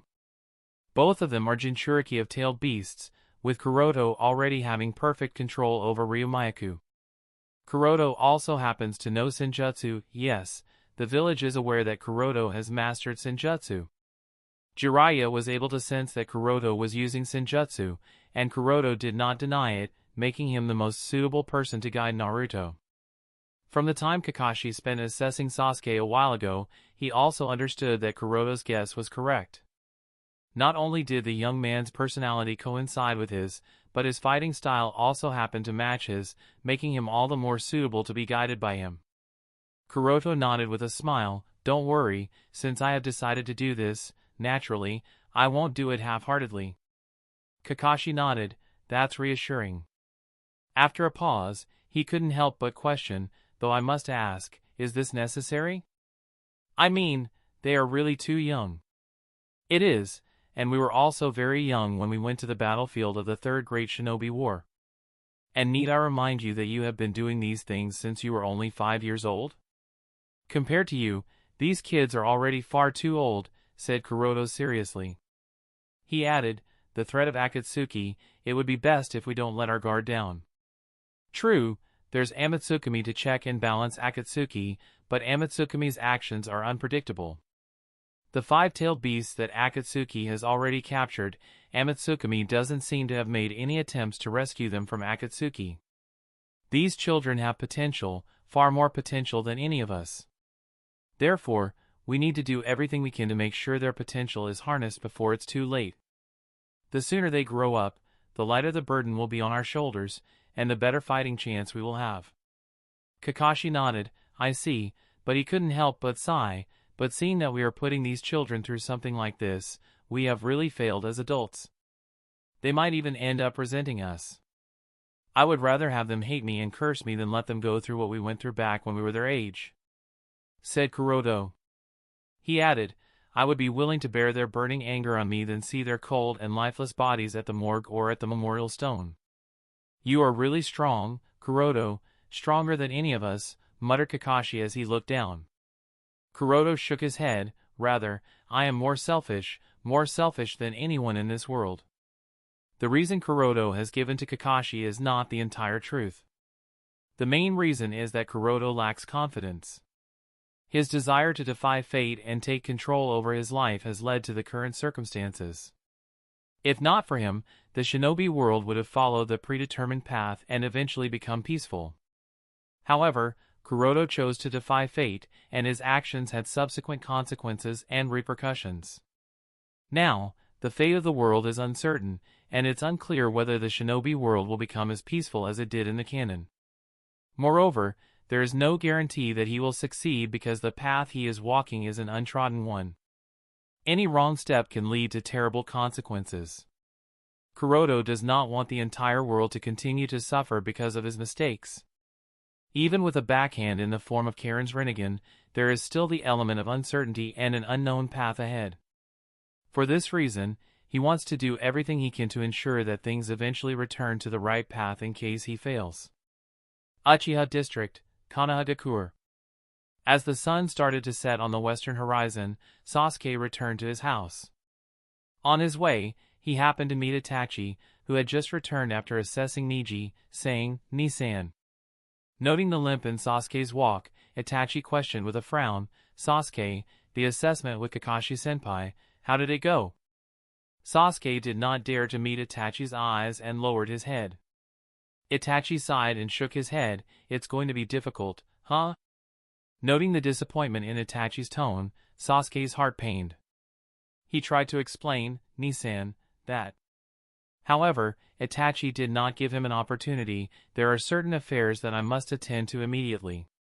Ota-san and Oka-san are waiting inside. Go and explain everything to them, then get your injuries healed from Izumi, and try again tomorrow." Understood. Sasuke nodded hurriedly, then slowly went inside.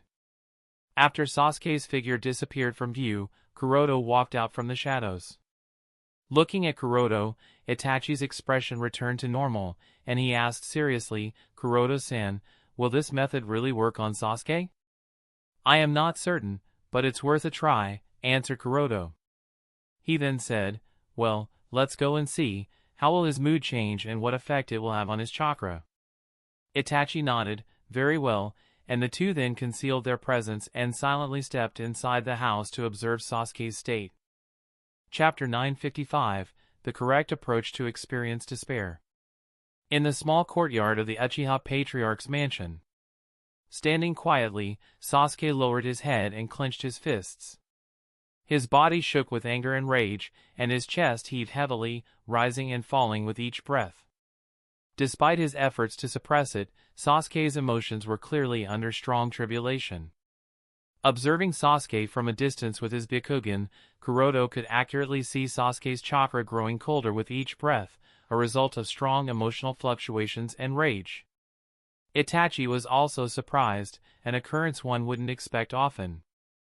Undoubtedly, Itachi had noticed Sasuke's chakra becoming colder. He hadn't expected to witness such a significant change in Sasuke's chakra in such a short time.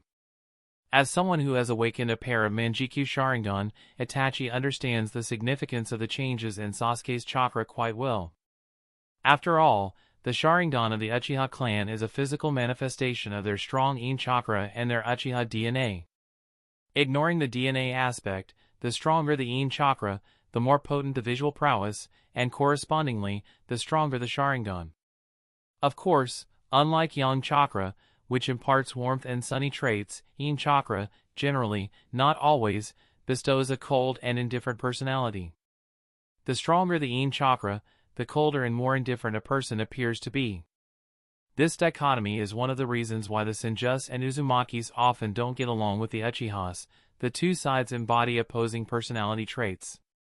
Anyway, as Sasuke's chakra became colder, the intensity of In chakra also grew more potent within him. This clearly meant that Sasuke's visual prowess should have increased, evident from the marks of tears on his face and his guilty expression. It's safe to say that Uchiha Fugaku and Uchiha Mikoto must have done what Kuroto had requested from them. As Sasuke limped back to his room, Kuroto spoke to Itachi. "Did you see that?" The concentration of In chakra in his body improved so much at once. Itachi nodded lightly, yes, and added, "This method does seem to work on Sasuke." Since awakening the Manjikyu Sharingan, Itachi understands that only under strong emotional fluctuations can the true power of the Sharingan be awakened. Although Itachi had speculated on methods that might work for his younger brother, he lacked a determined plan, and the certainty of success remained uncertain. However, the form of emotional stimulation proposed by Kuroto did seem to work on Sasuke. Kuroto smiled. In reality, the person deserving credit is Itachi. Kuroto chose to adopt this method based on his knowledge of the Canon, where Itachi made numerous attempts to stimulate Sasuke's Manjikyu Sharingan awakening, using various methods. Sasuke endured Tsukuyomi's torture for 72 hours, forced to witness the deaths of his parents and the annihilation of the Uchiha clan over 1,000,000 times. Such an experience shattered Sasuke's already fragile mental state, turning him into an emotional wreck seeking nothing but revenge. However, even this extreme torment was insufficient to awaken the Manjikyu Sharingan. He couldn't even unlock the three-tomo Sharingan from this ordeal. Based on this understanding, Kuroto is clear that inducing despair in Sasuke doesn't lie in the deaths of his father or family, rather, it's about making him see their suffering while being powerless to do anything about it. Each Uchiha's experience of despair is unique, evident in how they react to it. In the canon, Itachi faced despair as he watched Shisui commit suicide, feeling helpless to intervene. The village and Uchiha were on the brink of war, and Shisui's Koto Amatsukami offered the only glimmer of hope. Itachi had to resolve the situation.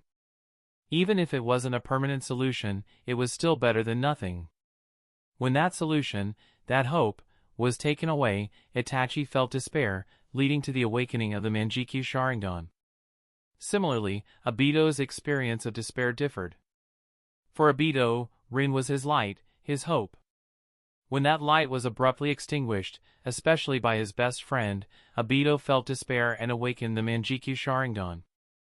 The way Itachi and Obito experienced despair differed, and this divergence extends to other Uchiha members like Shinichi, Hideki, and Ryota. Even though Hideki and Ryota, being twins with similar personalities, may have felt despair in similar ways, the unique experiences of Itachi, Obito, and others underscore that each Uchiha clansman perceives despair differently. In Sasuke's case, it manifests as he watches the people he deeply loves suffer without being able to intervene. In essence, killing Fugaku would have been far less effective in stimulating Sasuke compared to making him witness the suffering of his father. The emotional impact of his father's humiliation and shame, coupled with Sasuke's inability to alleviate it, is more likely to trigger Sasuke. These dynamics are evident from the chakra fluctuations in Sasuke's body, noticeable after the brief interaction he had with Fugaku moments ago. Observing Sasuke go through this, Itachi also felt guilt and asked Kuroto, "Kuroto-san, how long do you think it will take for Sasuke to awaken the Mangekyo Sharingan?" Kuroto shrugged, "I really have no idea," and added, "As long as he experiences despair, and his In chakra is potent enough, it should do the job, but how long that would take is hard to say." "I see," muttered Itachi lightly as he looked at Sasuke in the distance. Although he knows that this is for Sasuke's own good, it is still too much, and he wants to stop this as soon as possible. The sooner Sasuke awakens the Manjikyu Sharingan, the sooner they can cease stimulating him in such a manner. At this time, Kuroto asked, "How did Niji do?" Thinking of Niji, Itachi smiled lightly and praised Niji's talent. "It is quite unique. Whether it's the on-the-spot judgment of things, taijutsu skills, or insight and understanding of the overall situation, he is exceptional." Kuroda asked. I often think that his talent and personality are quite similar to yours. What do you think? I can't say for certain, but maybe that's indeed the case, answered Itachi with a thoughtful expression. After a while, Kuroda said, I am unable to spare time to guide Niji, so I will leave him under your care. Teaching him taijutsu and ninjutsu, as well as providing battle experience is fine, but please focus on conditioning his mindset. That boy has too many doubts and lacks confidence. Rest assured, Kuroda-san, I will guide Niji-kun to the best of my abilities, nodded Itachi with a solemn expression. Entrusting Itachi with Niji's training, Kuroda made this decision after careful consideration. Whether it's Itachi or Shisui, both of them dote on Sasuke, which is not conducive to his development. Although Shinichi is a good solution in this regard, Shinichi's fighting style centers around his Manjikyu Sharingan abilities. Since Shinichi can make checkpoints and return back to those checkpoints, he fights aggressively without much concern about injuries. If Shinichi were to teach Sasuke, Sasuke might adopt a similarly risky fighting style. Therefore, Kakashi is a much better choice to train Sasuke. Concerning Niji, his talent lies in preciseness. Itachi excels in planning fights, laying the groundwork, and other strategic aspects, making him an ideal mentor for Niji to refine his precision. Teaching powerful ninjutsu wouldn't be as beneficial for Niji. While it might allow him to dominate his peers temporarily, in the long run, he may struggle to reach the level of strength attained by individuals like Naruto and Sasuke, given their unique status as the reincarnations of Indra and Asura. Kuroda is actively working towards achieving that level of strength and providing external assistance. Until Kuroda attains that level, Niji needs to focus on developing his mindset. This ensures that when he reaches the desired strength level, his mindset aligns with the demands of that strength. Kuroda believes that Itachi can lay the foundation for this mindset in Niji, making him the best choice for Niji's training. Chapter 956, New Puppets. 7 months later. While Konoha remained relatively peaceful in the past 7 months, the situation in the shinobi world was as chaotic as it could be.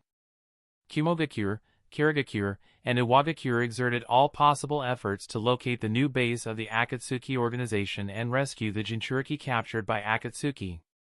Konohagakure and Tsunade also actively participated in the search, given the alliance formed among the 5 great shinobi villages against Akatsuki.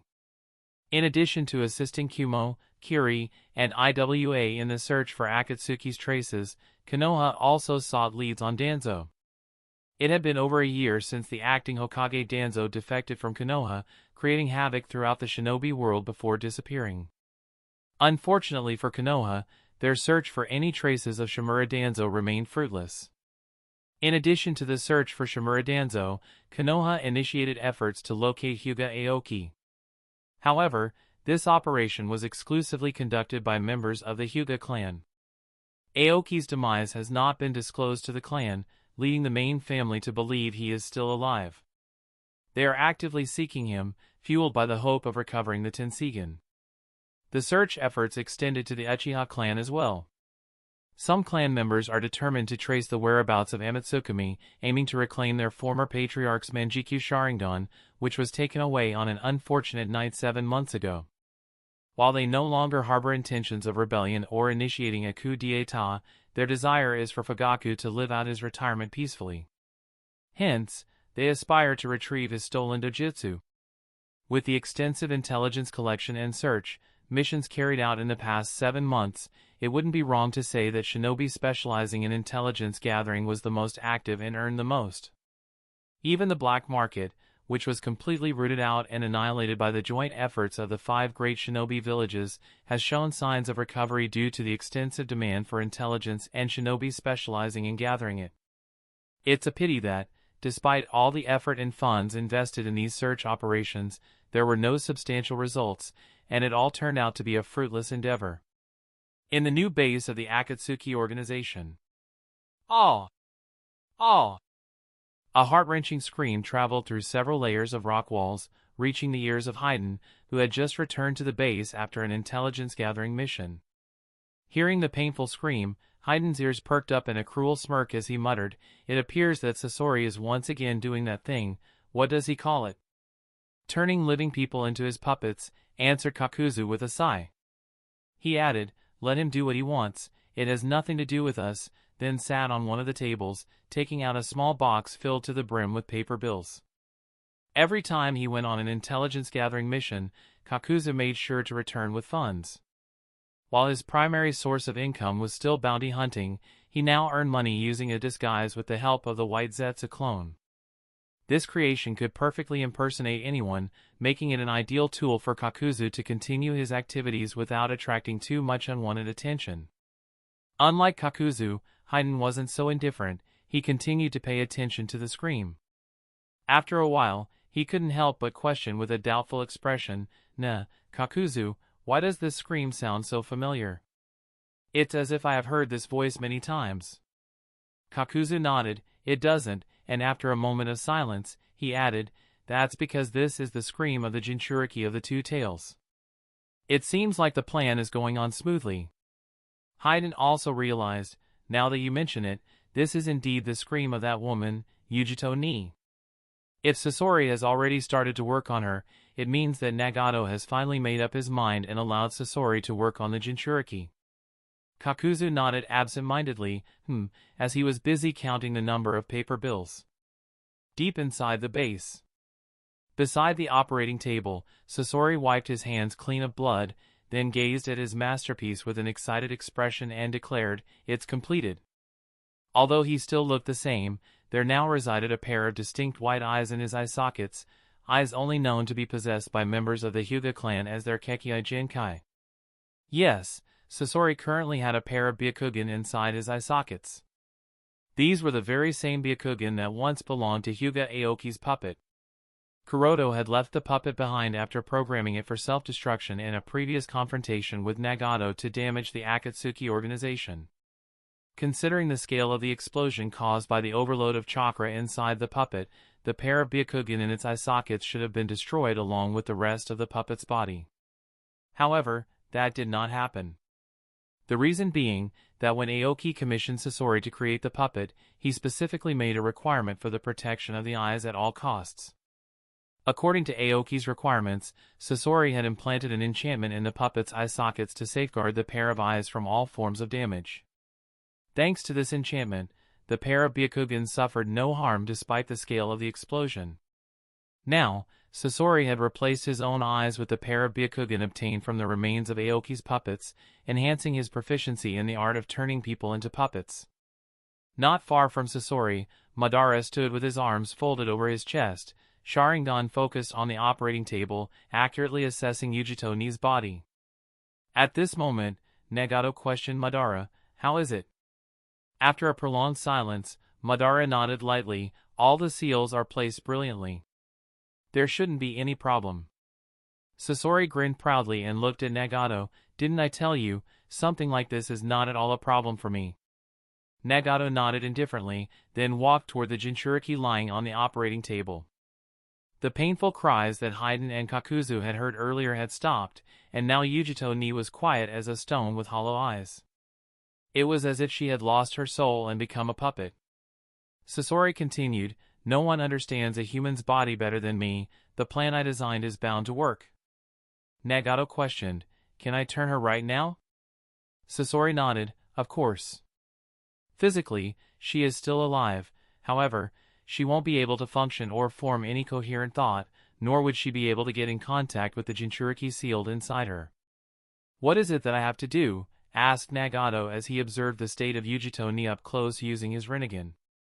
Sasori answered Nagato's doubts, "All you have to do is insert your black receiver at the marked location, and you will be able to turn her into one of the 6 paths of pain, fully controlling her as well as the Jinchuriki inside her with your Rinnegan." "I see," muttered Nagato in understanding as he raised his hand to create a black receiver, planning to insert it inside Ni's chest at the valley between her breasts. At this time, Madara questioned, "Nagato, which path of pain do you plan on turning her into?" Nagato replied, "The human path." "Human path, huh?" mumbled Madara, a smile creeping onto his lips, as expected. "Among the 6 paths of pain, the human path is capable of extracting other souls and reading their memories. Since Yujito ni is a nimble kunoichi, she seems to be a good choice to become the human path. With that decided, Nagato took another step forward and inserted the black rod at the spot marked by Sasori. Chapter 957, The Inevitable War. In the previous encounter with Yama, although Nagato, Madara, Sasori, and Conan managed to survive the explosion, others like Biwa Juzo, Chioike Majida, Kagaya Takashi, Yuki Kahayo, and Yuki Reihyo weren't so lucky. Suddenly, Akatsuki lost 5 members.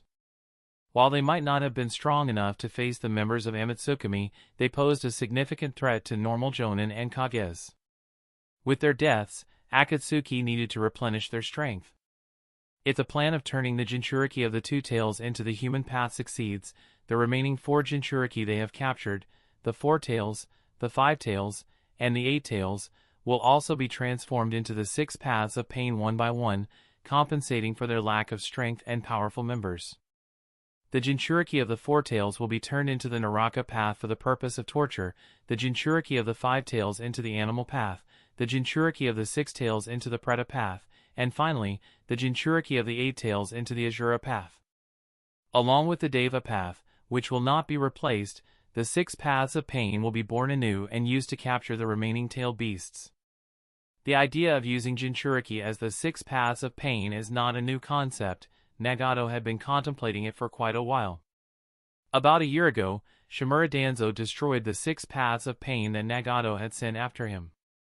At that time, Nagato deeply realized that, except for the Deva path, the other paths were too weak against strong shinobi, especially now that their individual abilities had been recognized by the 5 great nations. To fight and defeat strong foes, the 6 Paths of Pain had to be made from formidable individuals. Ever since Nagato grasped this realization, he wasn't in a hurry to create the 6 Paths of Pain. Whether it was the raid on Owagakure or the capture of the Jinchuriki of the 9 Tails and the Jinchuriki of the 7 Tails, Nagato decided to personally take action. Another problem arises concerning the handling of the 5 Jinchuriki they have captured. The optimal approach is to absorb their chakra inside the Geto statue. Nagato did consider this option on several occasions. However, taking into account that the 1 Tails is still under the cycle of reincarnation, Nagato chose not to do so, as the complete 10 Tails cannot be resurrected in the absence of the 1 Tails chakra.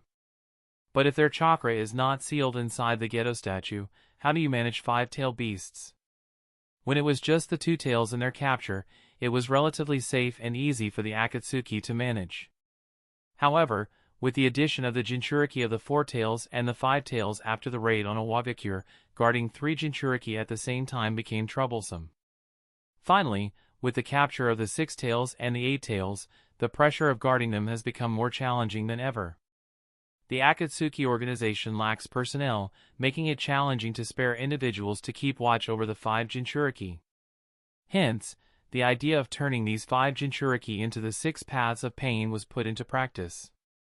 It would be like killing 3 birds with a single stone. This approach would resolve the issue of dealing with the 5 Jinchuriki, create new and more powerful 6 Paths of Pain, and address the problem of the organization's shortage of strong members.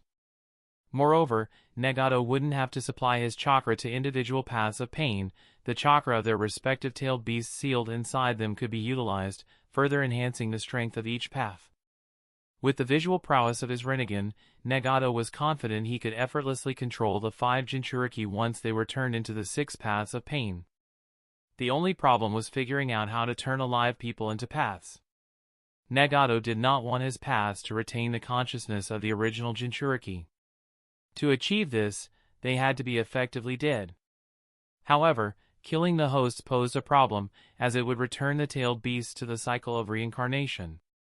In a moment of difficulty, Sasori brought forth a solution with his newly developed puppetry. Using his puppetry technique, Sasori could completely erase the consciousness of the body and control the person as he desired. The original person wouldn't die, but they wouldn't be alive either. They wouldn't be able to see, feel, or act, as their consciousness would be entirely erased. It was like being dead while being alive. Nagato was skeptical, but he gave Sasori the benefit of the doubt and allowed him to work on the Jinchuriki of the two tails. The final result was in front of him. Yujito ni, the Jinchuriki of the two tails, had been successfully transformed into what he wanted, as Sasori promised. Her consciousness had been erased, yet she was still living and breathing. It was as if she had become vegetative. Satisfied with the results displayed by Sasori, Nagato followed his instructions and inserted his black receivers at the designated positions one by one, connecting them with a seal on Yujito ni's body and entrapping the consciousness of the two-tailed cat. This process completely turned her into the human path. As the procedure concluded, the comatose Yujito ni opened her eyes. The only difference was that she no longer had her black pupils with a white sclera. Instead, a pair of lavender Rinnegan shone with a mysterious light. Sasori and Madara smiled lightly. The appearance of the Rinnegan in Yujito ni's eyes signified that the operation was successful. She had officially become the human path. After confirming his control over her as the new human path, Nagato nodded with a satisfied expression. As expected, Jinchurikis truly are the best subjects for making the paths. Sasori shrugged. I'm afraid only you can say such a thing about Jinchuriki, given your possession of the Rinnegan. Others dare not take a Jinchuriki lightly, let alone 5 at the same time. Not caring about Sasori's words, Nagato ordered, start with the others and turn them into paths as well. Sasori grinned. I will be able to complete the transformation within 2 weeks, and started to work on the other 4 Jinchuriki. Nagato nodded lightly, then left Sasori's lab. Madara closely followed and asked, what are you going to do next? Nagato answered, for now, I am going to continue the training of Senjutsu. Once I completely master the knowledge I acquired at Mount Myaboku, and once the 6 paths of pain are completed, it will be time for us to make our final move and capture the remaining 3 Jinchuriki. I will personally go to Konoha and take control of 9 tails as well as 7 tails. Madara was silent for a moment, then said, isn't that a bit too risky? Even if you were to master Senjutsu, and even if the new 6 paths of pain are ready, you may not be able to contend against Yama of the Amatsukami. I suggest we take it slow and continue to act the way we have been doing, striking when the time is most ripe. Nagato shook his head. It's pointless, the final battle with Yama is inevitable. The sooner I defeat him, the sooner the plan will succeed. Madara nodded lightly. I guess I can't argue with that. He, too, was aware that a final confrontation with the Amatsukami was inevitable. No matter what, they could not avoid a confrontation with Amatsukami if they wanted to resurrect the 10 tails. Nagato, once he mastered Senjutsu and acquired the new 6 paths of pain, might have a chance of defeating Yama. With that in mind, Madara said, I have confirmed it not long ago. On the night of the coup d'état, the Uchiha clan was restrained by the Amatsukami. They killed several elite jonin of the Uchiha clan, injured most of the Uchiha clan, and also took the Manjikyu Sharingan of the former patriarch of the Uchiha clan. I think we can utilize this to our advantage when confronting Amatsukami. Nagato glanced at Madara and asked, what is your plan? Madara said with a smile, the fact that Uchiha Fugaku's Manjikyu Sharingan was taken away by the Amatsukami, and several Uchiha clansmen were killed by them on that night, clearly means that once again the Uchihas have a personal vendetta with the Amatsukami. I am thinking of using that to our advantage. You want to incite the Uchiha clan into supporting us against the Amatsukami? Muttered Nagato, then asked, do you think the Uchiha clan will cooperate with us? Especially with the presence of Uchiha Shinichi among them? Madara shrugged. I can't be certain about that, but I can at least be certain that the Uchiha clan and the Amatsukami are at serious odds now. The current patriarch of the Uchiha clan, Uchiha Itachi, we have cooperated with him in the past, and perhaps we can do so once again. Even if he does not choose us, he will definitely not work with Amatsukami, so it's worth a try. It's not like we are losing anything. Nagato pondered over the suggestion. Madara continued, there is another thing we can use to our advantage. I have confirmed that the Hyuga clan is searching for traces of Hyuga Aoki. This means that the information about his death at the hands of Otsutsuki Tonari, the Hyuga clan doesn't seem to have this knowledge. Using the method of cracking the caged bird, we can tempt Hyuga Kuroto, who clearly wants a method to be able to break free from the caged bird, and make him cooperate with us against the Amatsukami. If we really want to go to war with Amatsukami, we will need all the support possible. Sure, you can fight Yama, I can fight Homosubi, Sasori can fight Dojin with the aid of his Hiriko puppet, and maybe Conan will be able to confront Suijin, but what about the rest? What about the second Homosubi? What about Fujin? And if we follow their trend, there are bound to be other members as well, maybe someone that specializes in the lightning chakra element, another one with the yang chakra element, and maybe more, we don't know. We know too little about them. I know we still have Kisame, Kakuzu, and Haiden, but these three don't really stand much chance. Maybe Kisame does, but not the other two. What's more, we cannot ignore the 5 great shinobi villages either. Even though they stand no chance against us, they do seem to have a few capable people like Reikage, Mizukage, Kazekage, and Tsuchikage. There's also Jiraiya, Tsunade, and Hatake Kakashi from Konoha aside from the Hokage and Uchiha Shursui. These people could prove to be troublesome. After a while of silence, Nagato nodded and said, "Go and do whatever you must." Chapter 958, After 7 months. Training Fields, Konohagakure, Land of Fire. Smash! With a loud sound, the wooden stake was hit by a spinning ball of chakra. Upon impact, it exploded, causing the sawdust and wooden chips to fly everywhere. Did it? Haha, did it work this time, muttered Naruto between his pants as he collapsed on the ground. At the same time, the shadow clone beside him also exploded with a poof, and the white smoke disappeared along with the wind. After taking a few breaths and recovering his strength, Naruto quickly got up and looked around the training field. Initially, there were 200 wooden stakes in the training field when he started. Now, only 120 are left to be destroyed, and in front of each wooden stake, there are 3 shadow clones of Naruto working hard to complete the task. Baka, you do it like this, not like that. Here, Kochi. I am going to be the best, believe it. It's going to be completed soon, Databeo. Yes, the entire training field is filled with Naruto. Each of them is continuously shouting, and the current situation is no different from a fish market. But even with such noise, Kuroto was calmly resting with a peaceful smile on his face. After 7 months of careful guidance under Kuroto, Naruto has made significant progress. Not only has he mastered the Rasengan, as well as the multi-shadow clone jutsu, but he has also mastered chakra control, taijutsu, shuriken jutsu, and the basic 3-body techniques. The only problem is that, similar to his canonical counterpart, Naruto is still not capable enough to use Rasengan without the help of shadow clones. He does need some assistance to rotate the chakra and contain it while forming the Rasengan. Since Naruto possesses the physique of the Uzumaki clan as well as the chakra of the Ninetales, therefore, no matter how many shadow clones he creates, there is no problem. Standing atop a distant tree, 3 people were looking at Naruto's training. These 3 people are none other than Elder Sarutobi Hiruzen, Elder Senju Tsunadeheim, and the Toad Sannin Jiraiya. Looking at Naruto practicing the Rasengan jutsu, Jiraiya couldn't help but feel a little worried. Isn't Kuroto going a bit too far with Naruto's training? It's not wrong to say that the shadow clones can indeed speed up training because after they disappear, the chakra, memories, and insights will not disappear and return to the creator, but along with these things, there is also fatigue.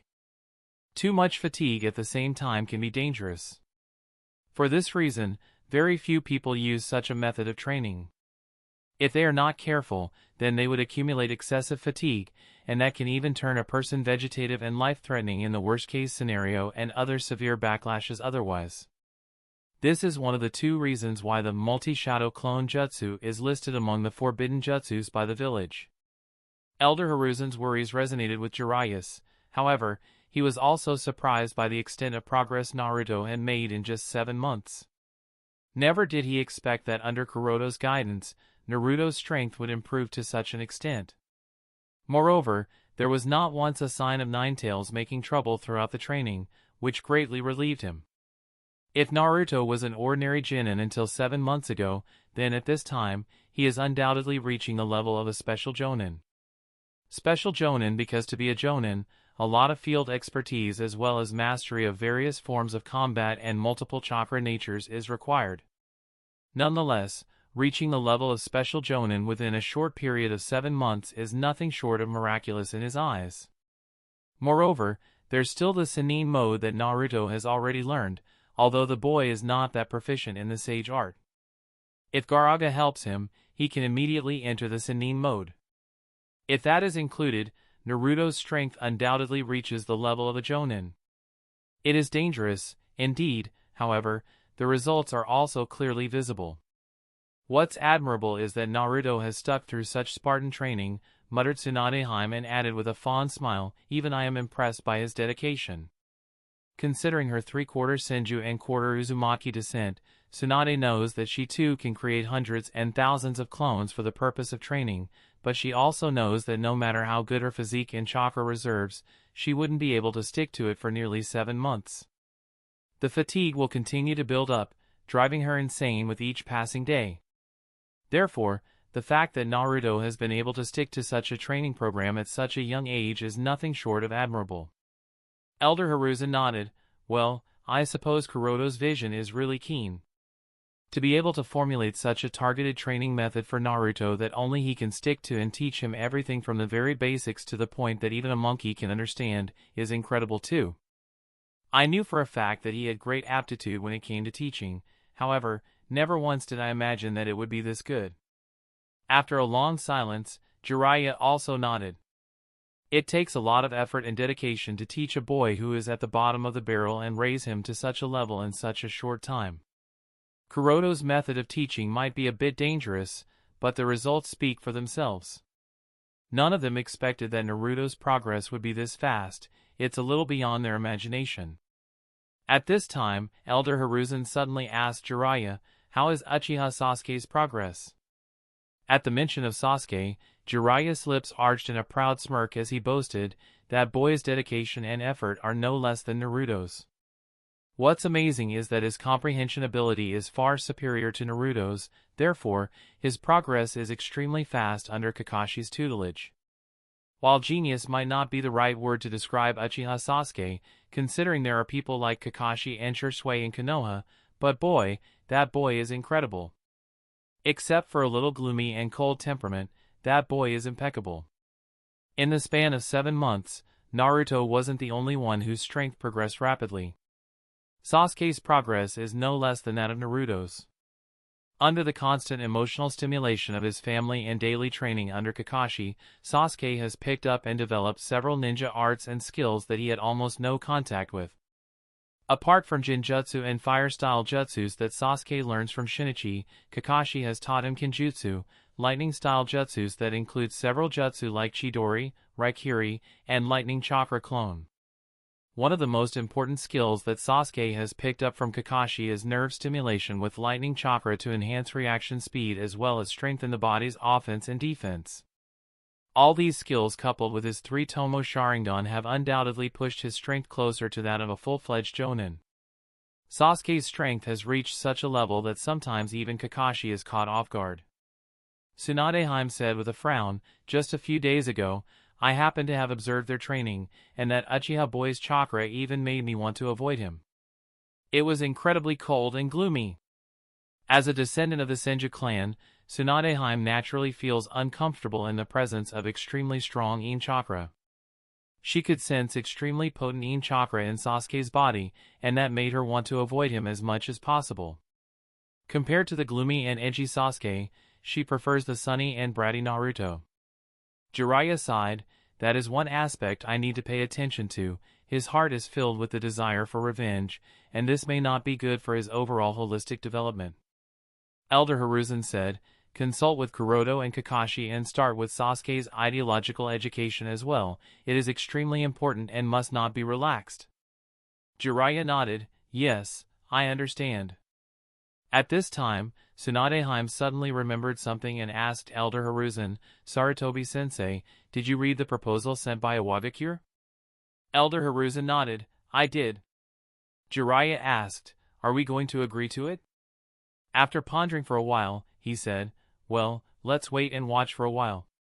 Let's see how the other villages are going to respond to Inoki's proposal. Chapter 959, The Benefits of Hot Springs. On the training field.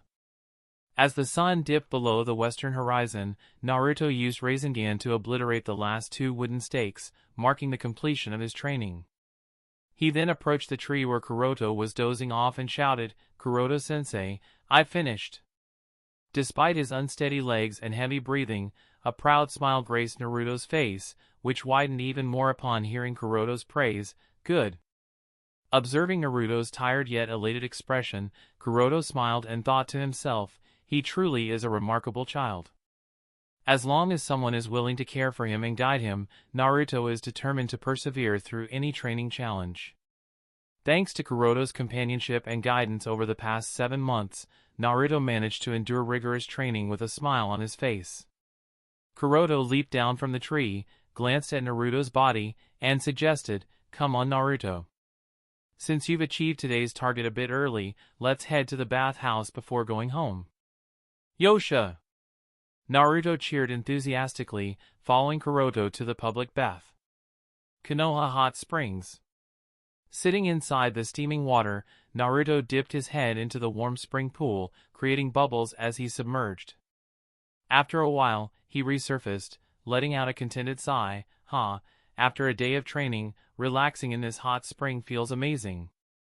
Wiping sweat from his face with a towel, Kuroto smiled and explained, "This public bath isn't your typical one. The water here has medicinal properties. Soaking in this warm water can enhance blood circulation, ease muscle tension, alleviate fatigue, and contribute to a better night's sleep overall."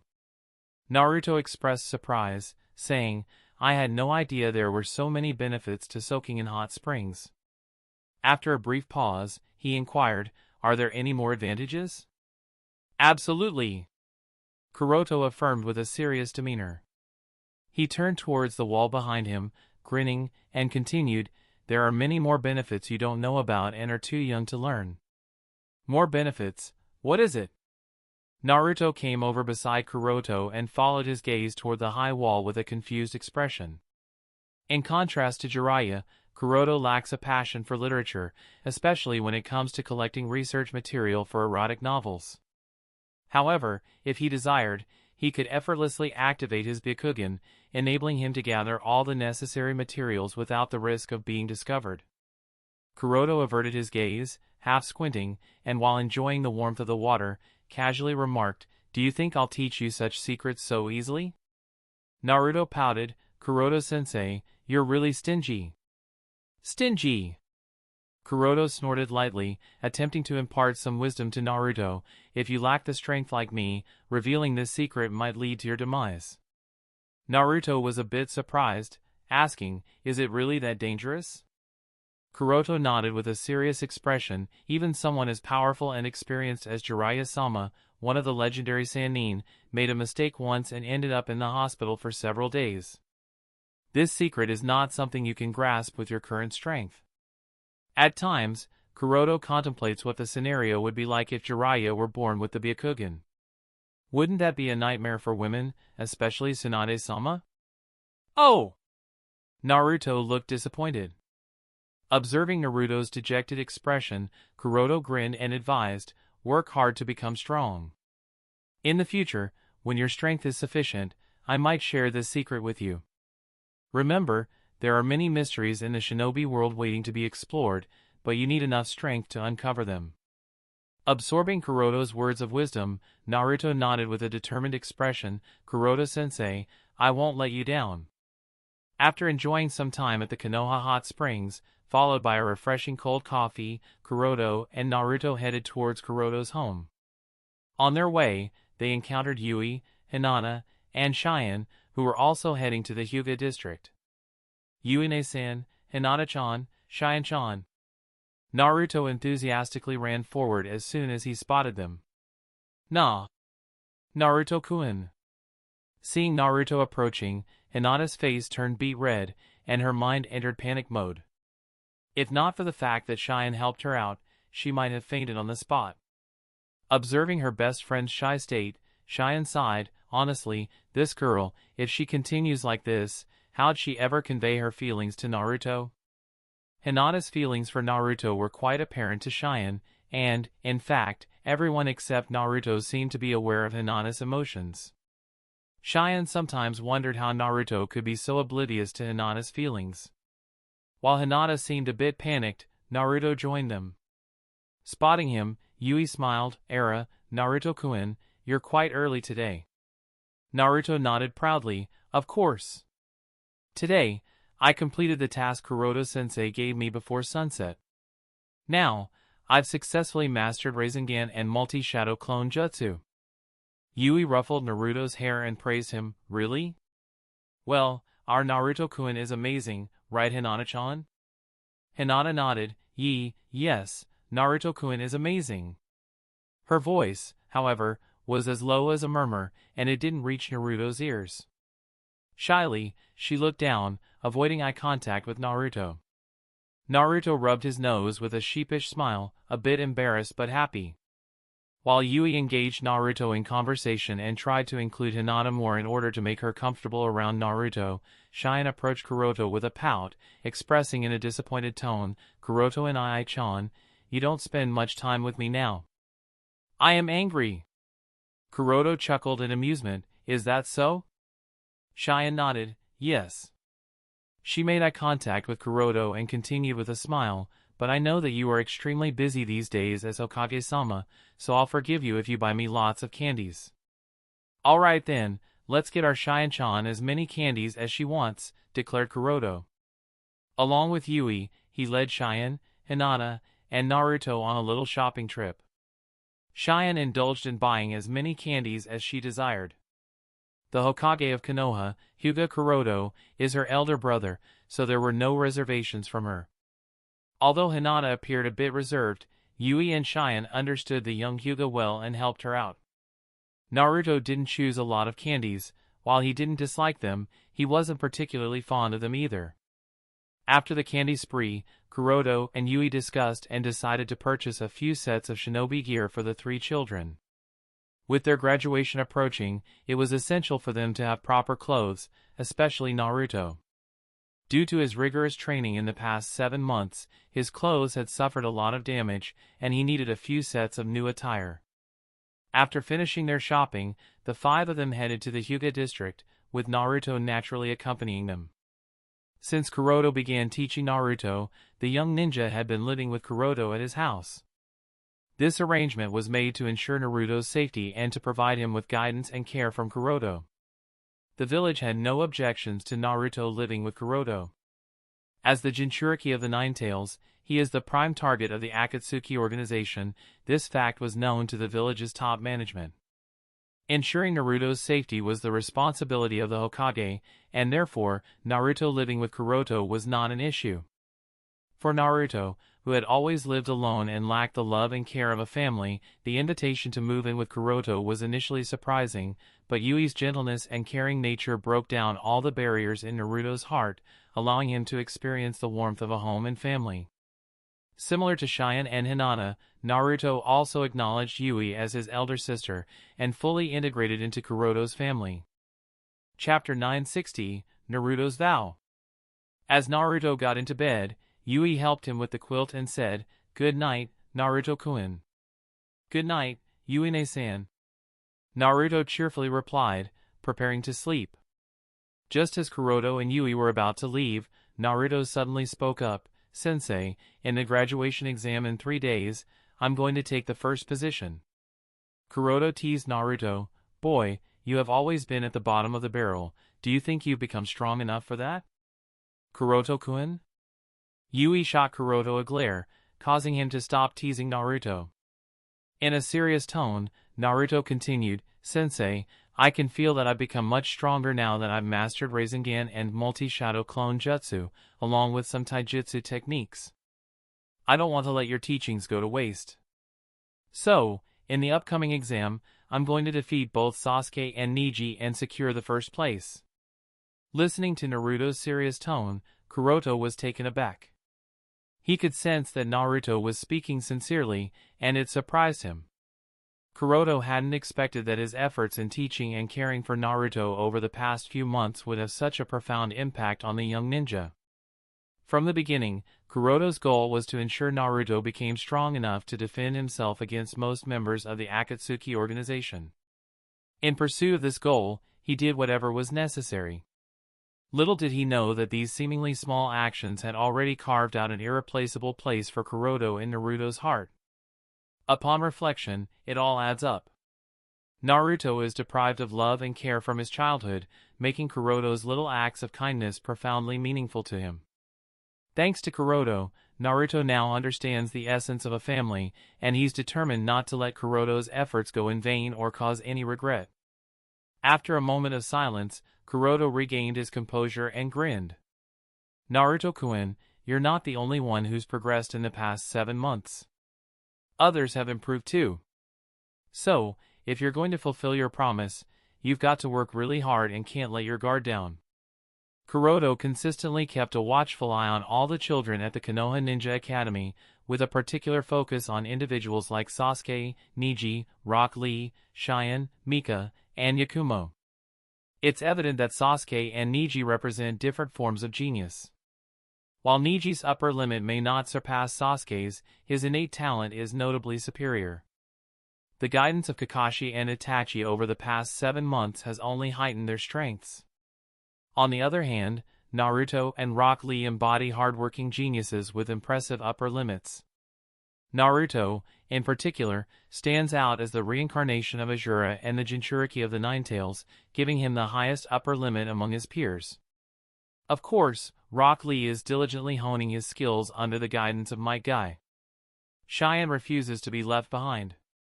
While Kuroda may not be directly training her, the regimen she follows has been meticulously designed by him.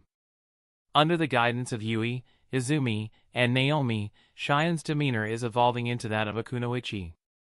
Among all the kunoichi in training, she stands out with the best talent, surpassing even Kurama Yakumo, Shimizu Mika, Uchiha Kiyomi, Hinata Hyuga, and Haruno Sakura.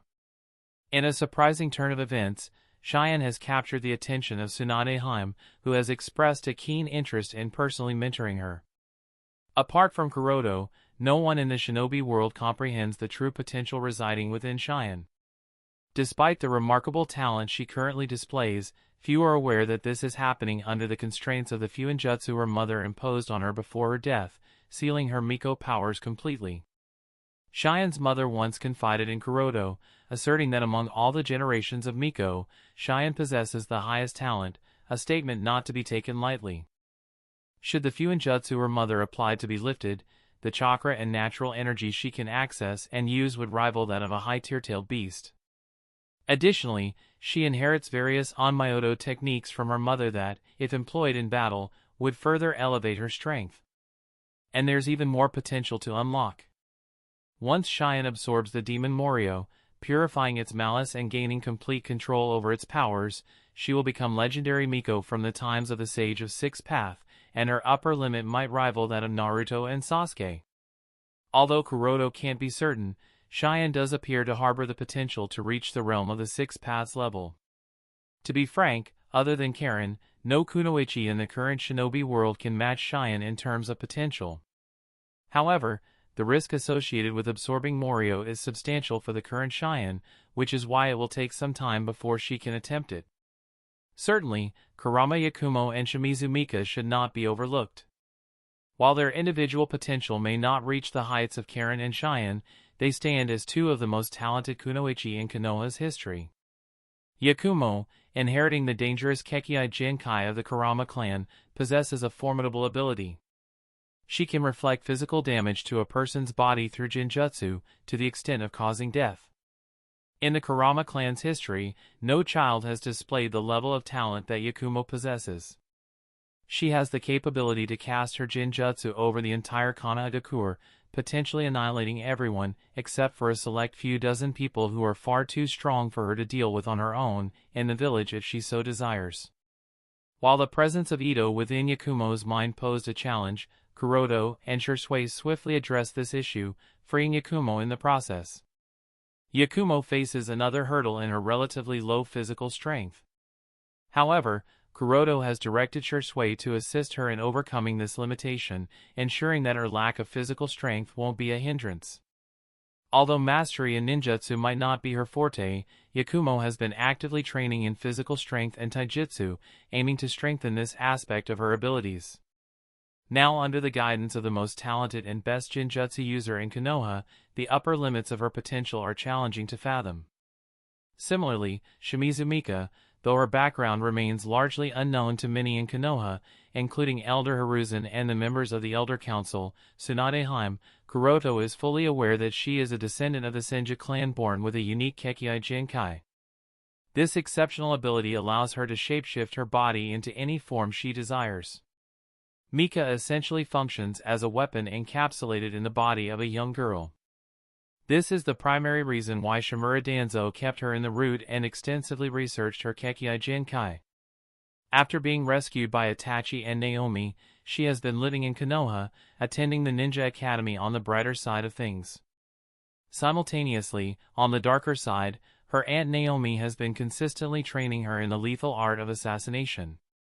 Before defecting from Root and seeking refuge under Kuroto, Naomi held a prominent position as one of the top officers in Root.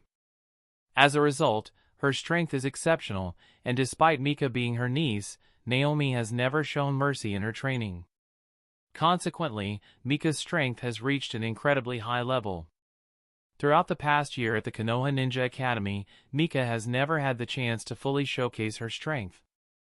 Given her unique Kekkei Jinkai, Kuroto is well aware that she poses a formidable challenge as an opponent. If Mika were to master her Kekkei Jinkai entirely, there's no doubt she would emerge as one of the deadliest kunoichi in existence. Apart from the individuals mentioned earlier, there are several other exceptionally talented children set to graduate this year. Among the boys, there's Nara Shikamaru, Abdurrahim Shino, Sai, and Shin, while the girls include Uchiha Kiyomi, Hinata Hyuga, Haruno Sakura, and Yamanaka Ino.